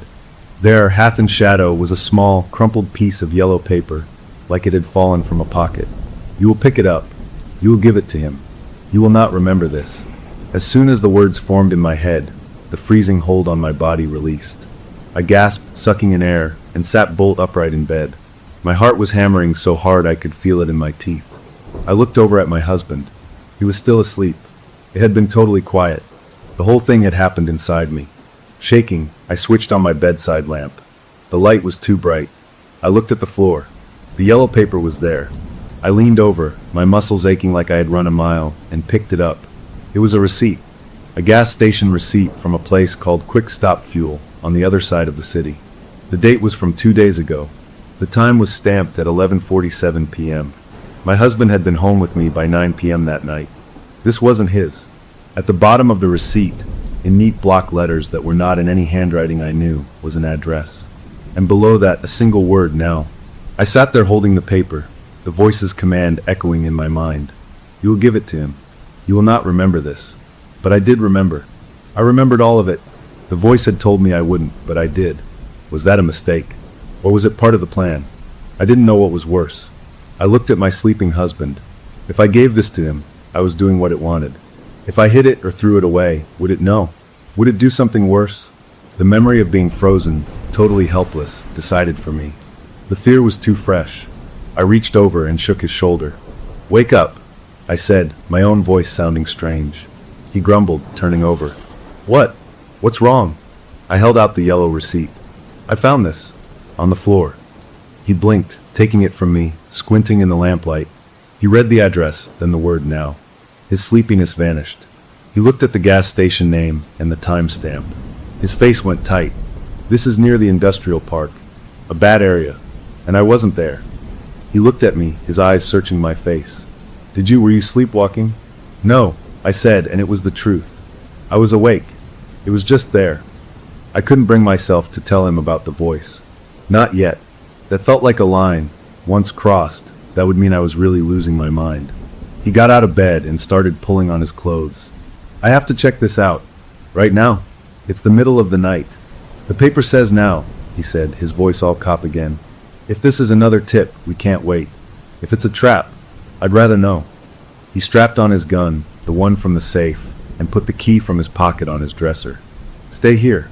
Lock the door behind me. I'll call you when I know something. He left. I locked the door as he asked, and then went to the living room window, watching his taillights disappear into the rainy dark. The waiting was agony. Every minute felt like an hour. I made tea but didn't drink it. I picked up a book but couldn't read a word. All I could think about was that cold, internal voice and the word on the paper, now. About 40 minutes later, my phone rang. It was him. It's an empty lot, he said. His voice was tense, confused. Just a fenced-in empty space between two old factories. Nothing here. No one here. So it's nothing, I said, a weak hope rising in me. Maybe just a prank. Maybe, he said, but he didn't sound convinced. I'm coming home. I heard his car start in the background. Then he said, wait. The line went quiet for a full minute. Honey, I said. What is it? There's a door, he whispered. In the side of one of the factory buildings, facing the lot. An old metal door. I almost missed it, and there's a keyhole. My eyes flew to the dresser in our bedroom, where he had left the key. The key, I breathed. It's the same shape, he said, his voice filled with a kind of dreadful awe. The brass head, the blue handle, this keyhole is old. It would fit. Don't open it, I said, the words bursting out of me. Not alone. Not in the dark. Please just come home. He was quiet for another long moment. I could hear the rain on his end of the line. Yeah, he finally said. You're right. I'm coming home. He hung up. I paced until I heard his car pull in. When he walked through the door, he was soaked, his hair plastered to his forehead. In one hand, he held the key. He looked from the key to me, and then walked over and put it back in his pocket. "It fits," was all he said. We didn't sleep the rest of that night. We sat at the kitchen table as the sky lightened, the key and the yellow receipt between us like pieces from two different puzzles that had just snapped together. "It gave us a key," he said. "Then it gave us the door. It's leading us somewhere, step by step." "But why us?" I asked, the question that had been haunting me for weeks. He picked up the key, turning it over. "I don't know, but I think we have to open that door." I felt a jolt of pure fear. "No, we can't. We tell someone. Your lieutenant. Someone." "And say what?" he asked, his voice rising. "That my wife has been getting supernatural tips from a ghost? That we found a magic key? They'll pull my badge. They'll think I've lost it, or worse, that I'm involved in something. After the dry cleaner bust, they're already looking at me sideways." He was right, and I hated it. We were in a box with no good way out. So what do we do? He looked out the window at the new day. "We wait. It's not done. It's giving us instructions. It'll tell us what it wants next." The awful part was, I knew he was right. The voice had said now, but it hadn't meant for him to open the door right then. It was just showing us the next piece. The game was still on, and we were still playing. A few days passed, normal on the surface. Then, on Sunday afternoon, my husband was working in the garage. I was folding laundry in the living room. The TV was on for noise, some cooking show. I reached for a pillowcase, and a sudden, sharp pain lanced through my head, right behind my eyes. I winced, closing them. When I opened them, the world looked wrong. The colors on the TV were too bright, pulsing. The sound from it became a distorted roar. And then, projected onto my vision like words on a screen, I saw it. Tonight. 1 a.m. Come alone. Tell no one. And as quickly as it came, it was gone. The pain vanished. The TV sounds went back to normal. I was left sitting on the couch, a folded towel in my lap, knowing with absolute certainty that the message was for my husband, and that I had just been the delivery system again. That night, after a tense, quiet dinner, I told him. I described the pain, the distorted vision, the words. He just nodded, like he had been expecting it. "It's time," he said. We argued. I begged him not to go, to call for backup, to do anything but walk into that empty lot alone at 1 a.m. But he was stubborn. "If I don't go, it might just come here. Or it might make you go. I can't risk that. This is my job. To face things. Even things like this." At 12:30 a.m., he got ready. He took his gun. He took the key. He kissed me a hard, quick kiss. "Lock the door. I'll text you every 20 minutes. If I miss a check-in, you call the precinct. You tell them I was following a lead on the informant's death. You tell them the address. You don't mention anything else." Then he left. I watched the clock. At 12:50, I got a text, here. "All quiet. 1 a.m. at the door. 1:05 a.m. key fits." Turning it. And then nothing. 1:25 came. No text. 1:45, nothing. My hands were shaking so badly I could barely hold my phone.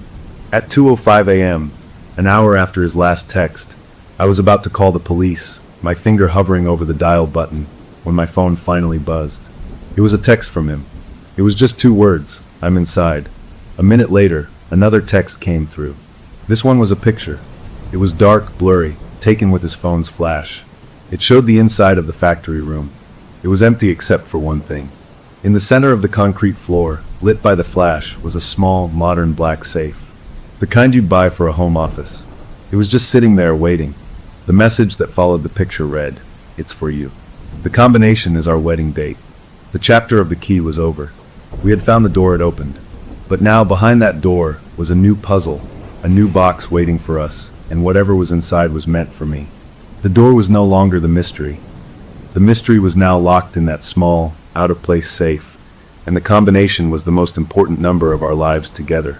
He was safe, he was coming home, but he was bringing a new problem with him, one that was personally deeply ours. We had answered the call, and now the game had delivered its next move right into our hands. He came home carrying the safe. It was smaller than I pictured, about the size of a large shoebox, but it looked dense and serious in his arms. He set it down on the kitchen table with a solid thunk. We both just stared at it. The black metal was scuffed. It was a real thing, a physical object from that dark, empty room.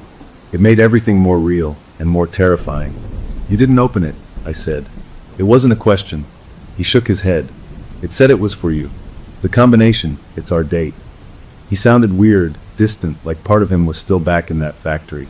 "Are you okay? What was it like in there?" He ran a hand over his face.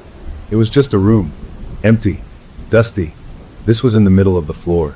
Like a gift. Or a bomb." We looked at the safe. The dial was shiny and new, unlike the old key. I knew the number. Of course I did. 6 digits that defined the best day of my life. The idea of using them to open this thing felt like a violation.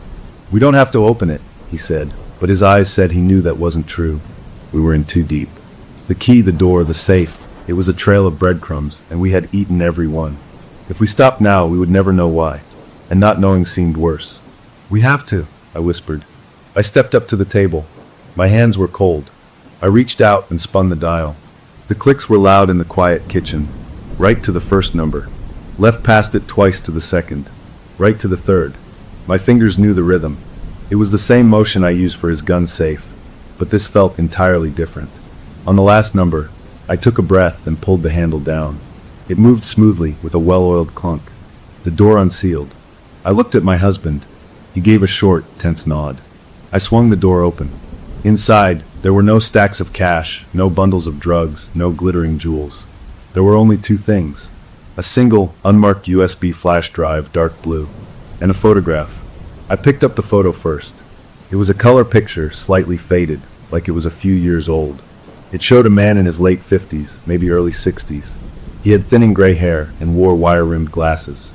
He was sitting at a cluttered desk in what looked like a home office, shelves packed with books behind him. He was smiling at the camera, a warm, gentle smile. He looked like a nice man. A professor, maybe. I did not recognize him at all. I turned it over. On the back, in the same neat block letters from the gas station receipt, was written, Orlando Marconi. He knew. He tried to warn them. My blood ran cold. Marconi. Old man Marconi. The man whose Ouija board started all of this. This was him, not as a crazy old hermit, but as a normal, smiling person. He knew what? My husband asked, taking the photo from me. He studied the face, his cop mind filing it away. "And who is them?" I picked up the USB drive. It was light, innocuous. It could hold anything. "We have to look," I said. He hesitated, then went to his laptop on the counter. He booted it up, his movements quick and nervous. He inserted the drive. A single window popped up. No folders. Just one video file named Testament. MPG. He double-clicked it. The video player opened. The footage was grainy, shaky, like it was taken on an old webcam. It showed the same man from the photo, Orlando Marconi, sitting at the same cluttered desk. He looked older than in the photo, more tired, his eyes wider. He was leaning close to the camera. "If you are seeing this," he began, his voice a reedy, educated whisper, "then you have found my key, and my box, and you are in the same trouble I was." He glanced over his shoulder, paranoid. "They think I am a crazy old man. I was a prosecutor for 22 years. I saw patterns, not just crimes, but connections, a sickness in the city's bones. It isn't just people. It's the way the money moves, the way favors are traded, the way cases die in filing cabinets. It has a consciousness, a will to keep itself alive." My husband and I exchanged a glance. This sounded like the rantings of a paranoid mind. But after what we had been through, it didn't sound crazy. It sounded like an explanation. Marconi continued. "I found a way to listen to it, to see the patterns clearly. A focus, an object. It showed me things, locations, names. It wanted me to act. I thought I could fight it from the inside. I gave tips, anonymous letters." He laughed, a bitter, choking sound. "They always came back. The information was always right. And then people started dying. The informants, the whistleblowers. The pattern was cleaning house. It was using me to find the weak links and eliminate them. I wasn't fighting it. I was its janitor." He looked directly into the camera, his face filled with a desperate intensity. "I tried to break the connection. I destroyed the focus object. I moved. It didn't matter. It was in the wires, in the phones, in my dreams. It finds a way in. It looks for cracks, stress, fear, obsession. It finds a crack and it gets in, and it will use you to protect itself." He leaned back, looking defeated. "It hates a vacuum. If you remove a bad cop, a dirty politician, it will find a way to fill that space with something worse, or it will punish you for trying. It is the ecosystem, and we are just germs in its body. If you are watching this, it has found you. It is using you. You probably think you are helping. You are not. You are feeding it. The only way out, the only way I could see, was to stop being a crack, to become a solid wall. But I was too weak. I was too afraid. The video ended abruptly. The screen went black. We sat there in the kitchen light, the hum of the laptop fan the only sound. Marconi wasn't a crackpot. He was a witness, and he was describing exactly what was happening to us. The maps, the tips, the informant who died, the dry cleaner bust that exposed corrupt cops. We weren't solving crimes. We were being used to maintain a balance, a terrible, rotten balance. It's not a ghost, I said, my voice hollow. It's the city itself. The system. He said it finds a crack, my husband said, looking at me, and I saw the guilt in his eyes. Stress, fear, obsession. He was thinking about his job, the long hours, the pressure to close cases. And I was the crack in his life, the worried wife, the one who was vulnerable in my sleep. We had let it in together. What do we do? I asked. He said the only way out is to stop being a crack. What does that mean?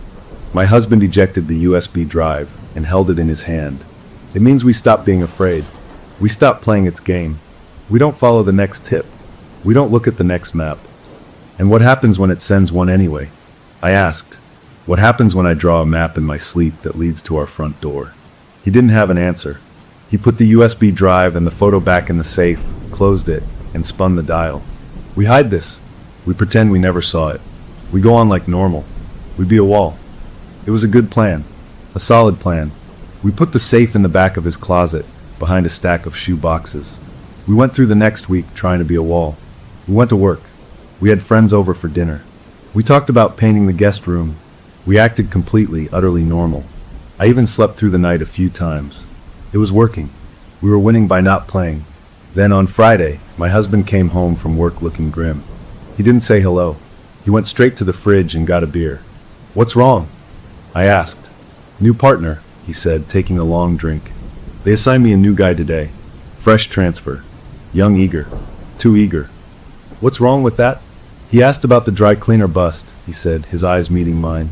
Not about the case. About the tip. He wanted to know how I really knew. Said he heard rumors it was a psychic tip. A chill went through me. That's not possible. That information is sealed. Rumors aren't sealed, he said. This kid, he was digging. Nicely. Professionally. But digging. That night, I dreamed I was sinking into thick, black tar. I couldn't move, couldn't breathe. I woke up gasping. It was 3 a.m. My husband was asleep. I got up to get a glass of water, my heart still racing from the dream. As I passed the hall closet, the one where we found the key, I stopped. The door was slightly ajar. I always kept it closed. I pushed it open and turned on the light. Nothing was out of place. The coats hung neatly. The shelves were tidy. But on the floor, in the very center of the closet floor, was a small, white square of paper. It was a business card. I bent and picked it up. It was cheap, plain cardstock. On it, printed in simple font, was a name, Officer Daniel Reyes. And below that, his precinct number and a cell phone number. On the back, in that now horribly familiar block writing, was a new message. He is not your partner. He is their listener. The wall has a crack. I stood in the glow of the closet light, holding the card of my husband's new partner. Marconi's words echoed in my head. It finds a way in. It wasn't done with us. We had tried to become a wall, but it had already put a listener right next to us, inside my husband's own car, his own cases. The game hadn't ended. It had just changed the rules. We had closed the safe on one mystery, but a new, more immediate danger had been delivered right to our home. Not in a dream, but physically on a piece of paper that proved the thing we were fighting was not just in my head. It was in our world, and it knew our moves before we made them. The partner was the problem now, a walking, talking crack in our wall, and we had no idea what he was listening for, or who he was telling.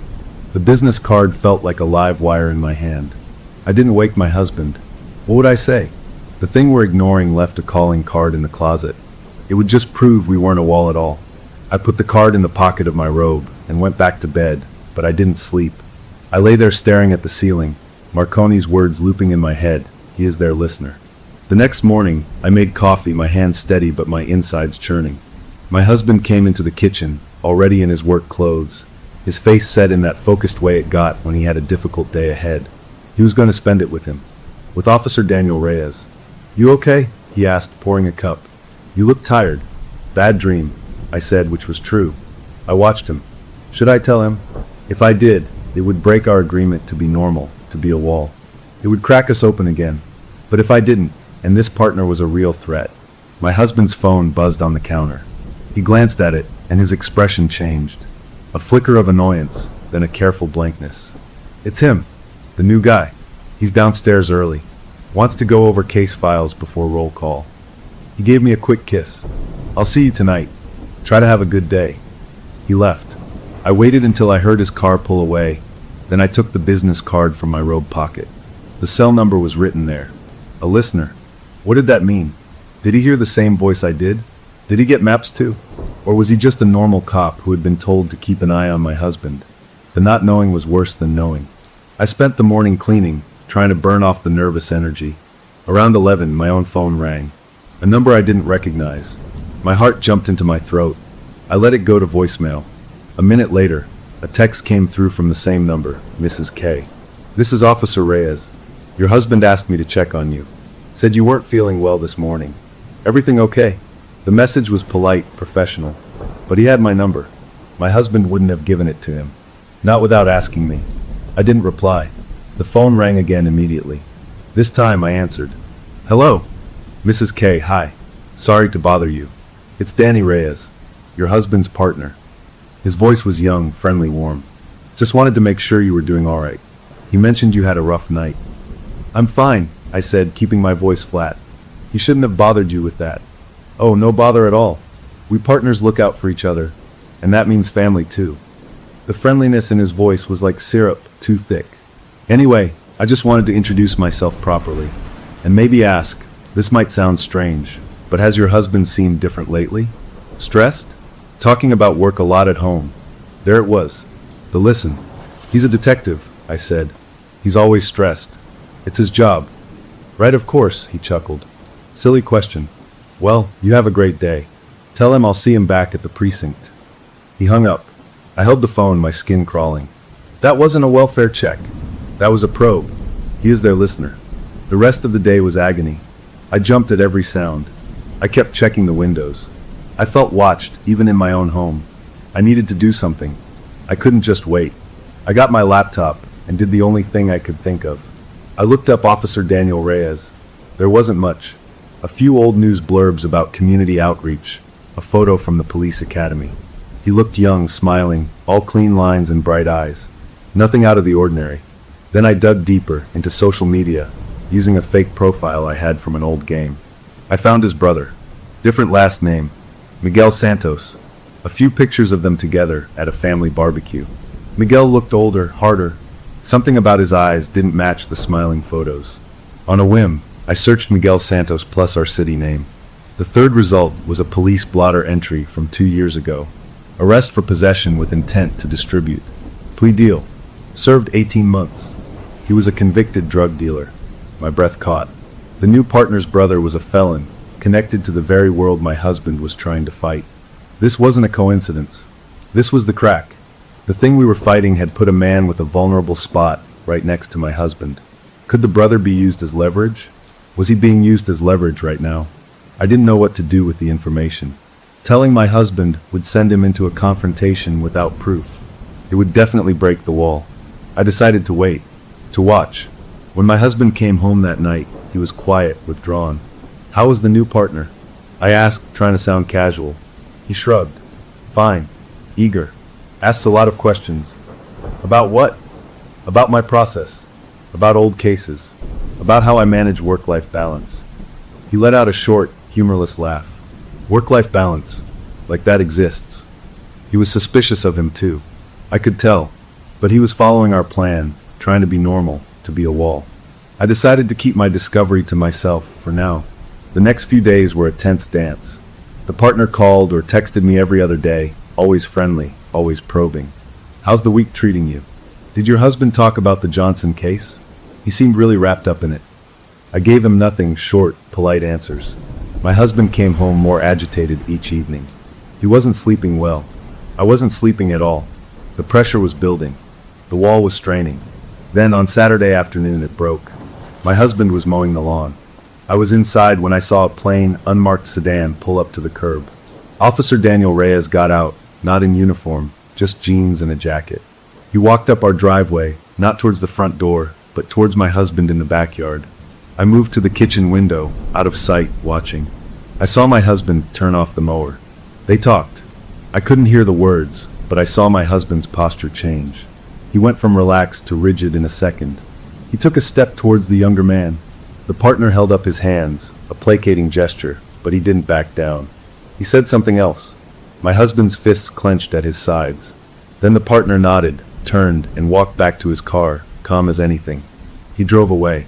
My husband stood in the middle of the half-mown lawn for a full minute, just staring at nothing. Then he came inside. His face was pale, his eyes burning. "What did he want?" I asked. He walked past me to the sink, ran a glass of water, and drank it all. "He knows," he said finally, his voice low and rough. "He knows about the maps, about the dry cleaner tip." He didn't say it outright, but he was circling it, talking about unnatural luck and sources that need protection. "What did you tell him?"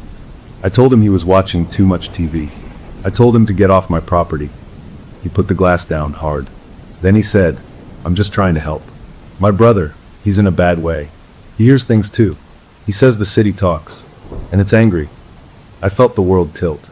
So he was a listener, or his brother was, and now he was revealing it, not as a threat, but as a plea for help. "What does that mean?" I whispered. "It means we're not the only ones," he said. "And he's not working for the cops right now. He's working for whatever has his brother. And he's scared." That night, the sleepwalking came back. It wasn't me this time. It was my husband. I woke up to find his side of the bed empty. I found him in the living room, standing in the dark in front of the blank TV screen. He was just standing there. "Honey," I said softly. He didn't move. I turned on a lamp. His eyes were open, but they were glassy, unfocused. In his hand, he held his own police notebook and a pen. His arm was moving slowly, deliberately, writing on the page. He was doing what I had done. He was a passenger. I wanted to scream, to shake him, but I remembered how it felt. I couldn't interfere. I just watched, tears streaming down my face, as his hand wrote a single line in messy, frantic handwriting that was not his own. The listener must choose a side. His brother or the pattern. You will make him choose. Then his hand stopped. He blinked, swayed on his feet. The notebook fell to the floor. He looked at me, confusion, and then horror dawning in his eyes. "Well, what did I do?" I picked up the notebook and showed him. He read the words, his face crumbling. "It's in me now too," he said, his voice broken. "It's not just you. The crack, it's in both of us." We were past being a wall. The thing had gotten inside him. It was giving him orders now. It wanted us to force the partner to choose. The message was clear: turn the listener or be exposed by him. The next morning, my husband called the partner. He asked to meet, alone, away from the precinct. They agreed on a diner on the other side of town. My husband didn't want me to come, but I insisted.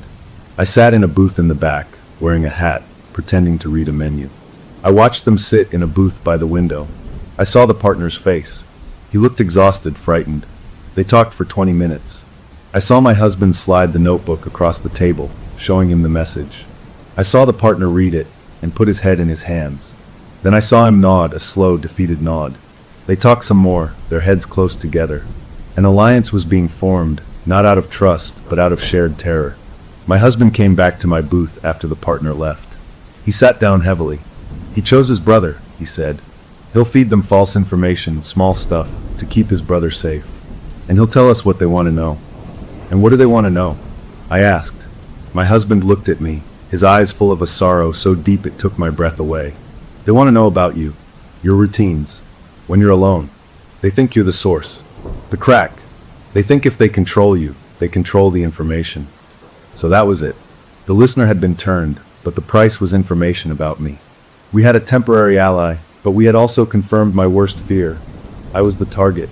We had managed the immediate threat of the partner, but in doing so, we had shone a spotlight directly on myself, and the thing we were fighting now knew exactly where to aim. We walked out of the diner into the gray daylight, not feeling victorious, but feeling like we had just swapped one kind of danger for another, more personal one. The listener was on our side for now, but we had just given the enemy a map to its real target, me. Knowing the partner was now a double agent, feeding watered-down information to the other side, should have made us feel safer. It didn't. It made everything feel more fragile, like we were balancing on a tightrope made of spiderweb. My husband and his new partner started a careful, ugly dance. My husband would give him a small, real piece of information, a low-level dealer's hangout, a time for a routine patrol, something that would check out but wouldn't lead to anything big. The partner would pass it along to his contacts, whoever was holding his brother's safety over his head. In return, the partner would tell my husband what they were asking about. And they were always asking about me. Did she go to the grocery store on Tuesdays? Does she take walks in the park? What is her daily schedule? It was a slow, psychological drip of threat. I stopped leaving the house alone. I started looking out the windows every few minutes. The house, which used to be my sanctuary, felt like a glass box. I was the crack, and now everyone knew where to press. My husband tried to act normal, but the stress was eating him alive. He started having the sleepwalking episodes more often. Not writing, usually. Just standing. Staring at a wall, or out a window, or once, just holding our wedding photo, and crying while he was still asleep. It was the most heartbreaking thing I had ever seen. The thing wasn't just giving him orders anymore. It was wearing him down from the inside. I knew I had to do something more than just hide. I had to understand what we were really up against. I started researching in earnest, using the old laptop in a way I never had before. I went down rabbit holes about parapsychology, conspiracy theories, police corruption networks. It all felt useless. Then I remembered the name from the safe, Orlando Marconi. I started digging into him, beyond what his video had said. I found his old professional records. He wasn't just a prosecutor, he was a star. He had a conviction rate in the high 90s. Then about 10 years ago, it all stopped. There was a big case that fell apart. A key witness recanted. Evidence went missing. The official record said he took a leave of absence for health reasons and never came back.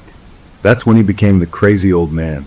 I used a private browser and found an old, mostly forgotten online forum from the early 2000s, a place for people who believed in systemic sentience and urban phantoms. It was full of wild theories, and there, with a username oim_architect, was Marconi.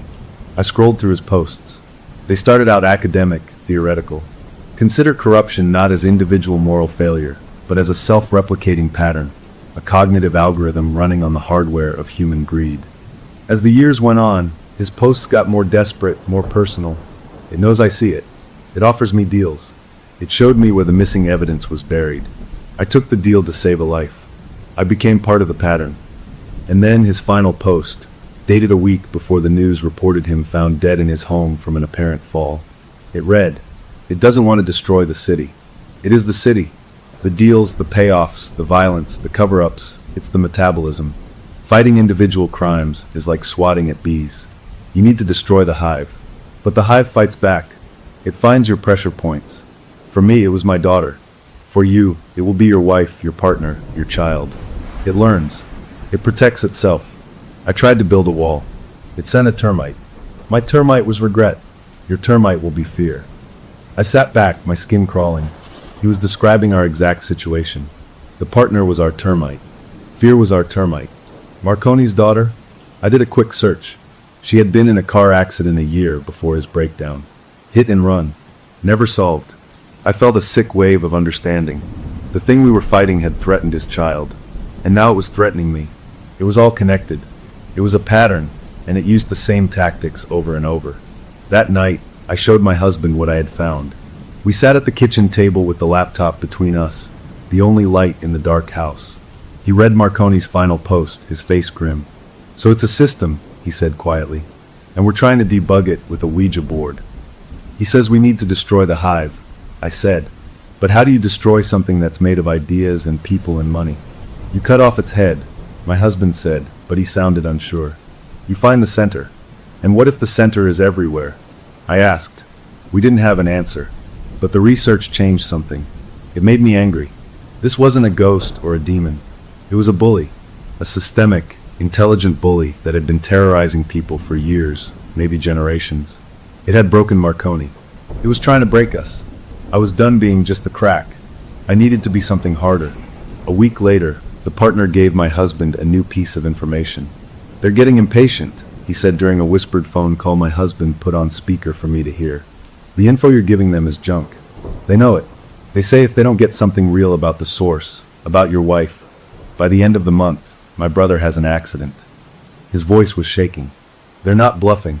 We had 2 weeks. The pressure cooker was about to explode. My husband, desperate, came up with a plan. A dangerous, stupid plan. We give them something real, he said. But we control it. We set a trap. What kind of trap? I asked, my stomach nodding. We give them a time and place where you'll be alone. Somewhere isolated. We have my partner tell them it's a golden opportunity. And we'll be waiting. We'll catch them in the act, get them on attempted kidnapping or worse, and we'll have leverage to get his brother back and shut this down. It was a cop's plan. Direct. Confrontational. It put me directly in the line of fire as bait. Every cell in my body screamed against it. But what was the alternative? Wait for them to find me on their own terms? Where? I asked, my voice small. He had already thought of it. The old lake house. My dad's place. It's empty, it's remote. We'll say you're going there to clean it out for the weekend. I'll have to work. You'll be alone on Friday night. The plan was set in motion.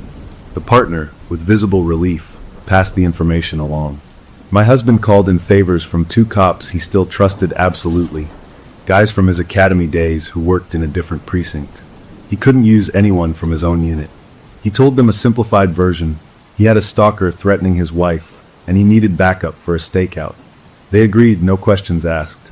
Friday arrived. The air in our house was electric with tension. We packed a bag for me, making it look real. My husband's 2 friends, introduced to me only as Ben and Marcus, arrived in an unmarked car. They were big, quiet men with serious eyes. They shook my hand and told me they wouldn't let anything happen. It didn't make me feel much better. We drove in 2 cars to the lake house, an hour outside the city. It was a small wooden cabin in the trees, dark and cold. We arrived in the afternoon. Ben and Marcus checked the perimeter, then set up inside, hiding in the small bedroom and the closet. My husband showed me a panic button on a keychain. If anything goes wrong, you press this. It's linked to my phone and theirs. We'll be outside watching the road. We won't let anyone near you. He kissed me a hard, quick kiss. I love you. This ends tonight. Then he and his friends left to take up positions down the wooded driveway. I was alone in the cabin. I had a chair pulled up to the window, looking out at the long, gravel drive leading to the main road. I had a can of pepper spray next to me and the panic button in my hand. The minutes ticked by. The sun set. The woods outside became a wall of blackness. The cabin creaked and settled. Every sound made me jump. I watched the clock.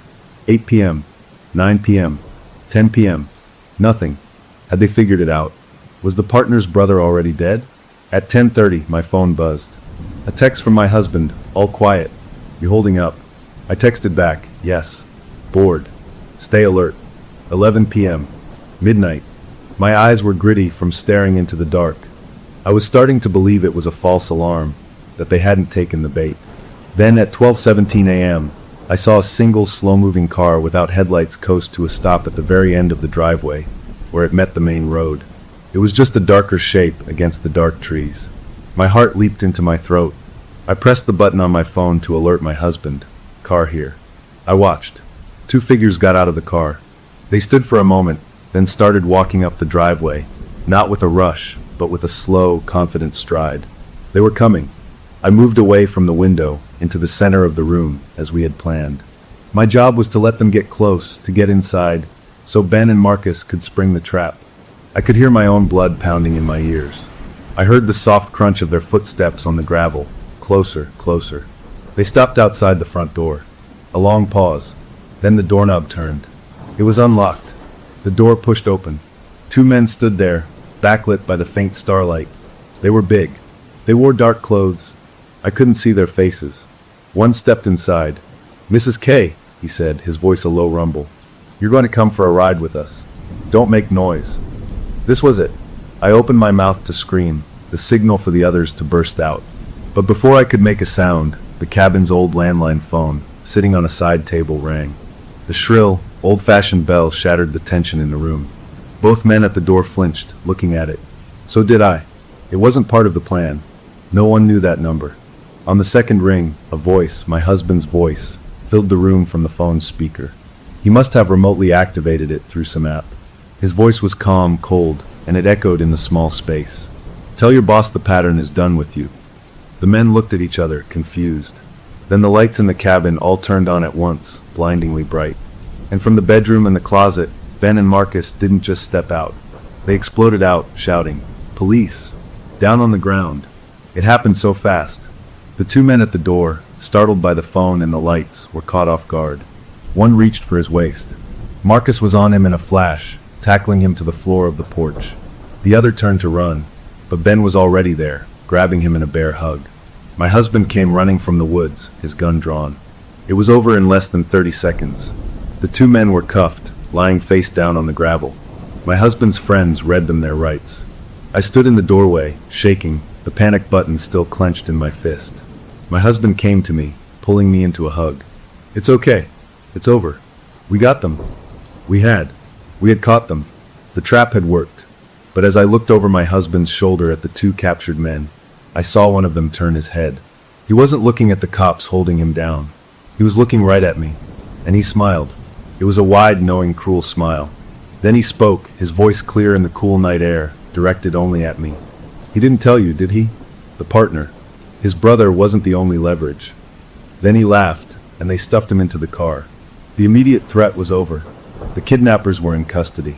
We had won the night. But as we drove back to the city in the early morning hours, the man's smiling face and his words hung in the air between my husband and me, a new and terrible question. What else didn't we know? What other leverage was out there? We had closed the trap, but it felt like we had just caught two small fish while the real predator was still out there in the deep, dark water, and it was still laughing. The ride home from the lake house was quiet, the kind of quiet that is full of words no one wants to say.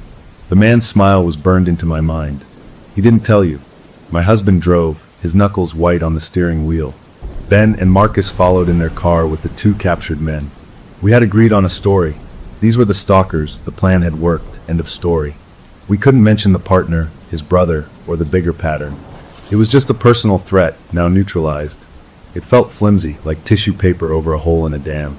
When we got home, the sun was coming up, painting the sky in weak gray colors. We were both exhausted, running on fumes and leftover adrenaline. My husband made a pot of coffee, his movements automatic. I sat at the kitchen table, the same table I had drawn on, and just watched him. What did he mean? I finally asked. The question hung in the air between the drip, drip, drip of the coffee maker.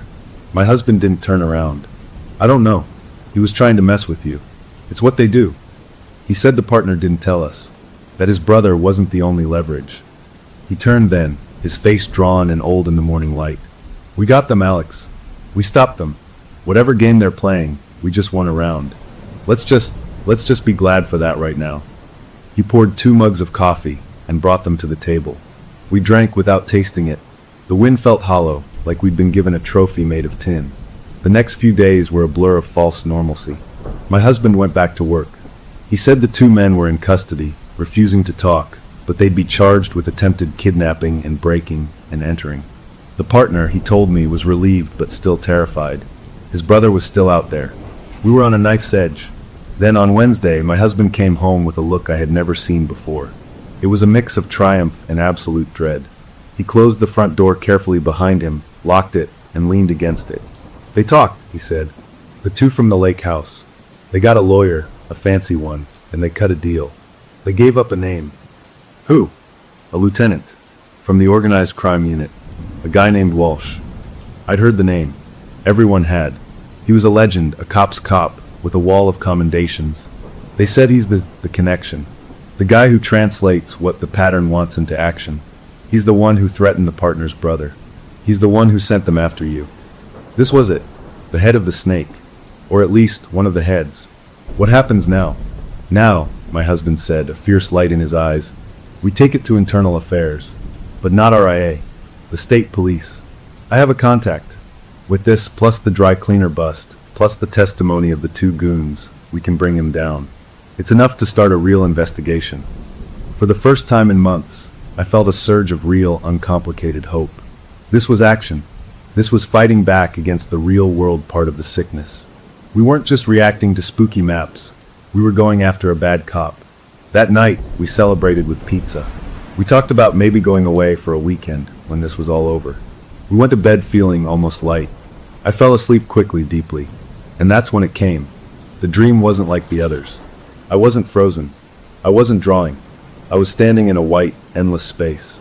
And facing me was not a person, but a shape made of shifting shadows, like smoke trapped in a bottle. It had no face, but I could feel it looking at me. A voice, the same cold, internal voice from before, but now smoother, almost conversational, filled the space. You think you have won. You have removed a tool. A useful tool. The pattern dislikes inefficiency. I tried to speak in the dream, to ask what it wanted, but I had no voice. Your husband thinks he is hunting. He is pruning. We will grow back stronger. But you are the interesting variable. The crack that became a blade. Marconi broke. You bend. We have a proposition. An image formed in the white space. It was my husband, sitting at his desk at the precinct. He looked happy. Then the image changed. He was in a prison cell, wearing an orange jumpsuit. The image flickered back and forth. Free man, prisoner, free man, prisoner. Lieutenant Walsh is expendable. Your husband's career, his freedom, is not. We hold the evidence that will trade one for the other. The choice is yours. Let the pruning stop. Become part of the wall again. Or watch him fall. The white space vanished, and I sat bolt upright in bed, gasping. My husband was sleeping beside me. I was drenched in cold sweat. It wasn't a suggestion. It was an ultimatum. Back off, or they would frame my husband for something. They had the reach, the evidence, whatever they needed to do it. The good cop would go down, and the bad cop would walk. The pattern would protect itself. I didn't sleep another minute. When my husband woke up, buzzing with purpose, ready to make his call to the state police, I stopped him. We can't. He stared at me. What? Why? This is our chance. I told him about the dream. The ultimatum. The images of him in a cell. His face fell, the hope draining out of him, replaced by a weary defeat I never wanted to see. So that's it? We just let Walsh go?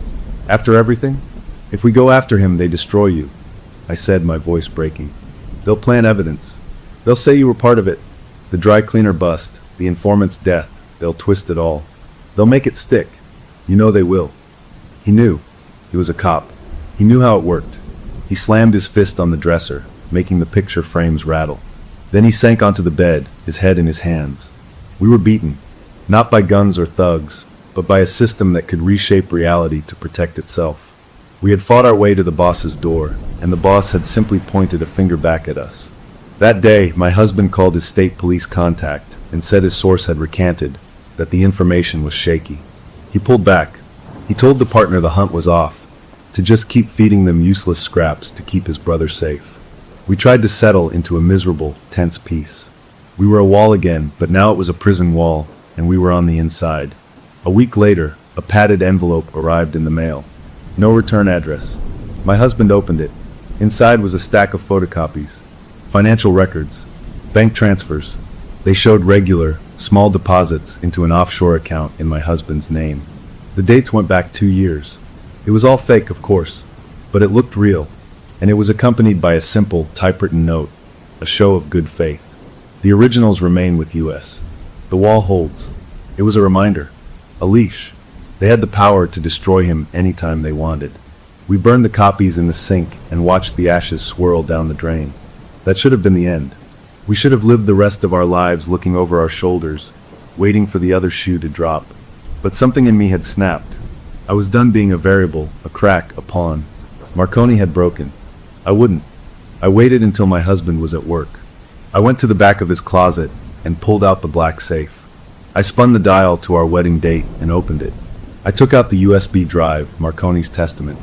I plugged it into my laptop, but this time I didn't watch the video. I dug into the drive's hidden properties. There were deleted files. With some free software I found online, I managed to recover one. It was a text file, a list. Names, dates, case numbers. It was a record of every tip Marconi had ever received and what happened after. It was a map of the pattern's activity over a decade. And at the bottom of the list, I saw it. A case number, a date from 9 years ago, and a single stark sentence. Asset utilized, Officer James Walsh. Outcome, favorable. My breath caught. Walsh wasn't just a lieutenant who worked for the pattern. He had been created by it. He was one of Marconi's assets, groomed and helped by the very information the pattern provided. He was a plant that had grown into a powerful tree. This was the leverage, not the fake bank records. The truth. I copied the file. I saved it to 3 different cloud accounts with passwords I made up on the spot. I printed 2 paper copies. I put one in a safety deposit box at a bank across town. I addressed an envelope with the other to the biggest newspaper in the state. I didn't put a return address.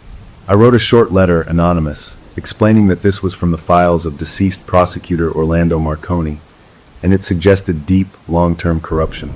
I didn't mention my husband. I didn't mention me. I only mentioned Walsh. I walked to a mailbox 3 blocks away and dropped it in. I was not a crack. I was a seed. I was planting truth in dirt that had been covered in lies for too long. That night, I told my husband what I had done. He was furious, then terrified, then finally, he looked at me with a kind of stunned respect. "It's out of our hands now," I said. "The story is with a reporter. The data is safe. If they come after you with those fake records, we release everything. We show the world the whole pattern, starting with Walsh." It was a nuclear option. It would blow up our lives, but it would blow up theirs too. We sat together in the living room, waiting for the world to change. We didn't know if the newspaper would publish it. We didn't know if Walsh would feel the tremor in the web and strike first. We didn't know if we would wake up tomorrow to police at our door. But for the first time, we were not reacting. We had acted. The final move was no longer ours to make. The story was in the wild now, a tiny spark in a very dark forest. We had closure of a sort. The immediate, terrifying cycle of maps and threats was over, broken not by surrender, but by a calculated act of defiance. We had switched off the game, but in doing so, we had lit a fuse on a much bigger bomb, and now we were just 2 people in a quiet house, holding hands in the lamplight, waiting to see if the explosion would destroy the monsters, or us, or both. The fight in the shadows was done. The next battle would be in the light, and we had no idea who would be left standing when the smoke finally cleared. Story number 5. Look, you ever get a gift that just feels wrong from the moment it lands in your hands? My name is Leo, and that's exactly what happened to me in a greasy diner just outside Cheyenne. I was shoveling down eggs that tasted like rubber, thinking about the next 500 empty miles, when this other trucker slid into the booth across from me. I'd seen him around before, a grizzled guy with eyes that looked like they'd seen too many midnight roads. He didn't say hello, just nursed his coffee and watched the rain smear the windows.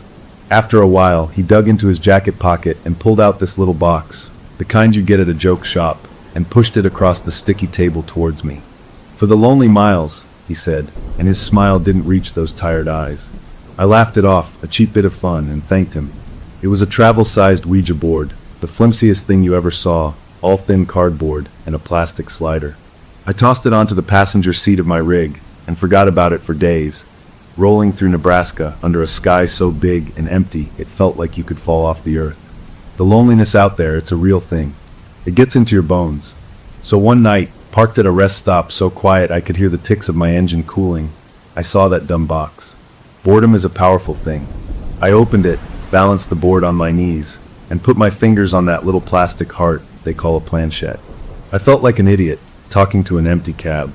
"All right, oh wise spirit," I mumbled, half joking. "What's on the road ahead for me?" I expected nothing. Maybe my own hand twitching from too much coffee. What I didn't expect was for the thing to jerk under my fingers.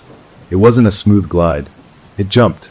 It slammed to the letter B, then L, then O, then O, then D. I stared at the word. Blood. A cold knot tightened in my gut. Before I could even pull my hand away, it zipped again. F-O-G blood fog. I yanked my hand back like I'd been shocked. My heart was hammering against my ribs. "Get a grip," I said out loud to the empty cab. It was a vibration from a distant truck, or my own subconscious playing tricks. That's all. I shoved the board under the seat and tried to sleep. The dream was worse than any message. I was driving, but the road was wrong, and a trailer was jackknifing in front of me in slow motion, spilling something dark across wet asphalt. I woke up with a gasp, the dawn lighted dirty gray through my windshield. My arm itched. Rubbing the sleep from my eyes, I looked down and saw marks. Faint, smudged lines on my forearm, like someone had written on me with a cheap ballpoint pen while I slept. It wasn't a word. It was a string of numbers. They looked like map coordinates. Now, that spooked me worse than the board. I scrubbed at my skin with a napkin and spit, but the numbers just got blurrier, like a stubborn tattoo. A deep, superstitious chill went through me. This wasn't a twitch. This was something else. Part of me, the sensible part, said to ignore it. to drive on and forget any of this ever happened. But the other part, the part that had seen that Ouija board jump, needed to know. With shaking hands, I punched the numbers into my GPS. It was a real place, a stretch of highway about 50 miles back the way I'd come. I sat there, engine off, listening to the empty silence of the rest stop. I flipped on the CB radio, scanning for chatter. Nothing. No accident reports, no weather alerts for fog. Just the usual static and a few guys talking about diesel prices. The rational explanation one. It was a freak coincidence, a weird waking dream and a skin irritation.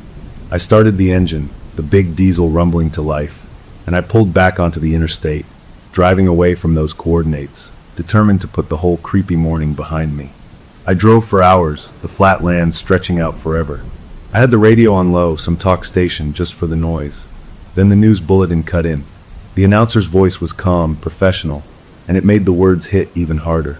There had been a major accident, a multi-vehicle pileup in dense, sudden fog. Multiple fatalities. My blood turned to ice water in my veins. The reporter gave the location. It was the exact stretch of road from the coordinates on my arm. Then they gave the estimated time of the crash. It happened just about 1 hour after I woke up and saw those numbers. If I had turned around, if I had driven back, I would have been right there. I would have seen it. Or maybe a tiny, terrible voice whispered in my head. I would have been in it. I pulled over at the next exit, my hands clamped so tight on the wheel my knuckles were white. I sat there for a long time, watching cars blur past, living their normal, uncursed lives. I looked at my arm again. The numbers were finally fading. But the feeling wasn't. The gift from the tired trucker wasn't a joke. It was a warning. And as I sat there on the shoulder, a single, clear thought cut through the panic. This was not over. The road ahead was long, and something was now on it with me.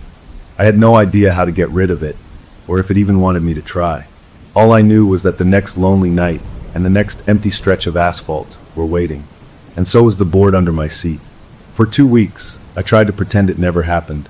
I threw myself into the work, taking long hauls, blasting loud music, and stopping only when my eyes were crossing from exhaustion. I avoided looking at the passenger seat floor, where that flimsy cardboard box was buried under old maps and empty coffee cups. I scrubbed my arm raw every morning in truck stop showers, as if I could wash away the memory of those numbers. But the memory was etched deeper than any ink. Sleep became my enemy. I'd lie in my bunk, staring at the ceiling of the cab, fighting to stay awake because I was terrified of what I might dream. When I did sleep, it was broken and restless, but thankfully dreamless. I started to believe maybe it was a one-time thing, a perfect storm of coincidence, and a screwed-up gag gift from a lonely old man. That hope lasted exactly 14 days. The second time was worse. The dream wasn't about big rigs and fog. It was small and sharp and horrible. I saw a child's bicycle, the bright red kind with tassels on the handlebars, lying crushed in a ditch next to a twisted mailbox. I heard the screech of tires, not from a semi, but from a family car. I woke up gasping, my throat tight. I didn't want to look. I forced myself to look at my forearm, and there they were, new coordinates. These weren't faint smudges. They were dark, clear lines, like someone had pressed down hard with a pen, determined to be seen. A cold dread, colder than any winter wind, settled in my chest. This was real. It was happening again. Last time I ran. This time a different instinct kicked in. Maybe I could stop it. I fumbled for my phone, my fingers clumsy. I couldn't call the police directly. They'd ask too many questions. I remembered the number for the State Patrol tip line from a roadside sign. I drove to the next exit, found a grimy payphone outside a shuttered gas station, and fed coins into it. My voice sounded like a stranger's, tight and shaky. I reported a possible accident, a car off the road, at those coordinates. I hung up before they could ask my name. I sat in my cab, shaking. I had done the right thing, the moral thing. But a new, more terrifying thought arrived. What if calling it in wasn't enough? The coordinates were a 2-hour drive from where I was. The dream felt immediate. I made a choice that would change everything. I didn't drive away. I pointed my rig toward the coordinates. I was going to see it for myself. The location was up in the mountains, a scenic overlook on a winding 2-lane road. My GPS led me right to it. As I pulled into the gravel lot, my heart was trying to beat its way out of my ribs. Everything was peaceful. Pine trees, a guardrail, a spectacular view of valleys below. No crash. For a beautiful, fleeting second, I felt a surge of relief. Maybe I was wrong. Maybe the dream was just a dream. Then I saw the car. A blue sedan, coming around the bend too fast. I saw it all in slow motion. The driver, a man with a panicked face, yanking the wheel. The tires losing their grip on the gravel shoulder. The sickening lurch as the car slammed through the wooden guardrail like it was made of toothpicks. The silence after, which was worse than any sound. Then the screaming started. I was moving before I even thought, leaping from my cab, my CB radio in hand to call for help. I used my truck to block the lane, my emergency lights flashing. I was the first one down the slope. The car was crumpled against a tree. The man inside was alive, but his eyes were wide and unseeing, his breath coming in ragged, wet gasps. I talked to him, nonsense words, telling him help was coming, until the first sirens echoed up the mountain. They got him out. The paramedics said he would live, thanks to the quick response. A sheriff, a woman with a kind, tired face, came over to me after the chaos settled. "You saved a life today," she said, putting a hand on my shoulder. "Lucky you were so close. Almost like you knew." Her words were meant to be grateful, but they hit me like a physical blow. I froze. She had no idea how right she was. That's when the full understanding crashed down on me. I wasn't just foreseeing these things. I was being positioned, pulled into them. The entity, or whatever it was, wasn't just showing me the future. It was putting me in the audience for its horrible show. I was a reluctant witness, and my presence, my call, had maybe altered the outcome this time. But I had still seen it.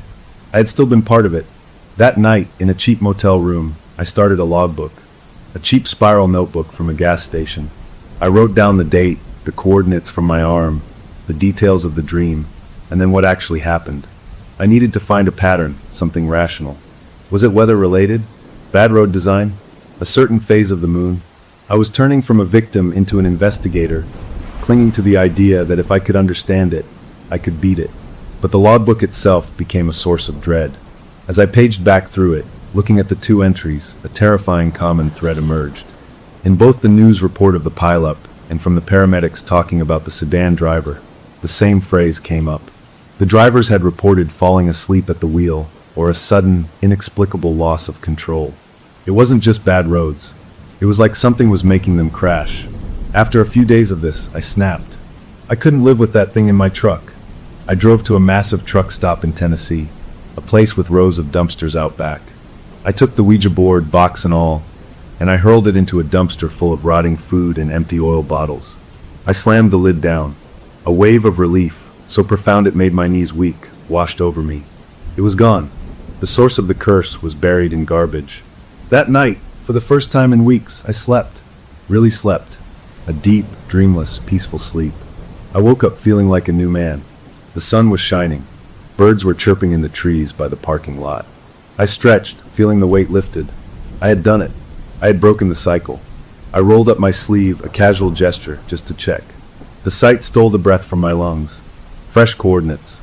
These weren't just written on my skin. They were etched deep and angry like a brand. The skin around them was red and raised. And as I sat there, stunned, my eyes drifted to the passenger side footwell. There, clean and dry, sitting neatly on the floor mat as if it had been placed there carefully, was the travel-sized Ouija board. It hadn't been in the dumpster. It had never left. The relief vanished, replaced by a sinking horror that was infinitely worse than before. It wasn't just about the board. It was about me, and it was clear now that whatever this was, it wasn't letting go. The board was back. That simple fact broke something in my brain. The last little thread of normal, rational thinking snapped. This wasn't a weird psychological thing. This wasn't me being psychic. Something was with me. Something that could put thoughts in my head, marks on my skin, and could move a physical object from a dumpster back into my locked truck. I stopped trying to explain it away. Now I just needed to survive it. The dreams changed after that. They weren't just movies I watched anymore. They started to feel real. The next one, I wasn't just seeing a crash, I was in it. I felt the jolt of the impact in my own teeth. I tasted copper like blood in my own mouth. I heard the crackle of a CB radio and a voice, not mine, screaming for someone to help, screaming that they couldn't feel their legs. I woke up heaving, scrambling out of my bunk to vomit on the gravel beside my rig. The thing was getting inside my head, sharing the victim's last moments with me. And the crashes it showed me got worse, uglier. No more simple spin-outs. It was showing me fire now, big orange balls of it engulfing cars. It showed me a school bus teetering on the edge of a bridge. This thing, whatever it was, had a taste for the big show, the terrible spectacle. It was showing me its favorite meals. I was exhausted, running on caffeine pills and sheer terror. One afternoon, driving through Kansas with the flat land blurring past, I just couldn't take it anymore. I yelled at the empty cab, my voice raw and cracked. "What do you want from me? Just tell me what you want." I didn't expect an answer. The radio was on, scanning through the fuzzy AM stations full of preachers and static. Right after I shouted, the scanning stopped. The speakers filled with a hiss, and then a voice came through. It wasn't one voice. It was many, layered on top of each other, distorted and wrong, like people talking through broken glass and water. It said one word: witness. Then the radio went back to scanning like nothing happened. I almost drove off the road. That word echoed in my head. Witness. It wanted an audience. I was its audience. That was my job now. The realization shifted everything. I wasn't trying to understand a phenomenon anymore. I was trying to survive a relationship with something intelligent and hungry. I started digging not into accident reports, but into the old stories. I spent hours at library computers in small towns, looking up folklore. I wasn't looking for Ouija board tricks. I was looking for tales of road ghosts, hitchhikers that vanished, spirits that haunted certain turns where lots of people died. I read about things called wayfarer spirits, lonely ghosts that followed travelers. I read about hungry ghosts, beings that fed on pain and fear. It all felt too close to home. In one old story, I read a fragment, a supposed way to ward off an evil spirit that was following you.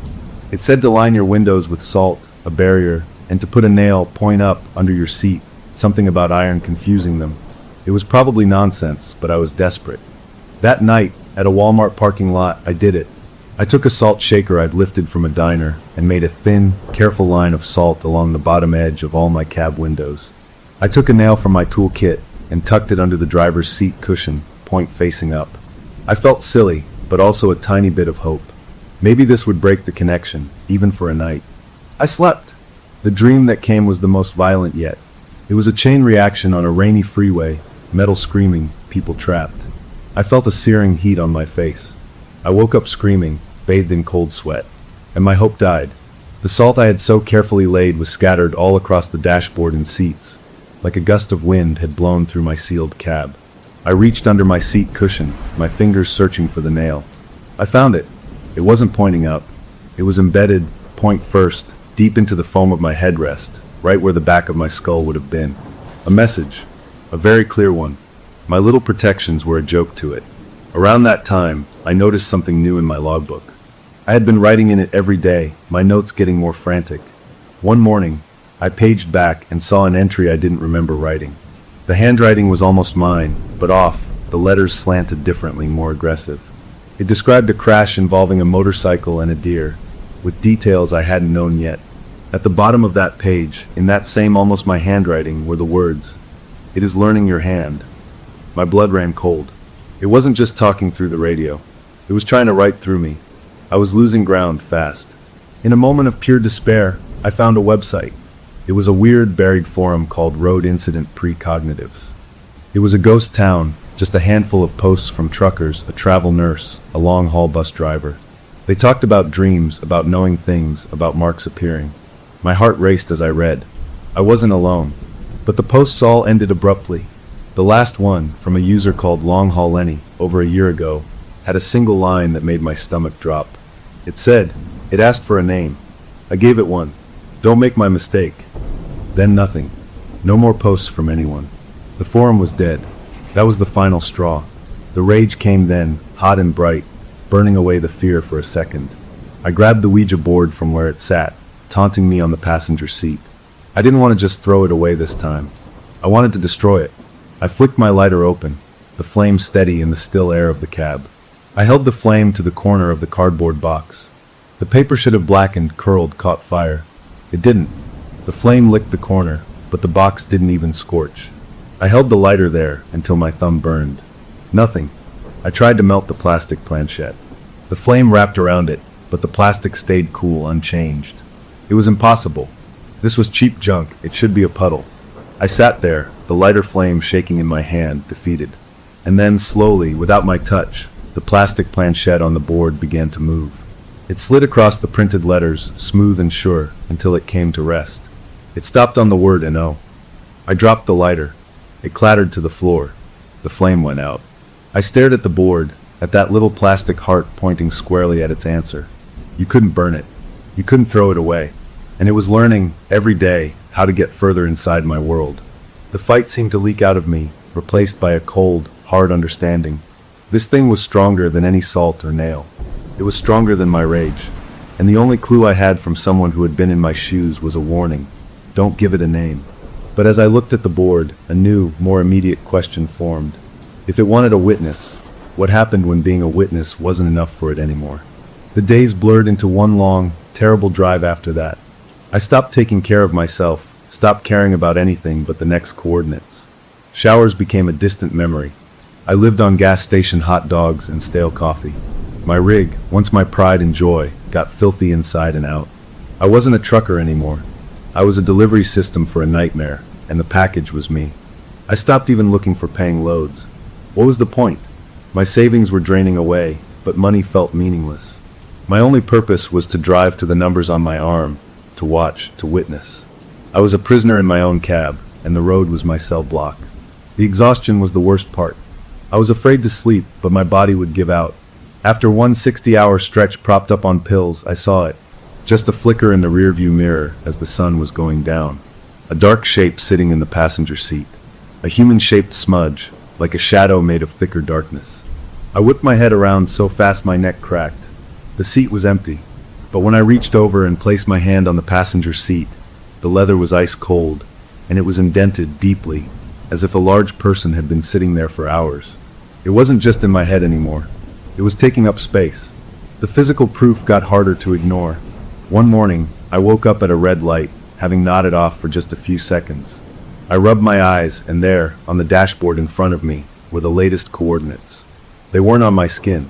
They were carved into the vinyl of the dash, like someone had taken a knife or a very sharp fingernail and scratched them right into the material. The thing was getting stronger. It was leaving permanent marks on my world, not just on me. I was losing. The hopelessness of it all crushed me one night in an empty industrial park. I just couldn't do it anymore. I looked at the cold, indented passenger seat, and I spoke, my voice hollow.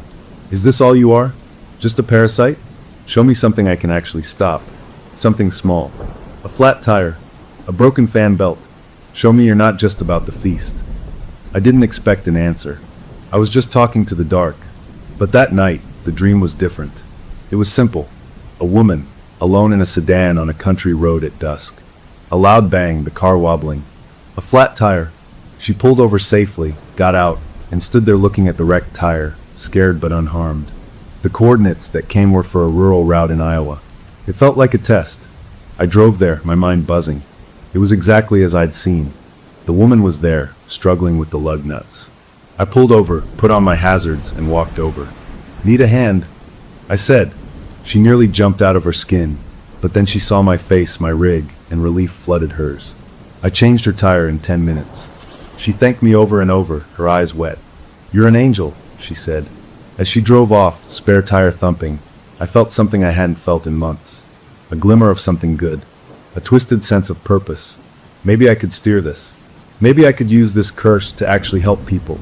That hope was a poison, and I drank it right down. It made me believe, for a moment, that I had some control. That maybe we could make a deal, this thing and I. Around that time, my phone rang. It was a number I didn't recognize, but with a Wyoming area code. I answered. It was him, the veteran trucker who gave me the board. He didn't say hello. All I heard was sobbing, deep, wretched, heartbroken sobs that went on and on. I said his name. I asked what was wrong, but he just cried. Then the line went dead. I tried calling back. It was disconnected. That call froze the little bit of hope I had. Whatever was happening to me, it had happened to him. And it had broken him. The worst moment came when I reviewed my dash cam footage. I had a camera that recorded the cab, for security. I was looking back at a day where I'd felt particularly fuzzy, wondering if I'd missed something. I fast-forwarded through hours of me driving, my face drawn and tired. Then I saw it. The timestamp was 3 a.m. I was in my bunk, supposedly asleep. On the video, my sleeping form stirred. Then I sat up. My movements were smooth, mechanical, all wrong. My face was blank. My eyes were open, but they looked strange, dark and empty in the grainy footage. I watched myself reach for a pen from the cup holder. I watched myself roll up the sleeve of my own shirt. And I watched, with a horror that turned my insides to liquid, as my own hand, controlled by something else, calmly and neatly wrote the next set of coordinates onto my own forearm. Then I lay back down. The video kept rolling. I slept. I had been writing the messages on myself. It wasn't just learning my handwriting. It was wearing me like a glove. I was truly just a vessel. The last bit of fight left me. I was a puppet. What was the point? A few days later, feeling dead inside, I went to put my sun visor down against the glare. A folded piece of paper, yellow and old, fluttered into my lap. I knew the handwriting immediately. It was the veteran's, shaky but clear. It must have been tucked up there the day he gave me the board. A message I was never meant to find until it was too late. It said only, "It doesn't want to warn. It wants to feed. The crash is the dinner bell. You're just the ringmaster." I read those words over and over. The ringmaster. I thought of the woman with the flat tire. A tiny snack, a consolation prize to keep me playing the game. The real meal was the chaos, the pain, the fear. And I was the one leading everyone to the table. My moment of hope had been a trick, a way to make me complicit. I wasn't a witness. I was part of the show. I looked at the new coordinates freshly carved into my dashboard. I looked at the cold, dented passenger seat. The board sat on it, waiting. I had helped it. I had cheered for it when it threw me a crumb. I had become its partner. The question now wasn't how to stop it. The question was, how much of me was even left to try? The truth, that I was just the ringmaster for its horrors, broke the last of my spirit. I stopped fighting the tiredness. What was the point? In a vast, empty Walmart parking lot in Ohio, under the flat white glow of the security lights, my body finally gave out. I crawled into the bunk and passed into a sleep so deep it felt like drowning. But I didn't find peace. The dream that took me was different from all the others. I wasn't watching from the sidelines. I was in the driver's seat of my own rig. I could feel the familiar vibration of the wheel, see the highway stretching out in my headlights. But my hands weren't on the wheel.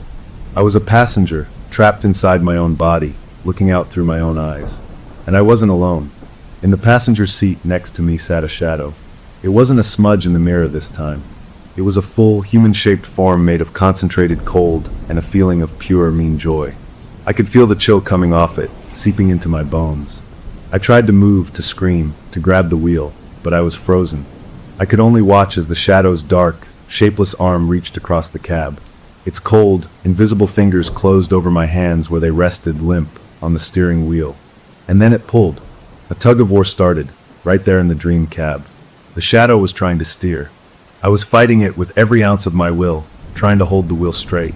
But the wheel was turning slowly, surely, toward the oncoming traffic lane. I could see the headlights of a car getting bigger, brighter. I was screaming inside my own skull, but no sound came out. The rig was accelerating. The shadow was laughing, a sound like rocks grinding together. I woke up. The scream that was trapped in the dream ripped out of my throat, raw and tearing, echoing in the real cab. I was drenched in a cold sweat, shaking so hard my teeth chattered. I wasn't in my bunk. I was in the driver's seat. I had sleepwalked there. The dream wasn't just a warning. It was a practice run. It was getting ready to drive. I fumbled for the dome light, the yellow glow doing nothing to chase the terror away. I looked at my arm, expecting coordinates. They were there, but they looked weird, wet and dark like they'd been written in something thicker than ink. But that wasn't all. My left hand was clenched into a fist. I forced my fingers open. In the palm of my hand, in my own normal, unmistakable handwriting, was more. It wasn't numbers. It was a time, 4:17 a.m., and below that a location. 80-mile marker 219. My brain, fogged with sleep and fear, struggled to understand. This wasn't a distant forecast. This was specific, immediate. I looked at the digital clock on my dash. The green numbers glowed, 3:52 a.m. My breath caught in my throat, mile marker 219. I knew that stretch. It was a long, boring part of the interstate about 25 miles east of where I sat. I had 25 minutes. This wasn't a prediction for later today. This was a countdown, and I was supposed to be there, to witness, or worse, to be the cause. The veteran's words screamed in my head. You're just the ringmaster. No, not this time. I wouldn't go. I wouldn't lead anyone to that dinner bell. For the first time in weeks, a clear, clean thought cut through the fog. Run. Just run. Get in the rig and drive west, as far and as fast as I could. I turned the key. The engine cranked once, twice, a weak, struggling sound. It didn't start. A cold knot of dread tightened in my stomach. I tried again. Just clicks. I flooded it, pumping the gas, turning the key over and over until the battery started to sound tired. Nothing. Every warning light on the dashboard flickered on. A Christmas tree of failure. Oil battery check engine. This was impossible. My rig was my life, meticulously maintained. It never failed to start. Never. This wasn't mechanical. This was it. The thing in my passenger seat was holding me here. I was being forced to stay, to watch the show from the front row. I slammed my hands on the steering wheel, a burst of helpless rage. As I did, the CB radio, which had been quiet, blared to life with a shriek of feedback that made my ears ring. When the noise cleared, that layered, distorted voice was there, calm and clear in the empty cab. It said one word: stay. Then the radio went dead. I was trapped. In a parking lot, in a truck that wouldn't start, with a front row seat to a disaster I knew was coming. I did the only thing I could think to do. I grabbed my logbook. I opened it to a fresh page. My hand was shaking so bad I could barely write, but I needed to get it down. I needed to leave a record, in case I didn't make it through the next hour. I wrote about the veteran, about the board, about the dreams and the coordinates. I wrote about the shadow in the passenger seat. I wrote about the time and the mile marker burning in my hand. I wrote it all, a frantic, messy confession. If someone found it, maybe they'd understand. Maybe they could stop it after I was gone. I finished writing, my hand cramping. I put the pen down. I looked up, out the windshield, across the dark, empty parking lot toward the distant entrance to the interstate. And that's when I saw it. Far away, but clear in the dark, a small green sign reflecting the moonlight. Mile marker 219. I was already here. I hadn't driven to it. It had come to me. The parking lot backed right onto the highway. The countdown wasn't for me to travel. It was for me to watch. A wave of icy cold washed over the cab. I didn't need to look. I felt the weight settle into the passenger seat next to me, the old leather creaking under a pressure that wasn't there before. From the corner of my eye, I saw the shadowy form solidify, just sitting there, looking straight ahead through the windshield. I heard a soft, definitive click, the sound of a phantom seatbelt being fastened. The digital clock on my dash flipped over. 4 a.m. 17 minutes to go. I was locked in. The audience was present, and the show was about to begin. Time stopped making sense. The numbers on the clock seemed to freeze, then jump forward. 4:05 a.m. The cold from the passenger seat was a physical weight, pressing the air from my lungs. I couldn't look at the shadow next to me. I kept my eyes glued to the eastbound lanes of the interstate, just beyond the chain-link fence at the edge of the parking lot.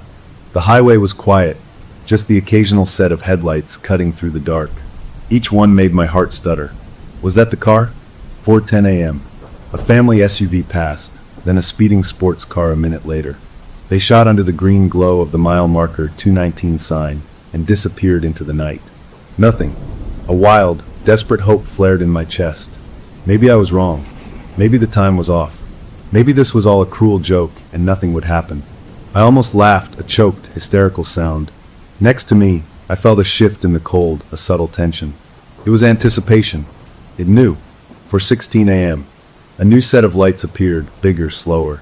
A massive livestock hauler, the kind without markings, a giant gray box on wheels. It was drifting just a little between the lanes. The driver was asleep. I could feel it in the way the rig moved, unsteady and wrong.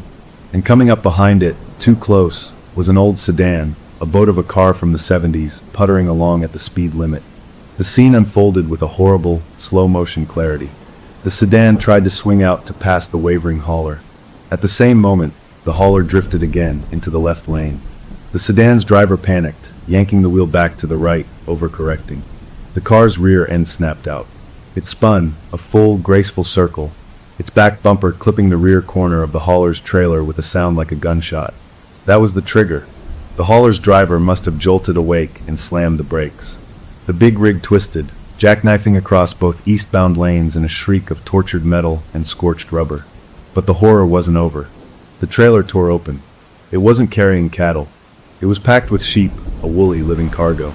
The impact ripped the doors clean off, and a flood of terrified animals poured out onto the interstate, a bleeding, stumbling wave of white and brown. The cars that had been following had no chance. I saw headlights swerve, then vanish into the chaotic mass.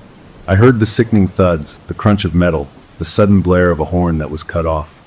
A chain reaction of smaller crashes rippled through the dark, hidden by the swirling dust and the panicked animals. The digital clock on my dash changed. 4:17 a.m. Exactly. I was moving before I knew it, my body operating on automatic. I grabbed my phone, my fingers numb. I dialed 911. When the operator answered, my voice was flat, a monotone recitation. Major accident. Multiple vehicles. I-80 eastbound at mile marker 219. Jackknifed livestock hauler. Animals on the road. People trapped. I gave the details without emotion, hung up, and just stared. The shadow next to me was gone. The cold was receding. But in its place was a new sensation. A wave of feeling that washed over me from the direction of the wreck. It wasn't a feeling I could name with any human word. It was a deep, vibrating satisfaction. A pleasure so profound and so wrong that it made me want to vomit. It was feasting. The flashing red and blue lights appeared in the distance, painting the scene in pulses of nightmare color. I watched the paramedics and firefighters wade into the chaos, cutting people free, herding the dazed sheep. I was a statue watching a play. My part was done. As the first ambulance raced away, sirens wailing, my vision blurred. For just a second, I didn't see the single crash in front of me. I saw them all. Every crash it had ever shown me. The pile-up in the fog, the sedan through the guardrail, the fire, the bus, they all flickered, one over the other, superimposed on this same stretch of road at this same mile marker. A hellish collage of every disaster, all happening in the same place at the same time. A museum of pain, and I had the only ticket. Then my vision cleared, and it was just the one real, terrible wreck again. A state trooper, a tall man with a grim face, approached my rig. He knocked on my window. I rolled it down, the cold night air smelling of diesel and spilled blood. He took my statement, his eyes sharp. I told him I was parked for the night, heard the crash, called it in. He nodded, writing in his notebook. Then he looked past me into my cab at the ignition. "Son," he said, his voice low, "how did you know to park right here, looking right at that mile marker? This lot's pretty empty. You could have parked anywhere." He paused, his eyes narrowing. "And if you've been here all night, why's your engine cold?" "My partner just checked. It's stone cold. But you called it in mighty fast." I had no answer. My mouth was dry. He waited, then said, "Try your engine for me." Dread coiled in my stomach. I turned the key. The engine roared to life instantly, smooth and strong, every warning light gone. It purred like a kitten. The trooper's expression didn't change, but his eyes got harder. "Engine seems fine now," he said. It wasn't an accusation. It was worse. It was a fact that didn't fit, and he knew it. He closed his notebook. "Don't leave the state. We might have more questions." He walked back to the chaos. I was free to go, but I felt more trapped than ever. As I put the rig in drive and slowly pulled out of the parking lot, a tiredness worse than anything I'd ever felt hit me. It was like a bag of wet sand dropped on my head. My eyelids were made of lead. I had been running on fear for so long, and now that the event was over, the crash had happened, the thing had fed, my body was shutting down. I fought it, blinking hard, slapping my own face. I couldn't sleep. Not now. I merged onto the westbound lanes, away from the flashing lights. I just needed to drive, to put miles between me and that mile marker. My eyes closed for 1 second. Just one. A micro sleep. When they opened, the GPS screen on my dash was lit up. A destination was already set, the route calculated. It wasn't coordinates. It was a full street address. I knew that address. I knew the little house on that street, the color of the shutters, the maple tree in the front yard. It was my mother's house, 300 miles away. It wasn't asking me to witness a random crash anymore. It was giving me directions home. And the cold feeling in the cab was back, settled in the passenger seat, patient as a grave. The address on the GPS glowed like a bad eye in the dark cab. Home. It had used the one thing that could still make me feel anything. Panic, sharp and clean, cut through the exhaustion. I grabbed my phone, my fingers fumbling over the buttons. It rang and rang.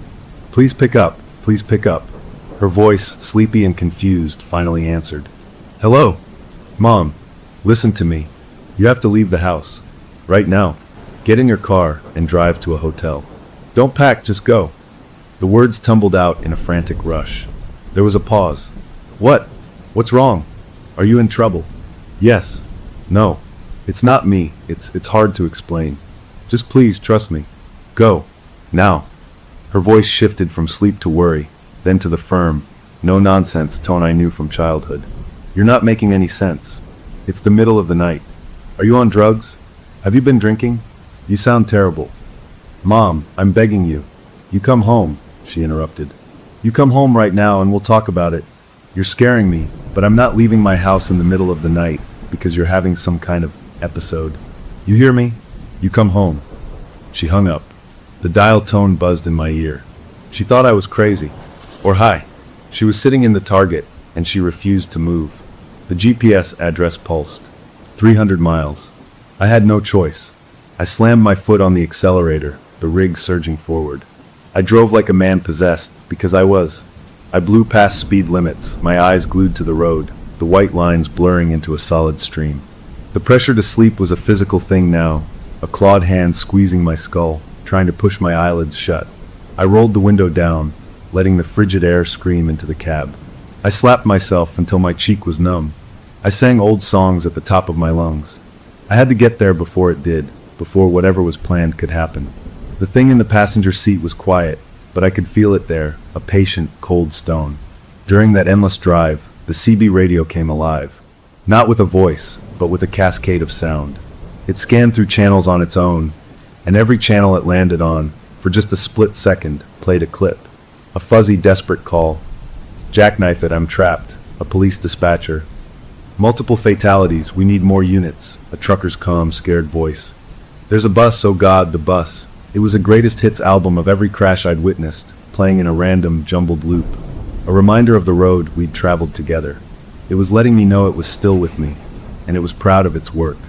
The sun set again as I neared my old hometown, the familiar landscape feeling alien and threatening. I skidded into her driveway, just as the last light bled from the sky. The house was dark, no lights on inside. Her car was gone from the carport. A wave of relief so powerful it made me dizzy washed over me. She'd listened. She'd gotten out. I slumped against the steering wheel, tears of pure exhaustion and relief stinging my eyes. I'd made it. She was safe. Then the porch light flicked on. The front door opened. My mother stood in the doorway, backlit by the hall light. She was wearing her robe. She hadn't left. She'd just been in the back of the house. My relief shattered. I jumped out of the truck, my legs wobbly. Mom, you have to get out, I shouted, starting to run towards her. She didn't move. She wasn't looking at me. Her face was blank, utterly empty, her eyes fixed on a point somewhere behind me, over my shoulder. Her mouth opened. The voice that came out was flat, toneless, completely unlike her gentle voice. You brought it home. Then she blinked. Her expression smoothed back into one of mild, motherly concern. She looked at me, really looked at me, and her hand flew to her mouth. Oh, my boy, she said in her own voice, full of shock and pity. Look at you. You're a ghost of yourself. She took a step forward, wobbled, and collapsed onto the porch step. I reached her in 2 strides, catching her before she fell. She was trembling. What did I just say? She whispered, confused. I felt so cold for a second. I helped her inside, my mind reeling. It had spoken through her. It wasn't just haunting roads anymore. It had used my deepest love as a microphone. It had lured me to a place that was supposed to be safe, and it had corrupted it. I got her settled on the couch with a blanket. I told her I was sick, that I'd been driving too long, that I was having stressed dreams. She fussed over me making tea, her normal self again, but watching me with worried eyes.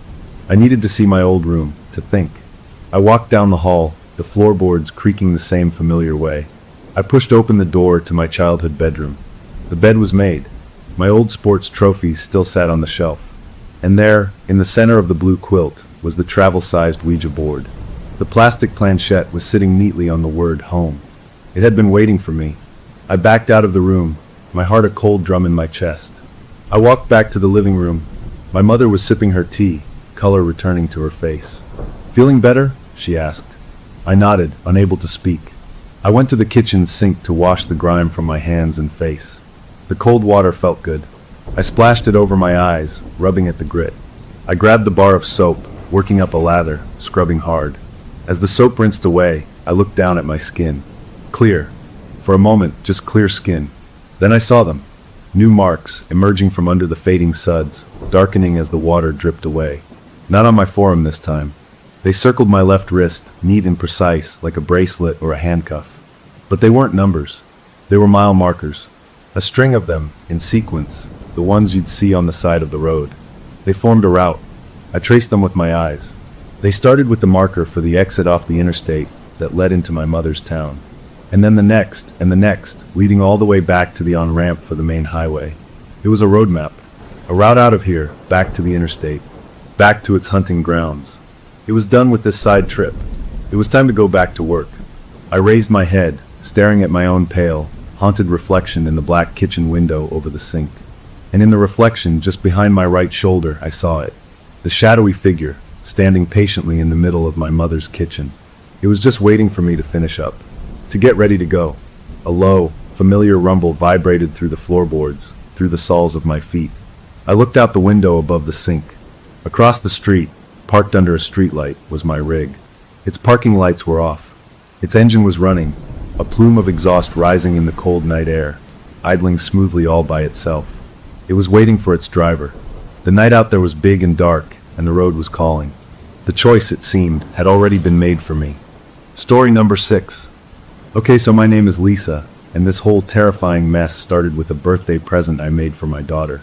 I'm a pretty handy person. I like working with wood, so I spent weeks on this beautiful cedar box. I sanded every edge until it was smooth as silk, stained it a warm honey color, even put these little brass hinges on it that clicked in a real satisfying way. I wasn't just making a box. I was making a treasure chest. See, my daughter was adopted. We brought her home when she was just a tiny baby, and she's the absolute light of our lives. For her 16th birthday, I wanted to give her something huge, something that said, "Your story matters." So I filled that box with every single piece of paper we had from the adoption agency, every letter, every form with the blacked out names, the non-identifying info about her birth mother, saying she liked music and had brown hair, even the receipt from the courthouse the day it became official. I stacked it all neatly, tied it with a ribbon, and imagined this profound moment. I thought she'd open it, maybe cry, we'd hug, and she'd feel this deep connection to the past and to us for giving it to her. That's not what happened. She opened the box at her party, smiled a polite thank you smile that didn't reach her eyes, and sifted through the papers like she was sorting mail. Later, I peeked into her room and saw the box shoved under her bed, half hidden by a crumpled sweater. It felt like a punch in the gut. All that love, all that effort, was just administrative debris to her. She didn't say anything mean about it, she just didn't care. When I asked her gently a few days later if she wanted to look through it with me, she shook her head and said softly, "It's just facts, you know. It doesn't tell me who I am." That was the first crack in our world, a tiny hairline fracture I tried to ignore. I told myself she was a teenager, she was moody, it was a phase.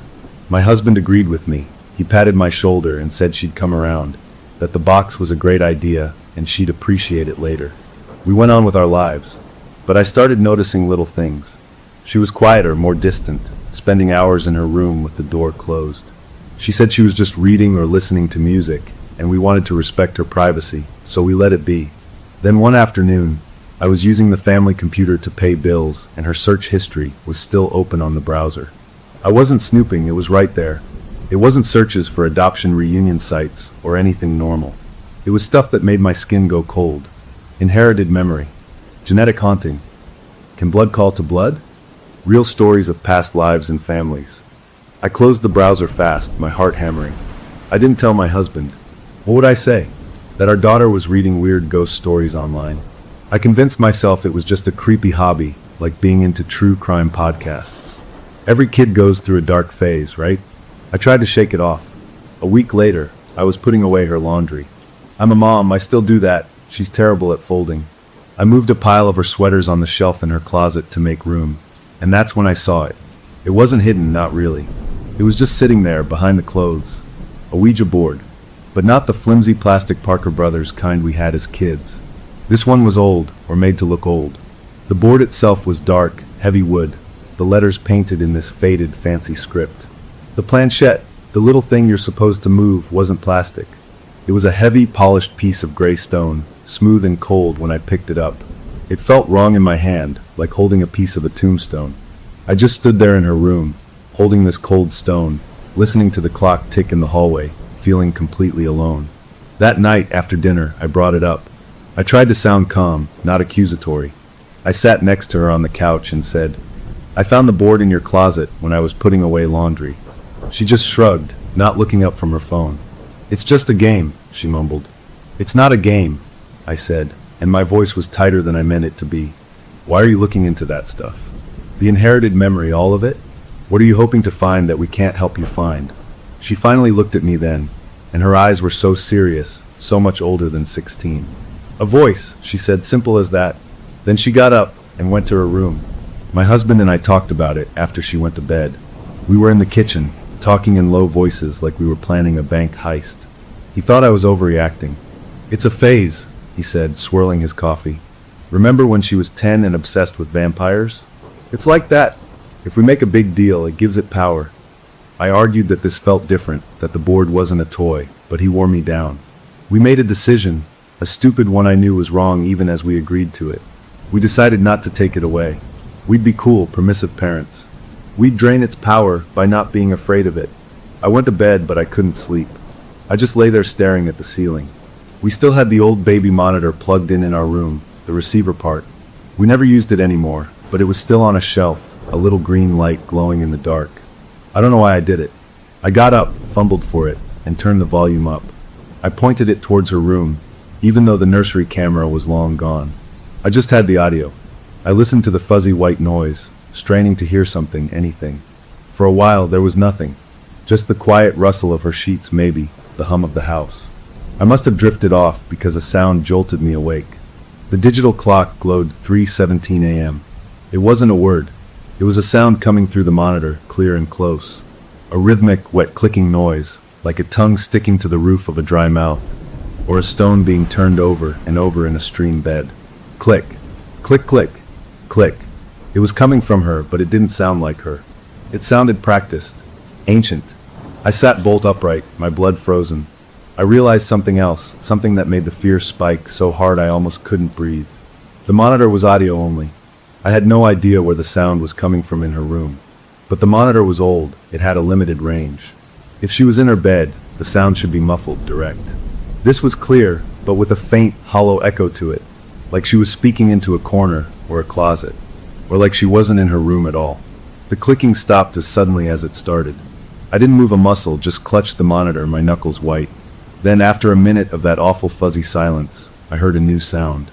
The soft, unmistakable creak of a floorboard in the hallway right outside our bedroom door. Someone was standing out there. I held my breath, waiting for a knock, for the door to open. It didn't. After what felt like an hour, I heard the faint pad of bare feet walking away, back down the hall. I didn't sleep another wink. I just sat there, watching the clock tick towards morning. The baby monitor now feeling like a window into something I never wanted to see. The unanswered box under her bed feeling less like a rejected gift, and more like a door we'd unlocked without knowing what was on the other side. The night ended without anything else happening. The sunrise felt normal, and she came down for breakfast looking tired but like her usual self, which was somehow the most frightening thing of all. The next day was a blur of quiet panic. I told my husband what I'd heard, the clicking, the footsteps. He listened, his face getting more and more serious, but he still tried to find a normal reason for it. Maybe it was sleepwalking, he said, stirring his coffee too fast. Or sleep apnea, that can make weird breathing sounds. I just stared at him. Since when does sleep apnea make someone stand outside our door? He didn't have an answer for that. We agreed, in that tense, silent way couples do when they're scared, that we needed to know more. The baby monitor wasn't enough. It was my idea to get a proper digital voice recorder, one of those small ones you can hide. It felt like a betrayal, like I was spying on my own child, but the fear was stronger than the guilt. I bought one that afternoon, a little black rectangle no bigger than a matchbox. That night, after she went to her room, I crept in. My heart was pounding so loud I was sure it would wake her.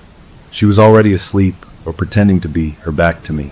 I slid the recorder under her bed, right next to that forgotten cedar box, and got out of there. I didn't sleep at all. I just lay next to my husband, both of us pretending to be asleep, listening to the nothingness of our own room. In the morning, I went in before she woke up. I grabbed the recorder with a shaking hand and took it to the kitchen. My husband stood behind me as I plugged it into my laptop. We fast-forwarded through hours of quiet, the rustle of sheets, the sigh of sleep. And then there it was, at 3:18 a.m., the clicking. It was even clearer on the recorder, more deliberate. It went on for a full minute, a horrible, wet, rhythmic sound. Then it stopped, and a voice, her voice but lower, flatter, began to speak. The words weren't English. They were guttural, full of hard sounds and rolling R's. It was a language, a real one, but one I'd never heard in my life. She spoke for maybe 20 seconds, a short, choppy sentence, and then the recording ended with the sound of her getting out of bed. We played it over and over, sitting at the kitchen table, the morning sun feeling all wrong for what we were hearing. "What is that?" my husband whispered. "Is that Romanian? From the paperwork?" I shook my head. The non-identifying info had said her birth mother was of Eastern European descent, possibly Romanian, but this didn't sound like any Romanian I'd ever heard on a language tape. It sounded old. We were way out of our depth. In a moment of desperate logic, I went online and found the website for the university's linguistics department. There was a general email address for inquiries. What did I have to lose? I attached the audio clip, the cleanest 20 seconds of that strange speaking. In the email, I kept it vague. I said I had a recording of an unknown language from a family history project and was hoping for identification. I didn't mention my daughter or sleepwalking or any of the real horror. I hit send and felt foolish. They'd probably just delete it. 2 days later, my phone rang. A blocked number.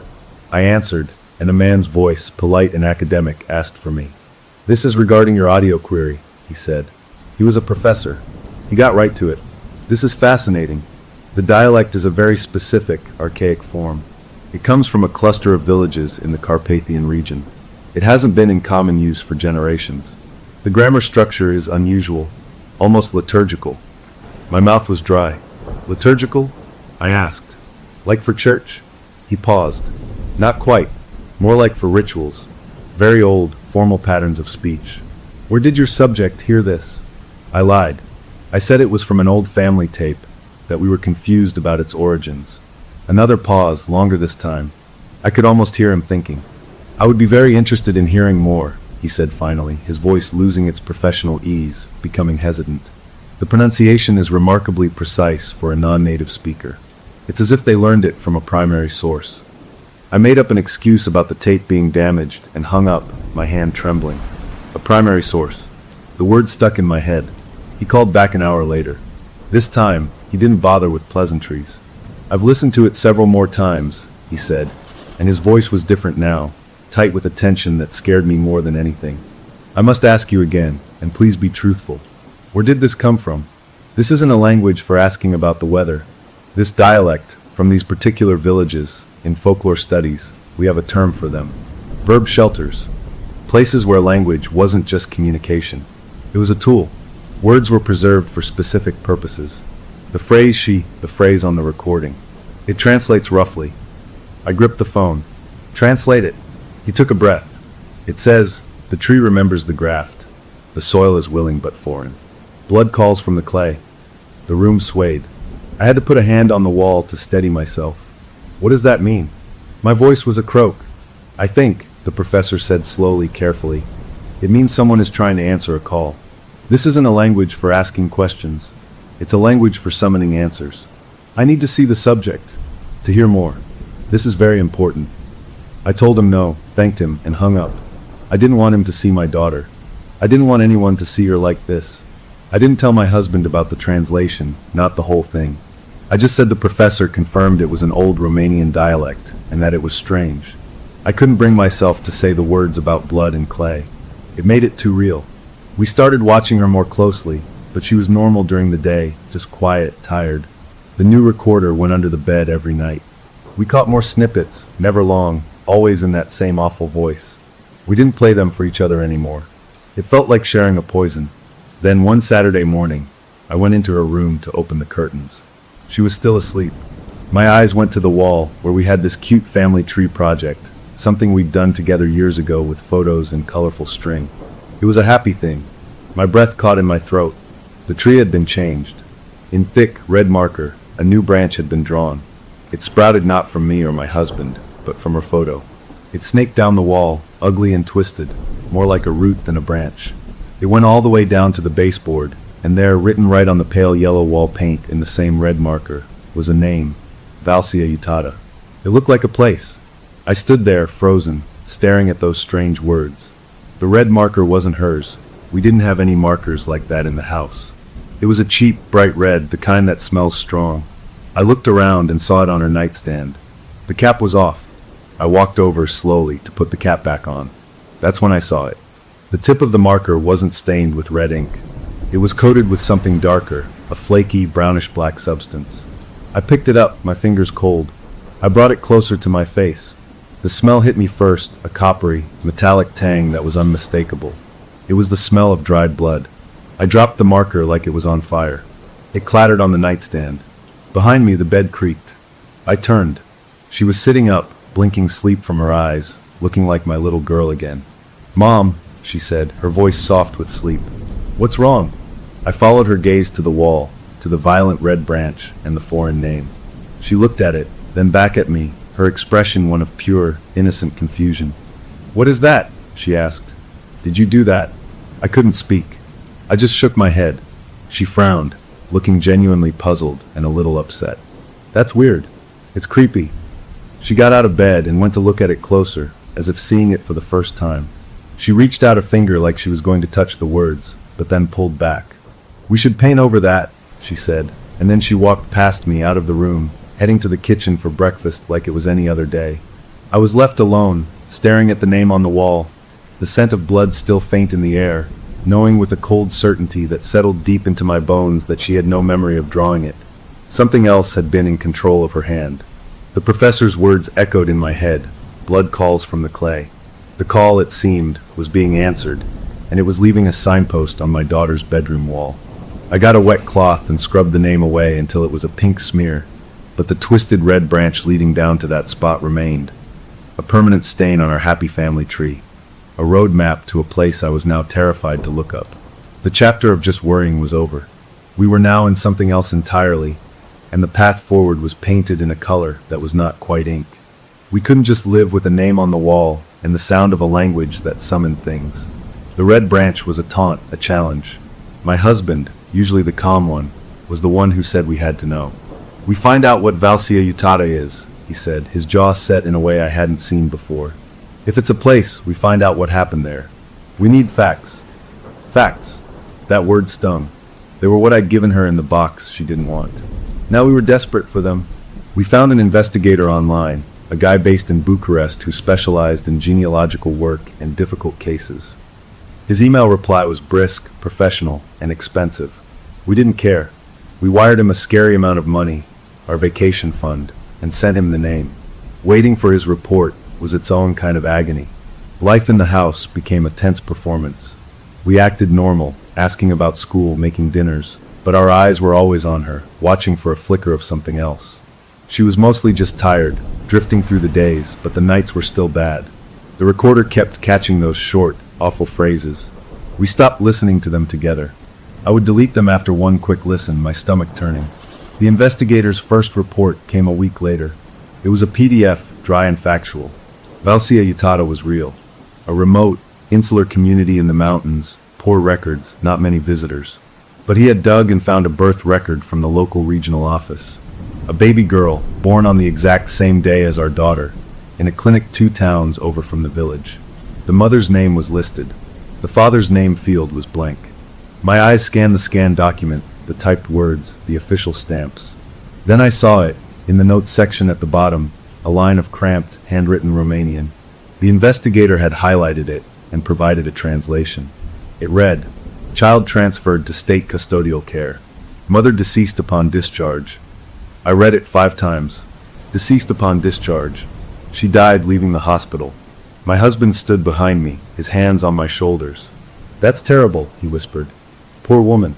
It was terrible, but it was also an ending. A sad, clean ending. Maybe this was all just a tragic coincidence, a genetic pull towards a mother who died. Maybe our daughter's subconscious was grappling with that loss in a twisted way. For a day, we let ourselves believe that. We felt a grim relief. The mystery had a sad, simple answer. Then the second email came. The subject line was just context. The investigator wrote that he'd paid a visit to an elderly clerk who used to work in the records office of the neighboring town, someone who remembered the case. The young mother hadn't died in the hospital. She had been released, healthy, and had returned to her family home in Valsia, Utah. That same night, the house had burned to the ground with her in it. The official report listed the cause as a fault with the old wood stove. But the old clerk had whispered something else, something the investigator passed on verbatim. She said the girl was seen walking into the flames. She said the girl was smiling. They called it curatire. The translation was below, a cleansing. I pushed back from the computer. Cleansing. Not an accident. A choice. A woman walking into fire with a smile. My mind couldn't make the picture fit.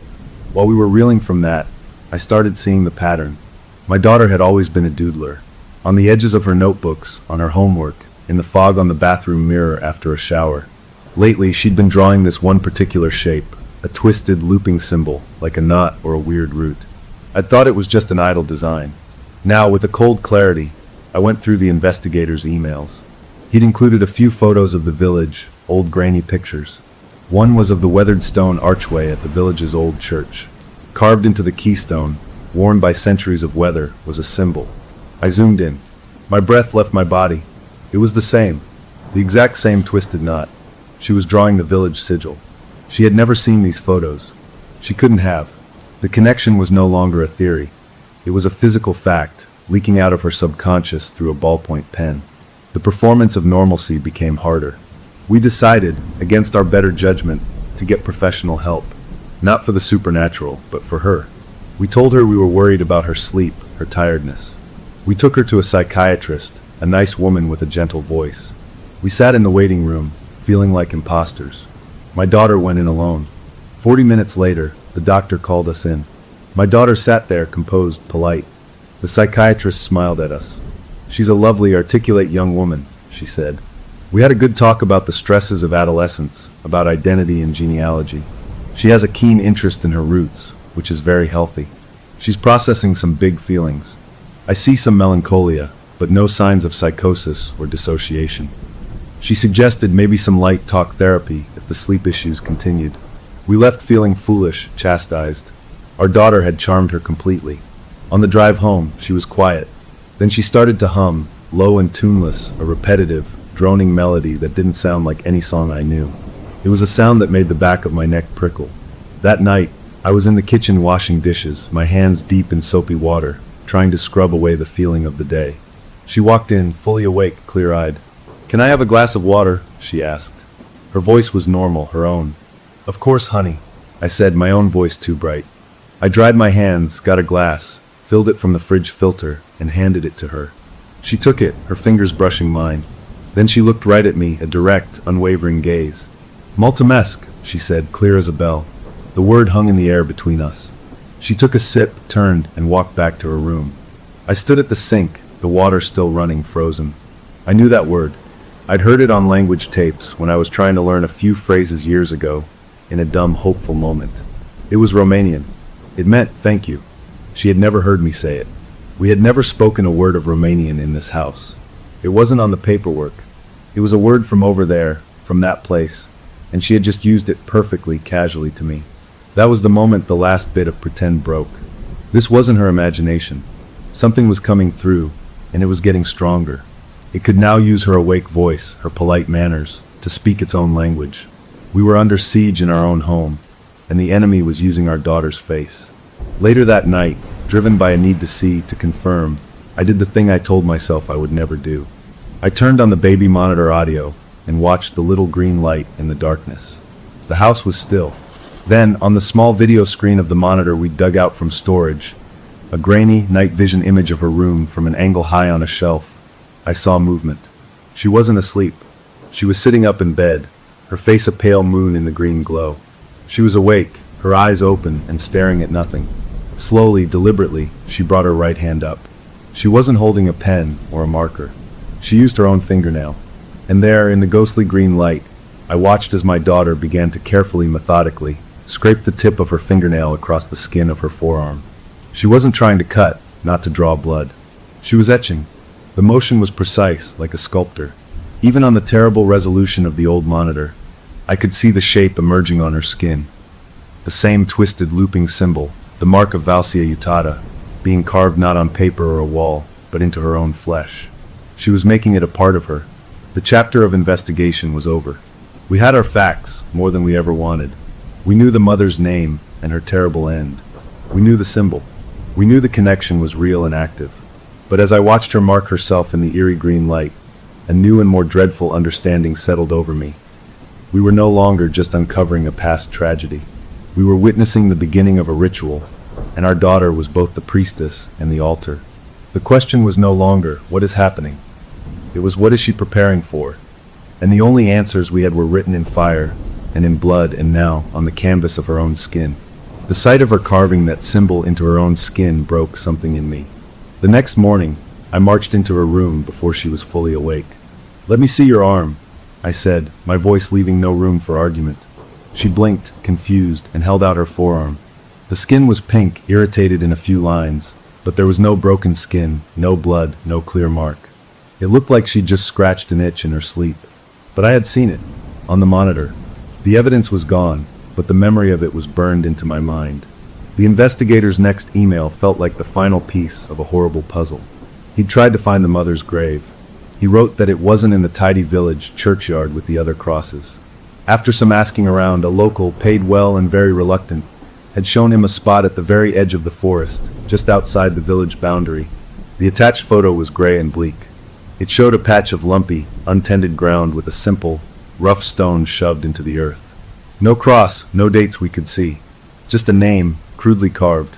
And at the bottom of the stone, etched deep and clear, was the symbol, the twisted knot. The investigator's note was short, buried on unconsecrated ground. Local guide refused to go closer. Called it Pamantel Sealer Tretzi. A translation followed. The soil of the awake ones. The soil of the awake ones. I stared at the phrase. Awake. Not dead. Not resting. Awake. In the ground. The feeling that settled in my chest was colder than fear. It was a grim understanding. This wasn't about a ghost. This was about something planted. We were drowning in all this information, but our daughter was getting worse in small, terrifying ways. She was paler, moving slower. One afternoon, I was helping her with a math problem at the kitchen table. She was struggling with it, and I leaned in close, my ear near her chest as I pointed to the textbook. For just a second, through the fabric of her shirt, I heard it. Not the steady lube dub of a normal heart. It was a stumble. Thursday thump. Thursday thump. A strong beat, then a long, empty pause, then a weaker, catching up beat. It was wrong. It sounded like a clock missing a tick. I pulled back, my own heart hammering. "Are you feeling okay?" I asked, trying to sound casual. "Your heart feels fast." She just shrugged. "I'm tired." That night, the sleep-talking changed. It had always been in that other language. But around 2 a.m., I woke up because I felt a presence. I opened my eyes. She was standing at the foot of our bed. Her eyes were closed, her face smooth and calm in the moonlight from the window. But her voice, when she spoke, was clear, chilling, and in perfect, unaccented English. She did not give me away. The words were flat, factual. She planted me. "You are the soil." I was paralyzed, my hand gripping my husband's arm under the covers. He was awake too. I could feel his muscles locked tight. She took a step closer. Her lips curled upward, a smile that was too wide, too knowing, and completely unlike her. "Now the harvest comes." Then she did something that stopped my breath entirely. She reached out, her hand pale in the dark, and took my limp wrist. Her fingers were cold. She pressed my palm flat against her chest, over her heart. I could feel the thin cotton of her pajamas, the warmth of her skin beneath. And I felt it. Thump. Thump thump. The slow, irregular rhythm I'd heard earlier. It wasn't a fluke. It was a pattern. A broken, deliberate pattern. It wasn't the rhythm of life. It felt like a countdown. A metronome marking off time until something happened. I snatched my hand back as if burned.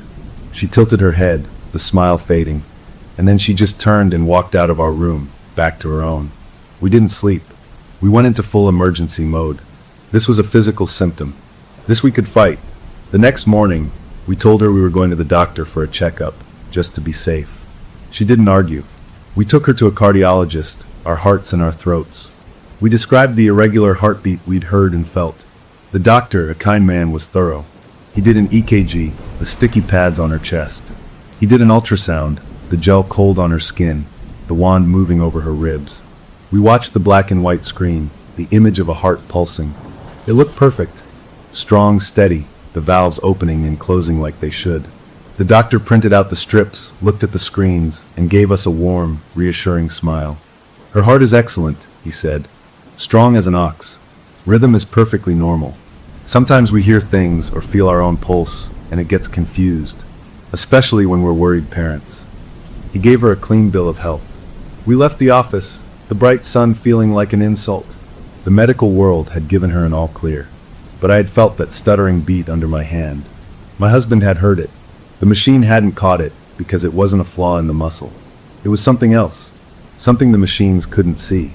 That was the turning point. We stopped trying to explain it to the normal world. We abandoned all pretense. At night, after she went to her room, we would sit at the kitchen table with our laptops, falling down rabbit holes on obscure forums. We translated Romanian folk horror blogs, pages about old mountain customs. We learned words. One word stuck with me, Samantha. It meant a seed, but in some of the older texts, it didn't mean a physical seed. It meant a purpose, a destiny, something planted in one family to be nurtured by another until it was ripe. The pieces clicked together with a sound that felt like a bone snapping. The young mother walking into the fire with a smile. A cleansing. She wasn't just ending her life. She was binding herself to the land, becoming part of that soil of the awake ones. And she had sent her child away, not to save it, but to plant it. In us. We were the fertile foreign soil. Our love, our care, our safety. All the things we thought were protecting her, they weren't fighting this. They were watering it. They were the necessary fertilizer for the seed to grow. We had spent 16 years lovingly tending a garden, only to realize we were raising a crop we never meant to plant, and the harvest time was coming. The feeling in the house changed. It wasn't just fear anymore. It was a dreadful, ticking patience. She moved through the rooms like a sleepwalker, even during the day. The red marker lines on the wall seemed darker. One night, unable to lie in bed, I went to check on her. She was asleep, breathing evenly. On a whim, driven by a need to find something, anything, I lifted her pillow. Beneath it, my fingers touched something cool and solid. I pulled it out. It was a small figurine, crudely made from gray clay, as if a child had shaped it. It was a human form, but its belly was huge and hollow like a pot. And it was warm. Not body warm, but like a stone that has been sitting in the sun. It held a gentle, unnatural heat. I held it, this ugly little thing, and a wave of panic hit me. Without thinking, I hurried to the bathroom, locked the door, and in a fit of desperation, I smashed the clay figure against the edge of the sink. It broke apart easily. Inside the hollow belly, packed tight, was not more clay. It was dirt. Dark, rich, ordinary dirt. I scooped some into my hand. I brought it close. I didn't need to smell it. I knew this dirt. I knew its texture, its color. It was the soil from our own backyard, from my vegetable garden. She, or the thing inside her, had taken the earth from our home, the very ground we lived on, and had baked it into a ritual object, a tiny effigy, and kept it under her pillow, warming it with her own sleep. I stood in the harsh fluorescent light of the bathroom, looking at the dirt in my hand and the broken clay pieces in the sink. The investigation was over. The diagnosis was over. We knew what we were dealing with now. It was a ritual, and it was advanced. The seed was in the fruit. The guardian was in the ground, awake. And the heartbeat we felt wasn't an illness. It was a clock, and it was ticking inside our daughter, counting down to a harvest we did not understand, using the very soil of our home to make its claim. We had all the facts, but they were just a map to a nightmare, and we were standing right in the middle of it, with no idea how to stop the countdown that was now thumping softly in the next room. The broken clay figure changed everything. We couldn't just watch and research anymore. We had to act. But how do you fight a story written in blood and dirt? We decided in a frantic, whispered kitchen conference that if our love was the fertilizer, we had to poison the well. We had to become bad parents. It was our only hope. We called it, in grim jokes that weren't funny, Operation Tainted Soil. The plan was simple: subtly ruin the perfect environment. Break routines. Withhold affection. Introduce discord. It felt like cutting off our own hands. The next day I started. I made breakfast, but forgot she hated oatmeal and made a big bowl of it. She looked at it, then at me, said nothing, and pushed it away. At dinner, instead of her favorite homemade pasta, I ordered a cheap, greasy pizza. My husband played along, talking too loud about how good it was. She sat at the table, not eating, just staring at the pizza as if it were a dead animal. I asked if she was okay. She didn't answer. Then, very slowly, she reached out, placed her hand flat on the pizza, and swept her plate off the table. It hit the floor with a crash, cheese and sauce splattering the cabinets. She stood up. Her face, usually so pale and blank, was now a mask of cold, pure fury. But it wasn't her anger. It was too old, too sharp. She opened her mouth, and the words that came out were in that guttural, archaic tongue, her voice a low rasp that vibrated in my teeth. As she spoke, a terrible thing happened. The healthy spider plant on the windowsill above the sink, a plant I'd had for years, began to wilt. Not slowly. It was like a time-lapse video. The leaves drooped, turning a sickly yellow right before our eyes, as if the life was being sucked out of it by her words. She stopped speaking, gave us one last look of contempt, and walked to her room, stepping over the broken plate. The door didn't slam.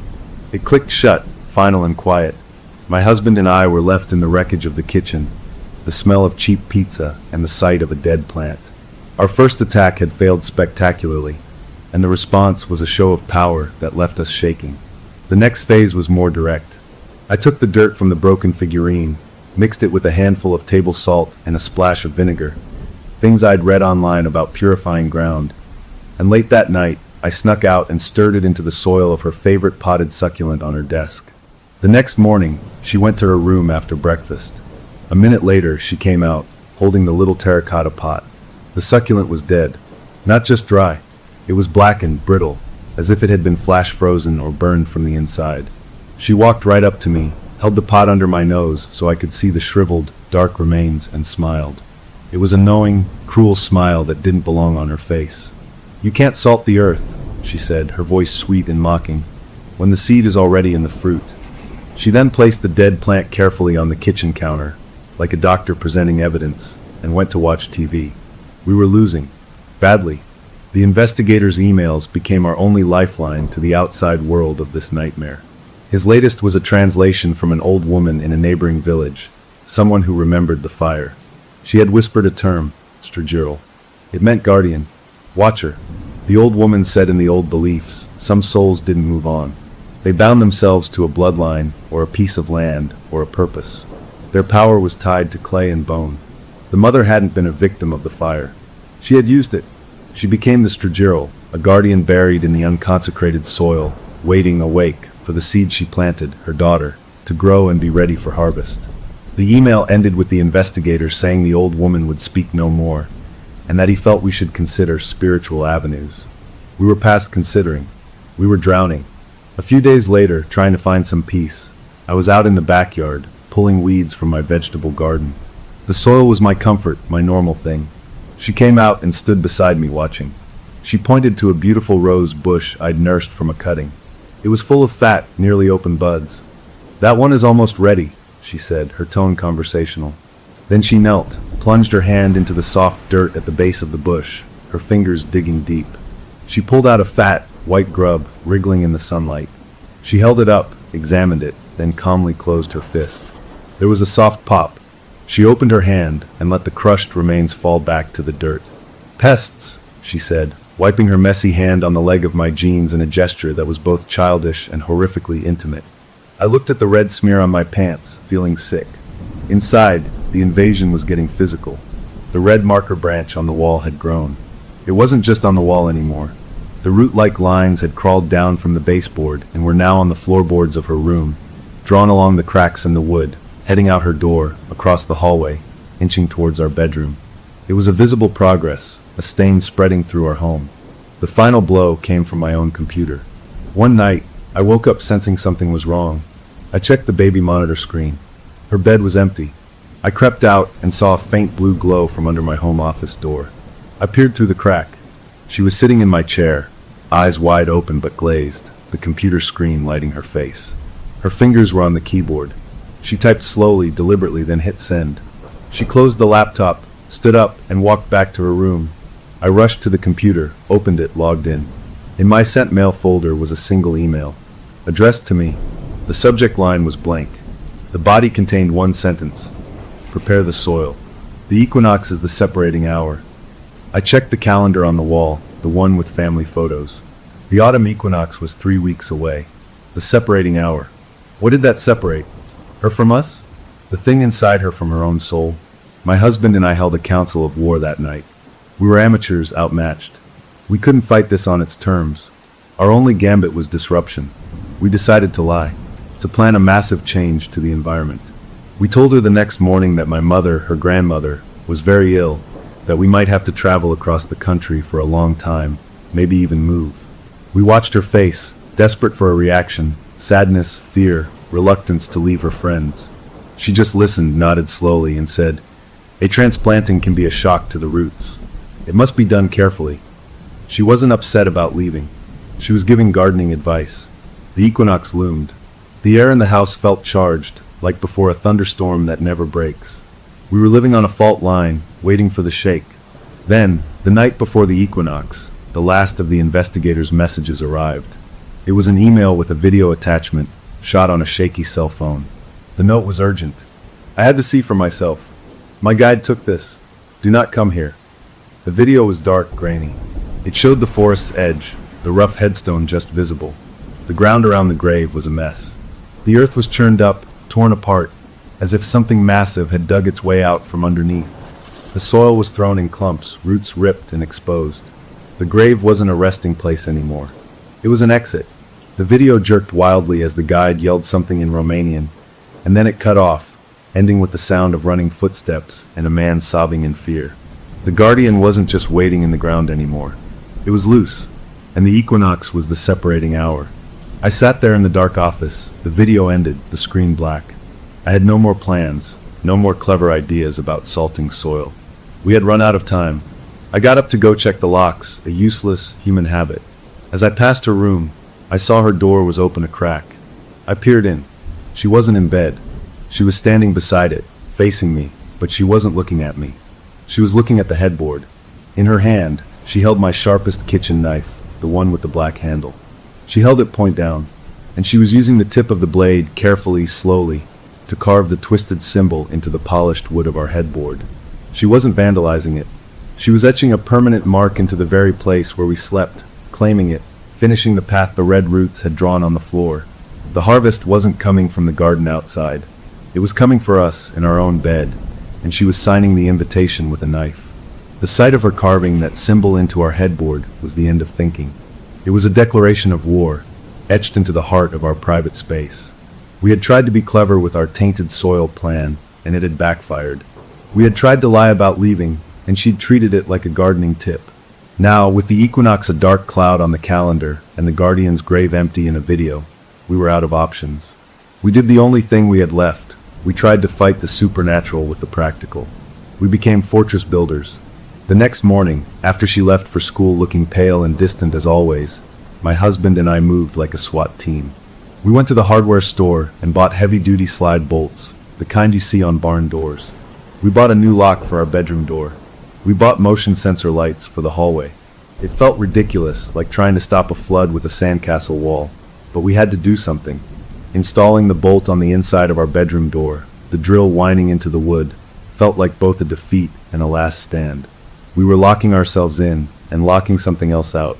That night, we served dinner, a normal meal, no more pizza provocations. She picked at her food. The air was so tense you could snap it. After she went to her room, we closed our door and slid the new bolt home with a solid chunk. The sound was final. We got into bed, leaving the lights on. We didn't talk. We just lay there listening. The house settled into its usual nighttime creaks, but every sound was a threat. The motion sensor light in the hallway outside blinked on once, a bright yellow streak under the door, then off. A cat, we told ourselves. Just the cat. Around 1 a.m., the sound started. Not from her room. From the front of the house. A low, slow thump. Then a long scrape, like something being dragged over rough concrete. Thump. Scrape. Thump. Scrape. It was coming up the porch steps. My husband and I looked at each other, eyes wide in the dim light from our lamps. He got up, moved to the window that overlooked the front porch. He peered through the blinds. "Nothing," he whispered. "There's nothing out there." Thump. Scrape. The sound was right outside the front door now. Then it stopped. A moment later, we heard a new sound. A soft, wet smack. Then another. I joined my husband at the window. peeking through a different slat. The porch light was on, illuminating the empty welcome mat, the rocking chair. But on the smooth, white paint of our front door, something was appearing. A dark, muddy handprint, fingers splayed, pressed against the wood at about chest height. Then another handprint formed a few inches above it, as if an invisible person was feeling their way up the door. Then another lower down. They were appearing one by one, each with that wet, slapping sound, until the door was covered in overlapping, dirty prints. Something was out there, marking its arrival. At that exact moment, a scream tore through the house. It came from her room, but it wasn't a scream of fear. It was a raw, guttural sound of effort, of strain, like someone lifting a tremendous weight. And as she screamed, a searing, twisting pain exploded in my own chest. I gasped, doubling over, clutching at my sternum. It felt like a hand had reached inside me and squeezed my heart in its fist. I looked at my husband. He was hunched over too, his face white with pain. We were feeling it, her heartbeat. That awful, stuttering rhythm wasn't just something we heard anymore. It was happening inside us, a shared, agonizing cramp that beat in time with her distress. The scream stopped. The pain in my chest faded to a dull, throbbing ache, but the connection remained, a ghostly tether of pure hurt. Then we heard her door unlock. It opened. Footsteps came down the hall, stopping right outside our bolted door. Her voice came through the wood, but it was her voice, her real, scared, 16-year-old voice, choked with tears. "Mom? Dad," she whimpered. "Please. It's here. It's at the door. It wants to come in and finish it. You have to let it in." She was sobbing now, small, helpless sounds we hadn't heard in months. "Please. If you don't let it in, it will tear through me to get to you. It hurts. It hurts so much." The raw terror in her voice was the worst weapon yet. It targeted the deepest part of us, the parent part that would do anything to stop their child's pain. My husband met my eyes. His face was a war between terror and instinct. The parent was winning. He took a step towards the door, his hand reaching for the bolt. "No!" I hissed, but it was a weak protest. The logic was crumbling. What were we protecting by locking this door? Ourselves? While she was being torn apart in the hallway as a battlefield. The banging started on the front door again, not loud, but deep, each impact making the whole frame shudder. The muddy handprints on the other side seemed to pulse. Our daughter cried out again, a sharp yelp of pain. That decided it for my husband, his face set in a grimace of resignation. He slid the bolt back. The metal rasped loud in the room. He didn't open our door. He turned and walked out of our bedroom, past our crying daughter, and down the hallway toward the front door. I followed, my legs weak. We were giving up the fortress. We were walking into the open field. He stood before the front door, covered in those foul prints. Our daughter stood in the hallway behind us, hugging herself, shaking. The banging stopped. A perfect, waiting stillness fell over the house. Then, from the other side of the door, a voice. It was an older woman's voice, cracked and dry as old paper, humming that same tuneless, droning melody our daughter had hummed in the car. Then the humming stopped, and the voice spoke a name. It wasn't the name we had given her. It was the name on the original birth certificate, the Romanian name we had never, ever spoken aloud in this house. The name from Valsia Utada. The door didn't open. The knob didn't turn. With a soft click, the latch simply gave way, and the door swung inward all by itself, opening into the dark night. No one was on the porch, but the hallway filled with a smell, a combination of wet forest soil, charred wood, and the sharp, electric tang of ozone after a lightning strike.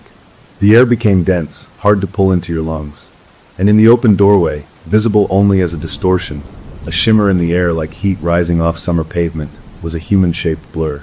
It wasn't a person. It was a space where a person wasn't, outlined by a wavering, greasy light. Our daughter let out a choked, desperate sound and took a stumbling step forward towards it. My husband moved to block her, but he was too slow. The shimmering form in the doorway didn't step. It flowed. It poured across the threshold like water over a dam, that smell of fire and earth rolling ahead of it. It reached our daughter. She stood rigid, arms at her sides, as the shimmer enveloped her. The mud from the invisible hands seemed to stain the very air around her, a floating, dirty aura. She threw her head back, her mouth open in a soundless scream, and for 1 second I saw two faces. Hers, twisted in agony, and superimposed over it, flickering like a dying film, the face of a young woman with fierce, dark eyes and a smile of terrible, triumphant joy. The mother, the Stragiral, the guardian was here, and it was claiming its harvest.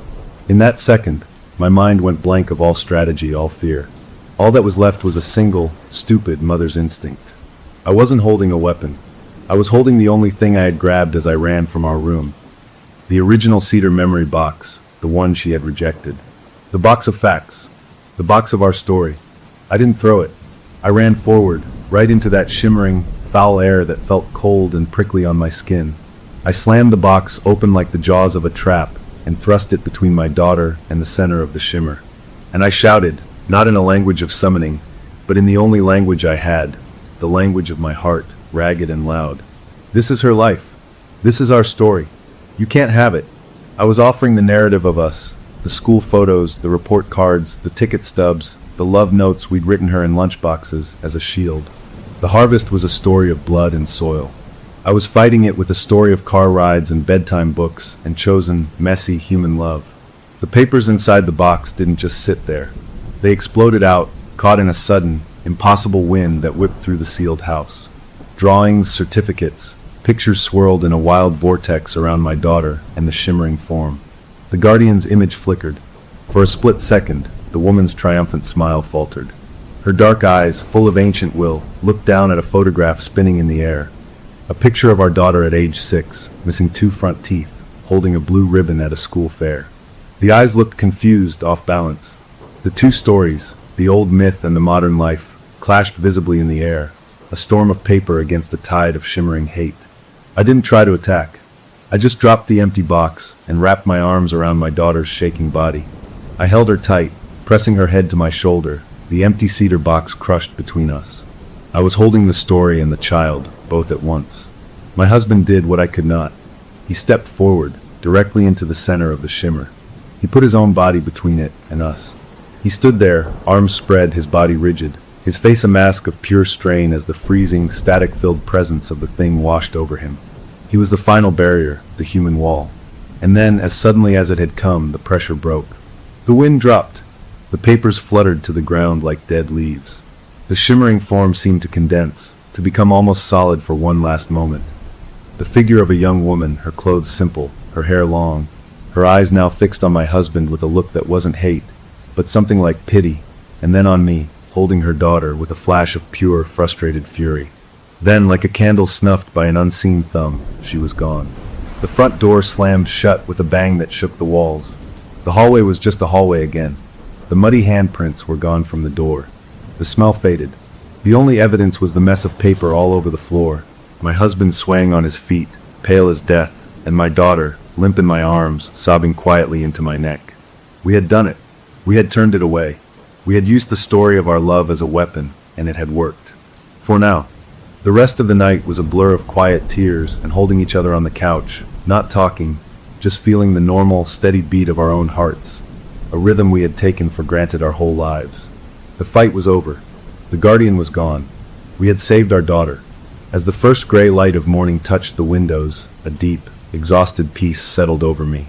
It was finished. The peace of that morning was the sweetest lie I've ever told myself.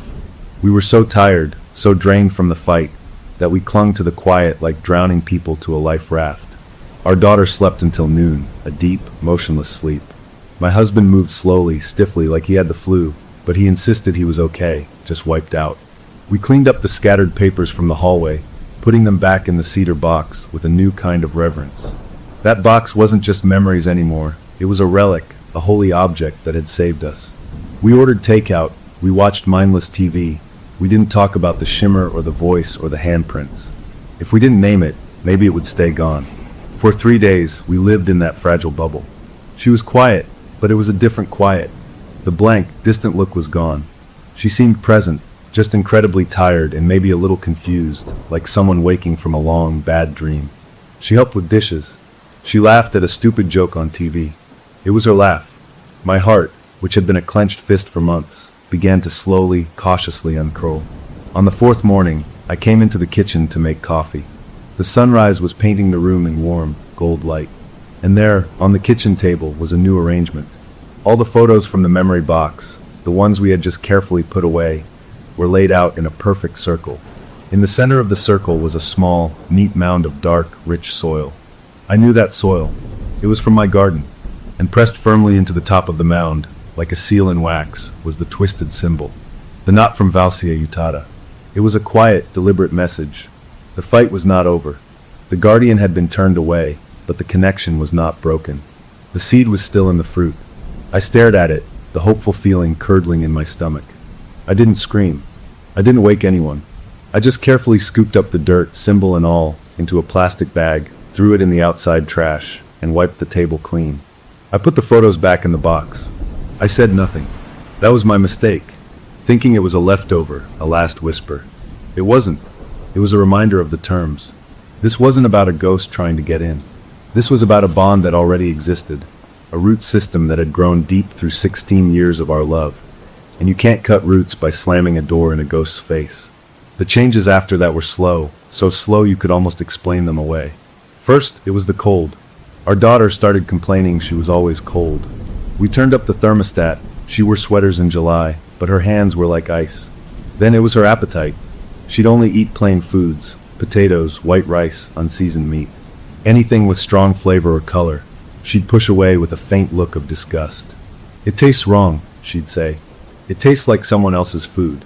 My husband, he wasn't getting better. He was getting slower. The waxy pallor never left his face. He'd forget words mid-sentence. He'd stand in a room, looking around like he wasn't sure how he got there. The doctor found nothing.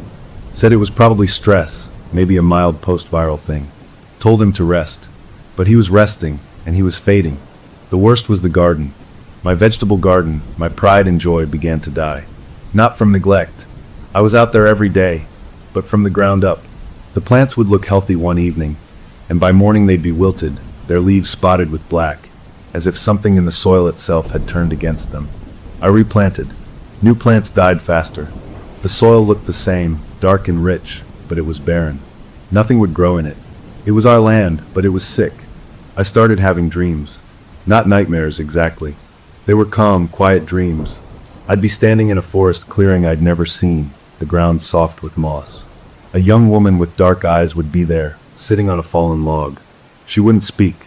She'd just look at me, and in the dream I understood. She wasn't angry anymore. She was waiting. She had all the time in the world. The harvest hadn't been canceled. It had been postponed. The equinox had been a deadline, but the crop wasn't ready. We had disrupted the final act, but the growing season was still underway.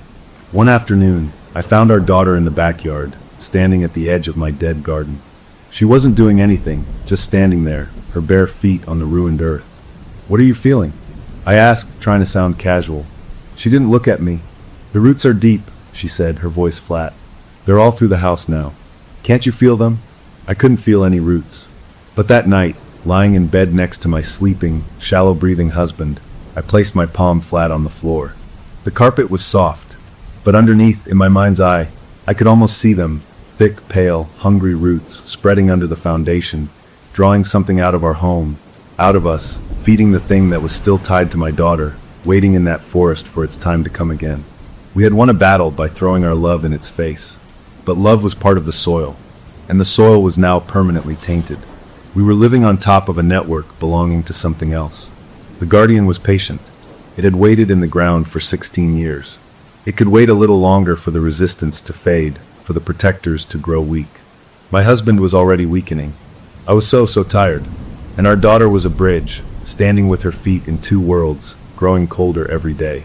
The open question was no longer if it would return. The question was what would be left of us when it did. The closure from the big, loud fight was an illusion. The real war was a quiet one, a war of attrition, and it was being fought under our feet and in our blood, and we were all slowly, steadily losing. A year passed in that strange, stretched-out way of a wound that won't quite heal. The big, loud horror was gone. No more midnight voices, no more shimmering forms at the door. But the small, quiet horrors took their place, settling into our lives like a permanent, grim weather. My husband never got his color back. He moved through the house like a ghost himself, forgetful, detached, his energy siphoned away by that one moment standing in the guardian's path. Doctors called it depression, trauma, chronic fatigue. We knew it was a toll paid in something medicine had no name for. Our daughter finished her junior year of high school with decent grades, a quiet student who had no friends. She was polite, present, but the spark was gone. She lived in a world of constant chill, wearing sweaters in August, her laughter a rare, thin sound. She still only ate bland, plain foods. Our home became a careful, neutral space, a hospice for 3 people who were technically alive but not really living. The garden was a tomb. Nothing grew except a stubborn, ugly weed with thick, pale stems that I couldn't kill no matter how hard I tried. It mirrored the feeling in the house, a lifelessness with one persistent, wrong thing pushing through. The memory box sat on the mantel, a museum piece of a war we had technically won, but were still losing day by day. I thought that was it. This was our life now, a long, slow drawing down. Then, on the anniversary of the equinox, the dreams changed. The young woman in the forest clearing was no longer just sitting. She was standing. She held out her hand, not in threat, but in invitation. And behind her, in the dream trees, I saw others. Faint, shimmering outlines of men, women, children. All waiting. All part of that soil. The guardian wasn't alone. She was just the first. The one bound to our specific thread. The dream shook me. It wasn't a threat of violence. It was a vision of a completed picture. A whole community of the awake ones. And my daughter was their doorway. The next morning, I found her at the kitchen window, staring at the dead garden. "It's almost time to turn the earth over again," she said, not looking at me. Her voice had that flat, older tone creeping back in. A familiar dread, cold and slick, coiled in my stomach. We were approaching another equinox. The separating hour. We had thrown our story in its face once. We couldn't do the same thing again. The box was empty of power now, just a box. We had no more clever tricks. My husband was a shell. I was so tired my bones ached with it. That night, I did something desperate. I didn't research rituals or salt. I went online, and I searched for the investigator's contact in Romania. The old woman who had called it a stragiral, a guardian. It took digging through old emails, but I found the town name. Using a shaky translation app, I wrote a letter. I didn't explain everything. I just wrote. The guardian was turned away, but the roots are here. The soil is sick. The child is cold. Is there a way to cut the roots without killing the tree? I mailed it to the investigator, asking him to pass it on, not expecting anything. A month later, a reply came, not an email, but a small, battered parcel in the mail. Inside was a letter from the old woman, translated in a shaky hand by what must have been her grandchild. It was short. "You cannot cut the roots of an old tree from the branches. You must go to the taproot. The bond is in the blood and the earth. The blood is here. The earth is there, under your house. They mirror. To save your tree, you must give the guardian a root in its own soil." A trade. Enclosed was a small, rough linen bag. I opened it. It contained 2 things, a handful of dry, dark soil from somewhere else, and a tiny, sharp sliver of brown bone. The instructions were simple and terrifying. On the night the day balances, plant this earth where your child's blood first touched your land. Place the bone with it. Speak her name, the old name.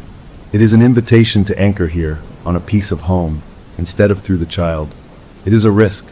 It may call her stronger, but a guardian with 2 anchors is weaker than one with only a child.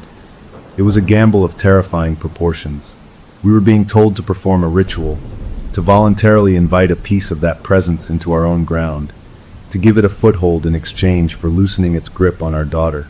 It felt like making a deal with a tumor, but the alternative was watching my daughter fade into a cold doorway and my husband fade into nothing. The equinox was a week away. I showed my husband the letter, the soil, the bone. He read it, his hands trembling. He looked older than his years. "It's inviting it in," he whispered. "It's the opposite of what we did. We're not inviting it into the house," I said, my voice sounding more sure than I felt. "We're inviting it into the ground. To give it what it wants, a connection to this land, but on our terms. To split its attention." "What if it just takes both?" he asked, the question hanging in the air. I had no answer. We watched our daughter that week. She was growing more distant, the cold in her deepening. The choice was made for us. To do nothing was to surrender. The night of the equinox, we waited until she was asleep. We went into the backyard, to the exact spot where 16 years ago we had brought her home. A September baby. I had held her right here on a blanket, her first time feeling the sun of her new home. It was where her life, our life, had truly started. This was where her blood, her life, her spirit, first touched our land. My husband dug a small, deep hole with a trowel. His movements were slow, painful. I poured in the foreign soil from the linen bag. It looked no different from our own, but it felt wrong.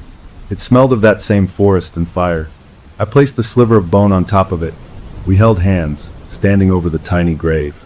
We didn't know the old name perfectly, just the way the investigator had spelled it phonetically a year ago.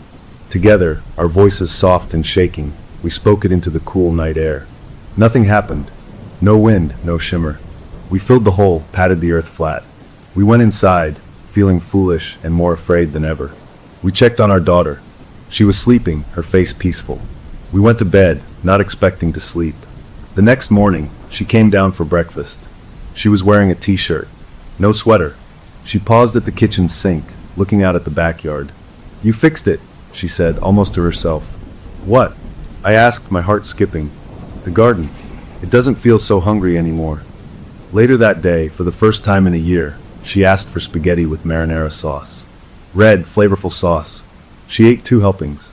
The color didn't come back to my husband's face all at once, but the fog in his eyes, that terrible detachment, began to lift slowly like a slow sunrise. He remembered to take the trash out without being asked. He told a joke, an old, dumb one, and he smiled at his own punchline. The change in our daughter was the most profound. The cold left her, the flatness in her voice smoothed out. It was like watching a statue warm back into a person. She started texting friends. She played music in her room, pop songs with thumping beats. She was back, but the trade was real. The garden didn't come back to life. That one stubborn, pale weed where we had buried the soil and bone thrived, growing thicker, taller, with a sickly yellow tinge to its stem. And sometimes, at the very edge of my hearing, standing near that spot, I'd catch the faintest hum of that tuneless drone, not coming from the house, but coming up from the ground. The guardian had accepted the invitation. It had an anchor now, a tiny piece of its own world planted in ours. It was here, but its hold on our daughter was weakened. It was no longer using her as its only conduit. The roots were still there, under the house, but they were quieter. The immediate crisis was over. Our family was healing. We had our lives back, but we had also given the thing we feared a permanent place at the edge of our yard. We had stabilized the patient by introducing a controlled amount of the disease. The story ends not with a victory, but with a tense, watchful peace. The tree is saved, but the forest is still out there, and we have just planted a single, strange seed from it in our own soil. We go on. We laugh. We plan for college. We live. But I never walk barefoot in the backyard anymore. And I never, ever look too long at that one thriving, pale weed, wondering what is growing beneath it, and what we might have just welcomed home.